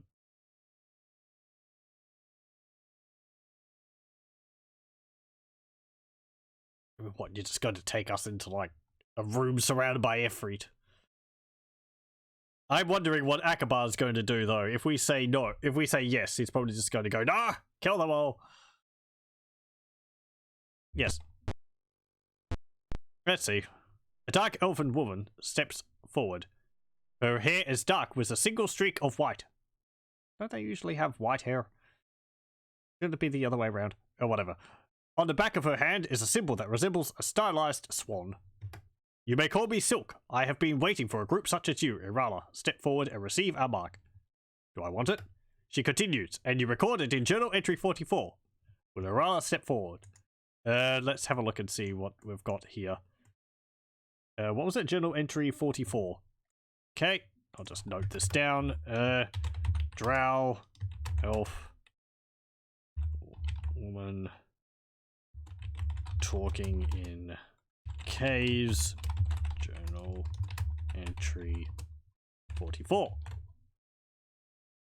What do they want me to take me to McDonald's? Will they be paying?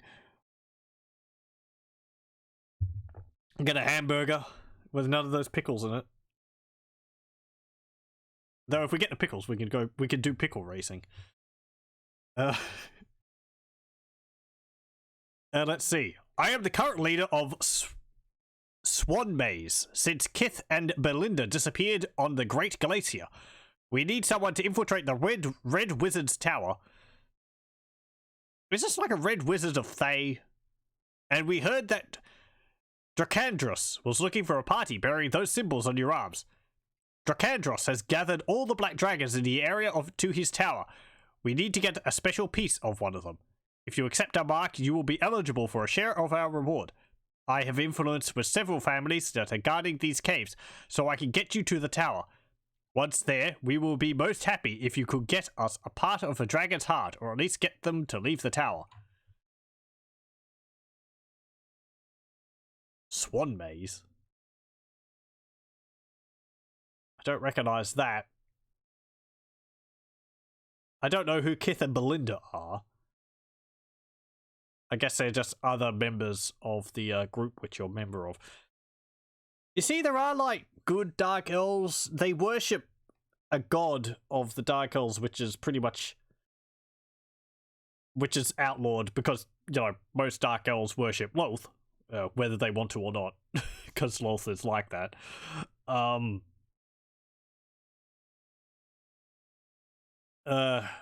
can't remember what the name of it is, though. I don't know whether that's a thing, and whether what I'm thinking of is specifically something of the earlier editions or not. They're mythical, maiden wereswan sort of things. Oh, okay, they're like shapeshifters. Oh, how about that? I've never heard of that before.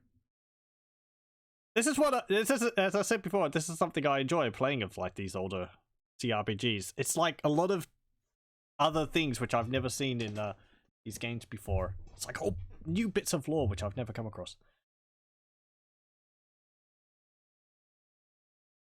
Drow so pathetically racist, sexist, flat that you refuse to acknowledge the hobby ever went there. What, having, like, break-off groups or something? They are kind of one-dimensional. I don't know. Sometimes I kind of like that a villainous, like, race is just sort of one-dimensional. I don't mean... I think it's more, sometimes I like a villain just to be one-dimensional because, I don't know. If everyone's got, like, you know, a complicated backstory which makes you feel for them, then it's not really special anymore. That's getting beside the point with this. Anyway. What am I talking about? I'm just confusing myself. But yeah. I kind of one-dimensional early editions.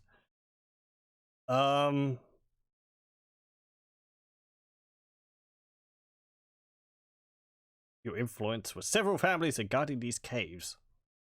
Again, I wonder what Akabar is going to say about this, because I'm guessing he wants to clear out the Dark Elves. He's not going to like that. He is a lawful good person.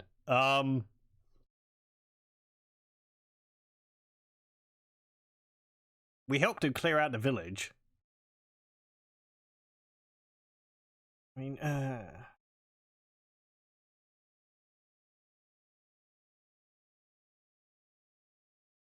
One D villain individuals is fine. The whole race thing, it's just immersion breakingly thin. Yeah, I can agree with that. You know, the whole race of Dark Elves being one-dimensional, even if it is because, you know, Loth sort of actively seeks out and kills anyone who disrespects, who deviates. You know, it does make it rather, you know, it does limit what you can do with them. So I do like if there's, like, variations, but it's sort of a limited case to sort of represent how difficult it is for them to break from it. Anyway. I don't know too much about it for in later versions. As I've said, most of my experiences with, like, Baldur's Gate, Icewind Dale 2, where they're basically just villains, except for, like, Viconia and Drizzt, because I've read about half of the Drizzt series up to Legacy of the Drow. That puts some more variation into it and things. I think there's also some of it in Hordes of the Underdark, the Neverwinter Nights expansion. I think you come across some of the more goodly aligned Drow in that. Yeah. But then that's like, you either side with the good guys or you side with the bad guys, which is the Vel'Sharess, and that lasts like one room, and then you get, you know, betrayed again, so whatever. I'm getting very sidetracked. This conversation is rambling to, like, several other areas. It's... I need someone here to rein me in. Anyway. Sure. Erala steps forward. Silk passes her hand over the back of Erala's hand, and a tattoo with just one T of a stylized swan appears. I wish you good luck. The symbol may make some patrols avoid you, but it won't be completely safe. Some of the guards are related to me, and I still have influence in family's affairs, though not in racial ones. Okay.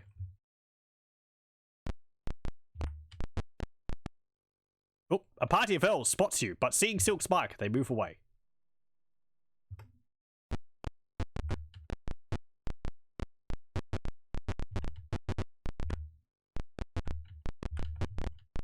I guess we'll explore the caverns. She told us to go to a wizard's tower, was what she said. I kind of feel like going through the caves anyway. Just to, like, you know, I don't know, be thorough. There's a door here. Pick the door. You have disturbed a barracks full of dark elves who rise up in anger.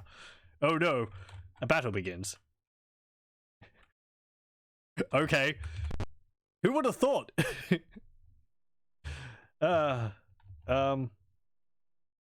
View items. Equip the short bow. And yeah, ready your arrows. There we go. Pew!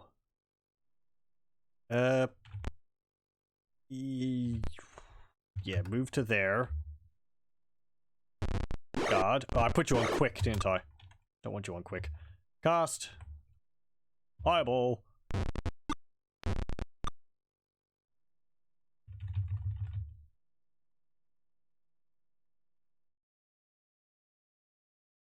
Back on topic, apologies. You only do the opposite. That's fine, I don't mind the deviations. Truly, I don't. You know, I find the conversations interesting. That's why I begin them in the first place. And also, you know, to, like, explain why I know, why I'm like, I sort of assume certain things when it comes to these, because my experience with this whole setting is from video games, and they don't cover everything, so then I know I can also sit here and talk about it and not continue playing the game. Oh boy. Anyway. You've got your short bow. That's fine. Go there. Equip your longsword.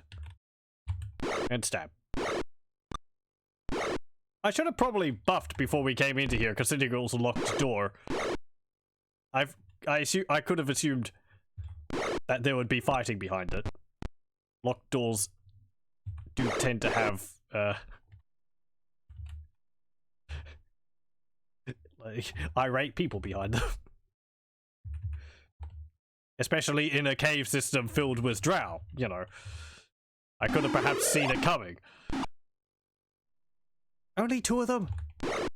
Oh, one's dead.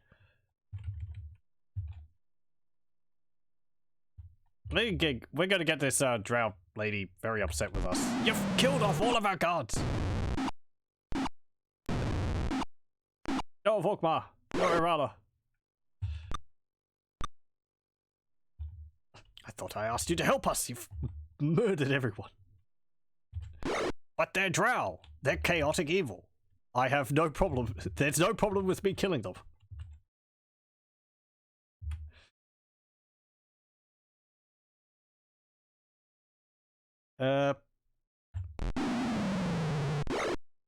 Wow, nobody got hit by that. Okay.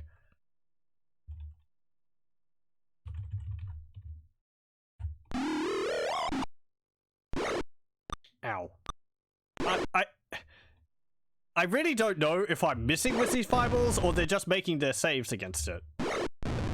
Because it's like, if they get hit by it, they get hit by it and they take damage. If they don't get hit by it, then then no effect plays.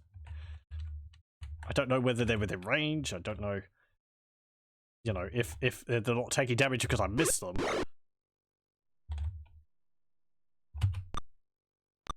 We're probably going to lose someone from this, so probably just be a restart anyway. Go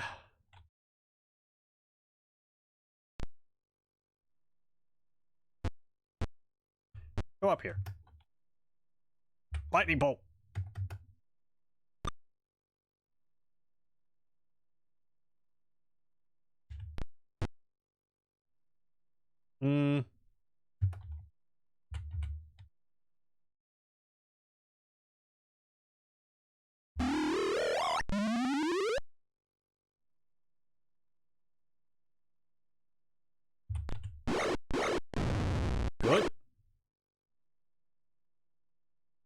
Well, there's only one dark elf down there now, so casting it down isn't as good as an option. Zap. Oh crap, it bounces. So they do bounce in this.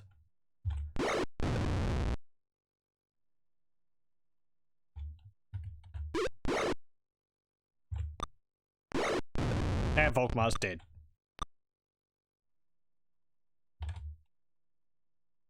I feel like they've hit the walls before and they've just disappeared.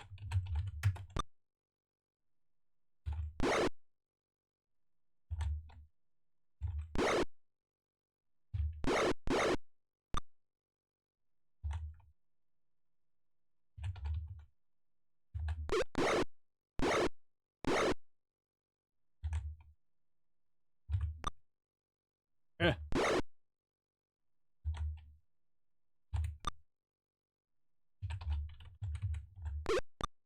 Oh! Damn it. Okay. We'll just reload that. I was going to reload after the combat anyway because people were dying, but...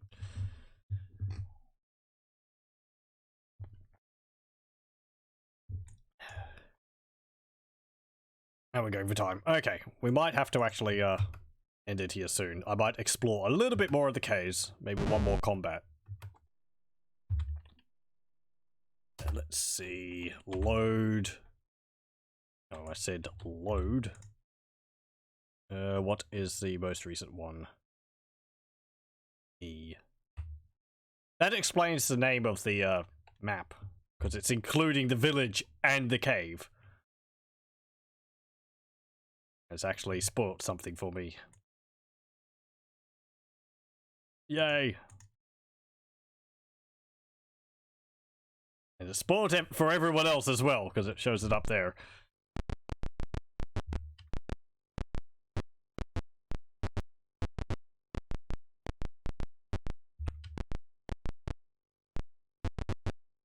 Oh, patrol watches you. Wait. Flee? Or just run away? A party of elves spot you. Yep. They move away. Loading. Please wait.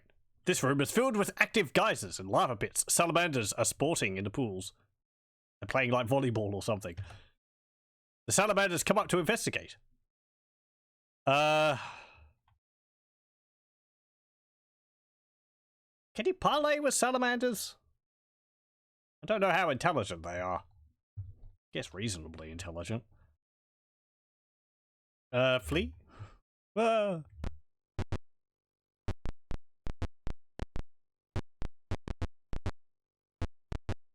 There's another room. Oh. Yep. Patrol watches you. Flee. If we could just keep fleeing, that's fine. Patrol watches you. Flee. They're not there anymore.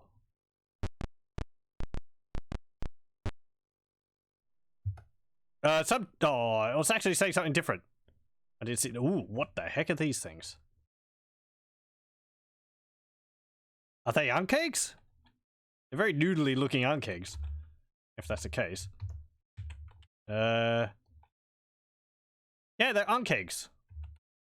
Okay. They're more like giant centipedes than like a giant... I don't know. What does an unkeg look like? Fully out of the ground. I know they've kind of got like a head, like a praying mantis. I haven't actually seen one. Let me have a look. Unkegs are like giant burrowing bugs. Yeah, I guess they do kind of look like that. They got like very thin legs. Big mandibles. So like a very streamlined form.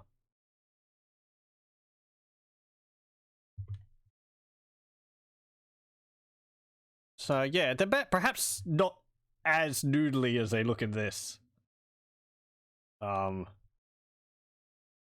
Yeah, they look about like that. Pretty much.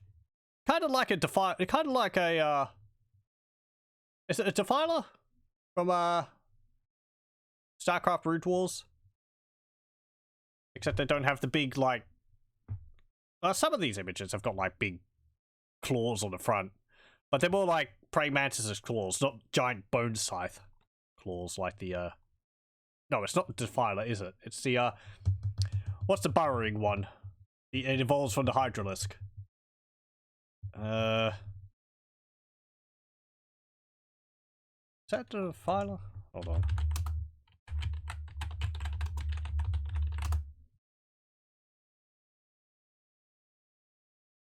No. No, that's something else. The Defiler is that long, sort of... Yeah, like that sort of flat scorpion-shaped one. It is the Lurker. That's the one which I'm thinking of. Actually, it doesn't really look like a Lurker. A Lurker looks like a giant crab thing. Okay, never mind.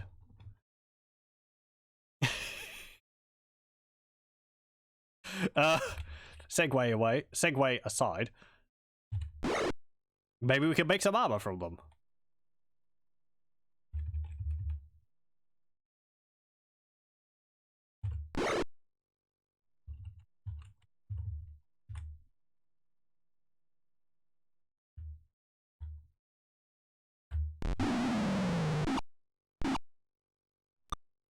Archegs are going to be much easier than Dark Elves. I think they've got fairly good armor, but not as good as, you know, Dark Elves, and I don't think they even have, like, magic resistances, so...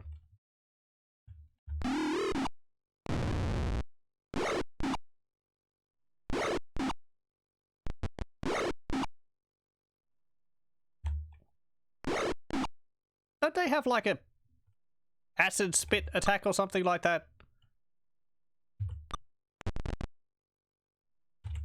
Again, you fight them in Baldur's Gate. They're quite a challenge in Baldur's Gate when you first come across them. I suppose because they're wearing the equivalent of, like, plate mail. And I remember one of their attacks is, like, they have this little acid spit, but it never seemed to do anything. They just, like, spit a little glob of acid at you and it would just disappear when it hit you. I wasn't sure whether it was because you were making a really easy saving throw, or because the attack just never did anything. Oh, hello. You've moved into the back ranks. That's not good. Cast Stinking Cloud. Cast that there. You're unaffected. Fantastic.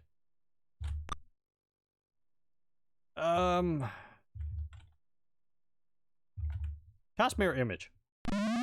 Woo! Suddenly there's 16 of me!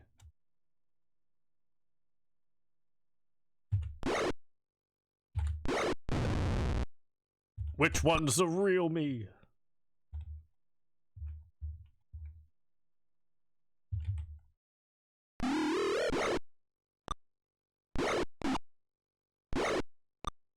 Unseen Quadruple. 16 Elspeth.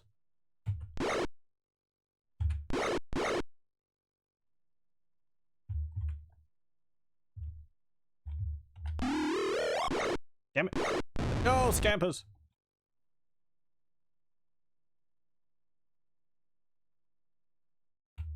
Done. Bandage. No, Elspeth. No, Erala. Wow, what was that? Didn't that take you from high health down to nothing? Was that their acid spit? Okay. What does the manual say about them?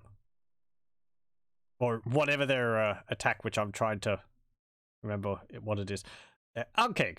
Large burrowing insects with great mandibles. These creatures have been known to spit a powerful acid. Yeah, okay. So I guess that's what it was. By powerful, they mean it instant kills. Or makes you unconscious.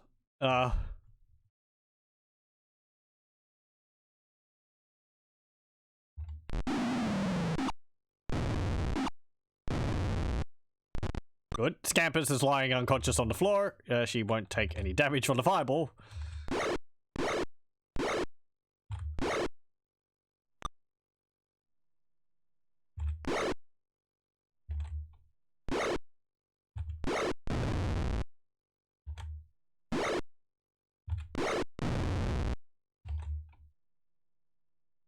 Elspeth is dead. Yeah. Wait, Elspeth? Oh, I guess I got lucky hit through her mirror image.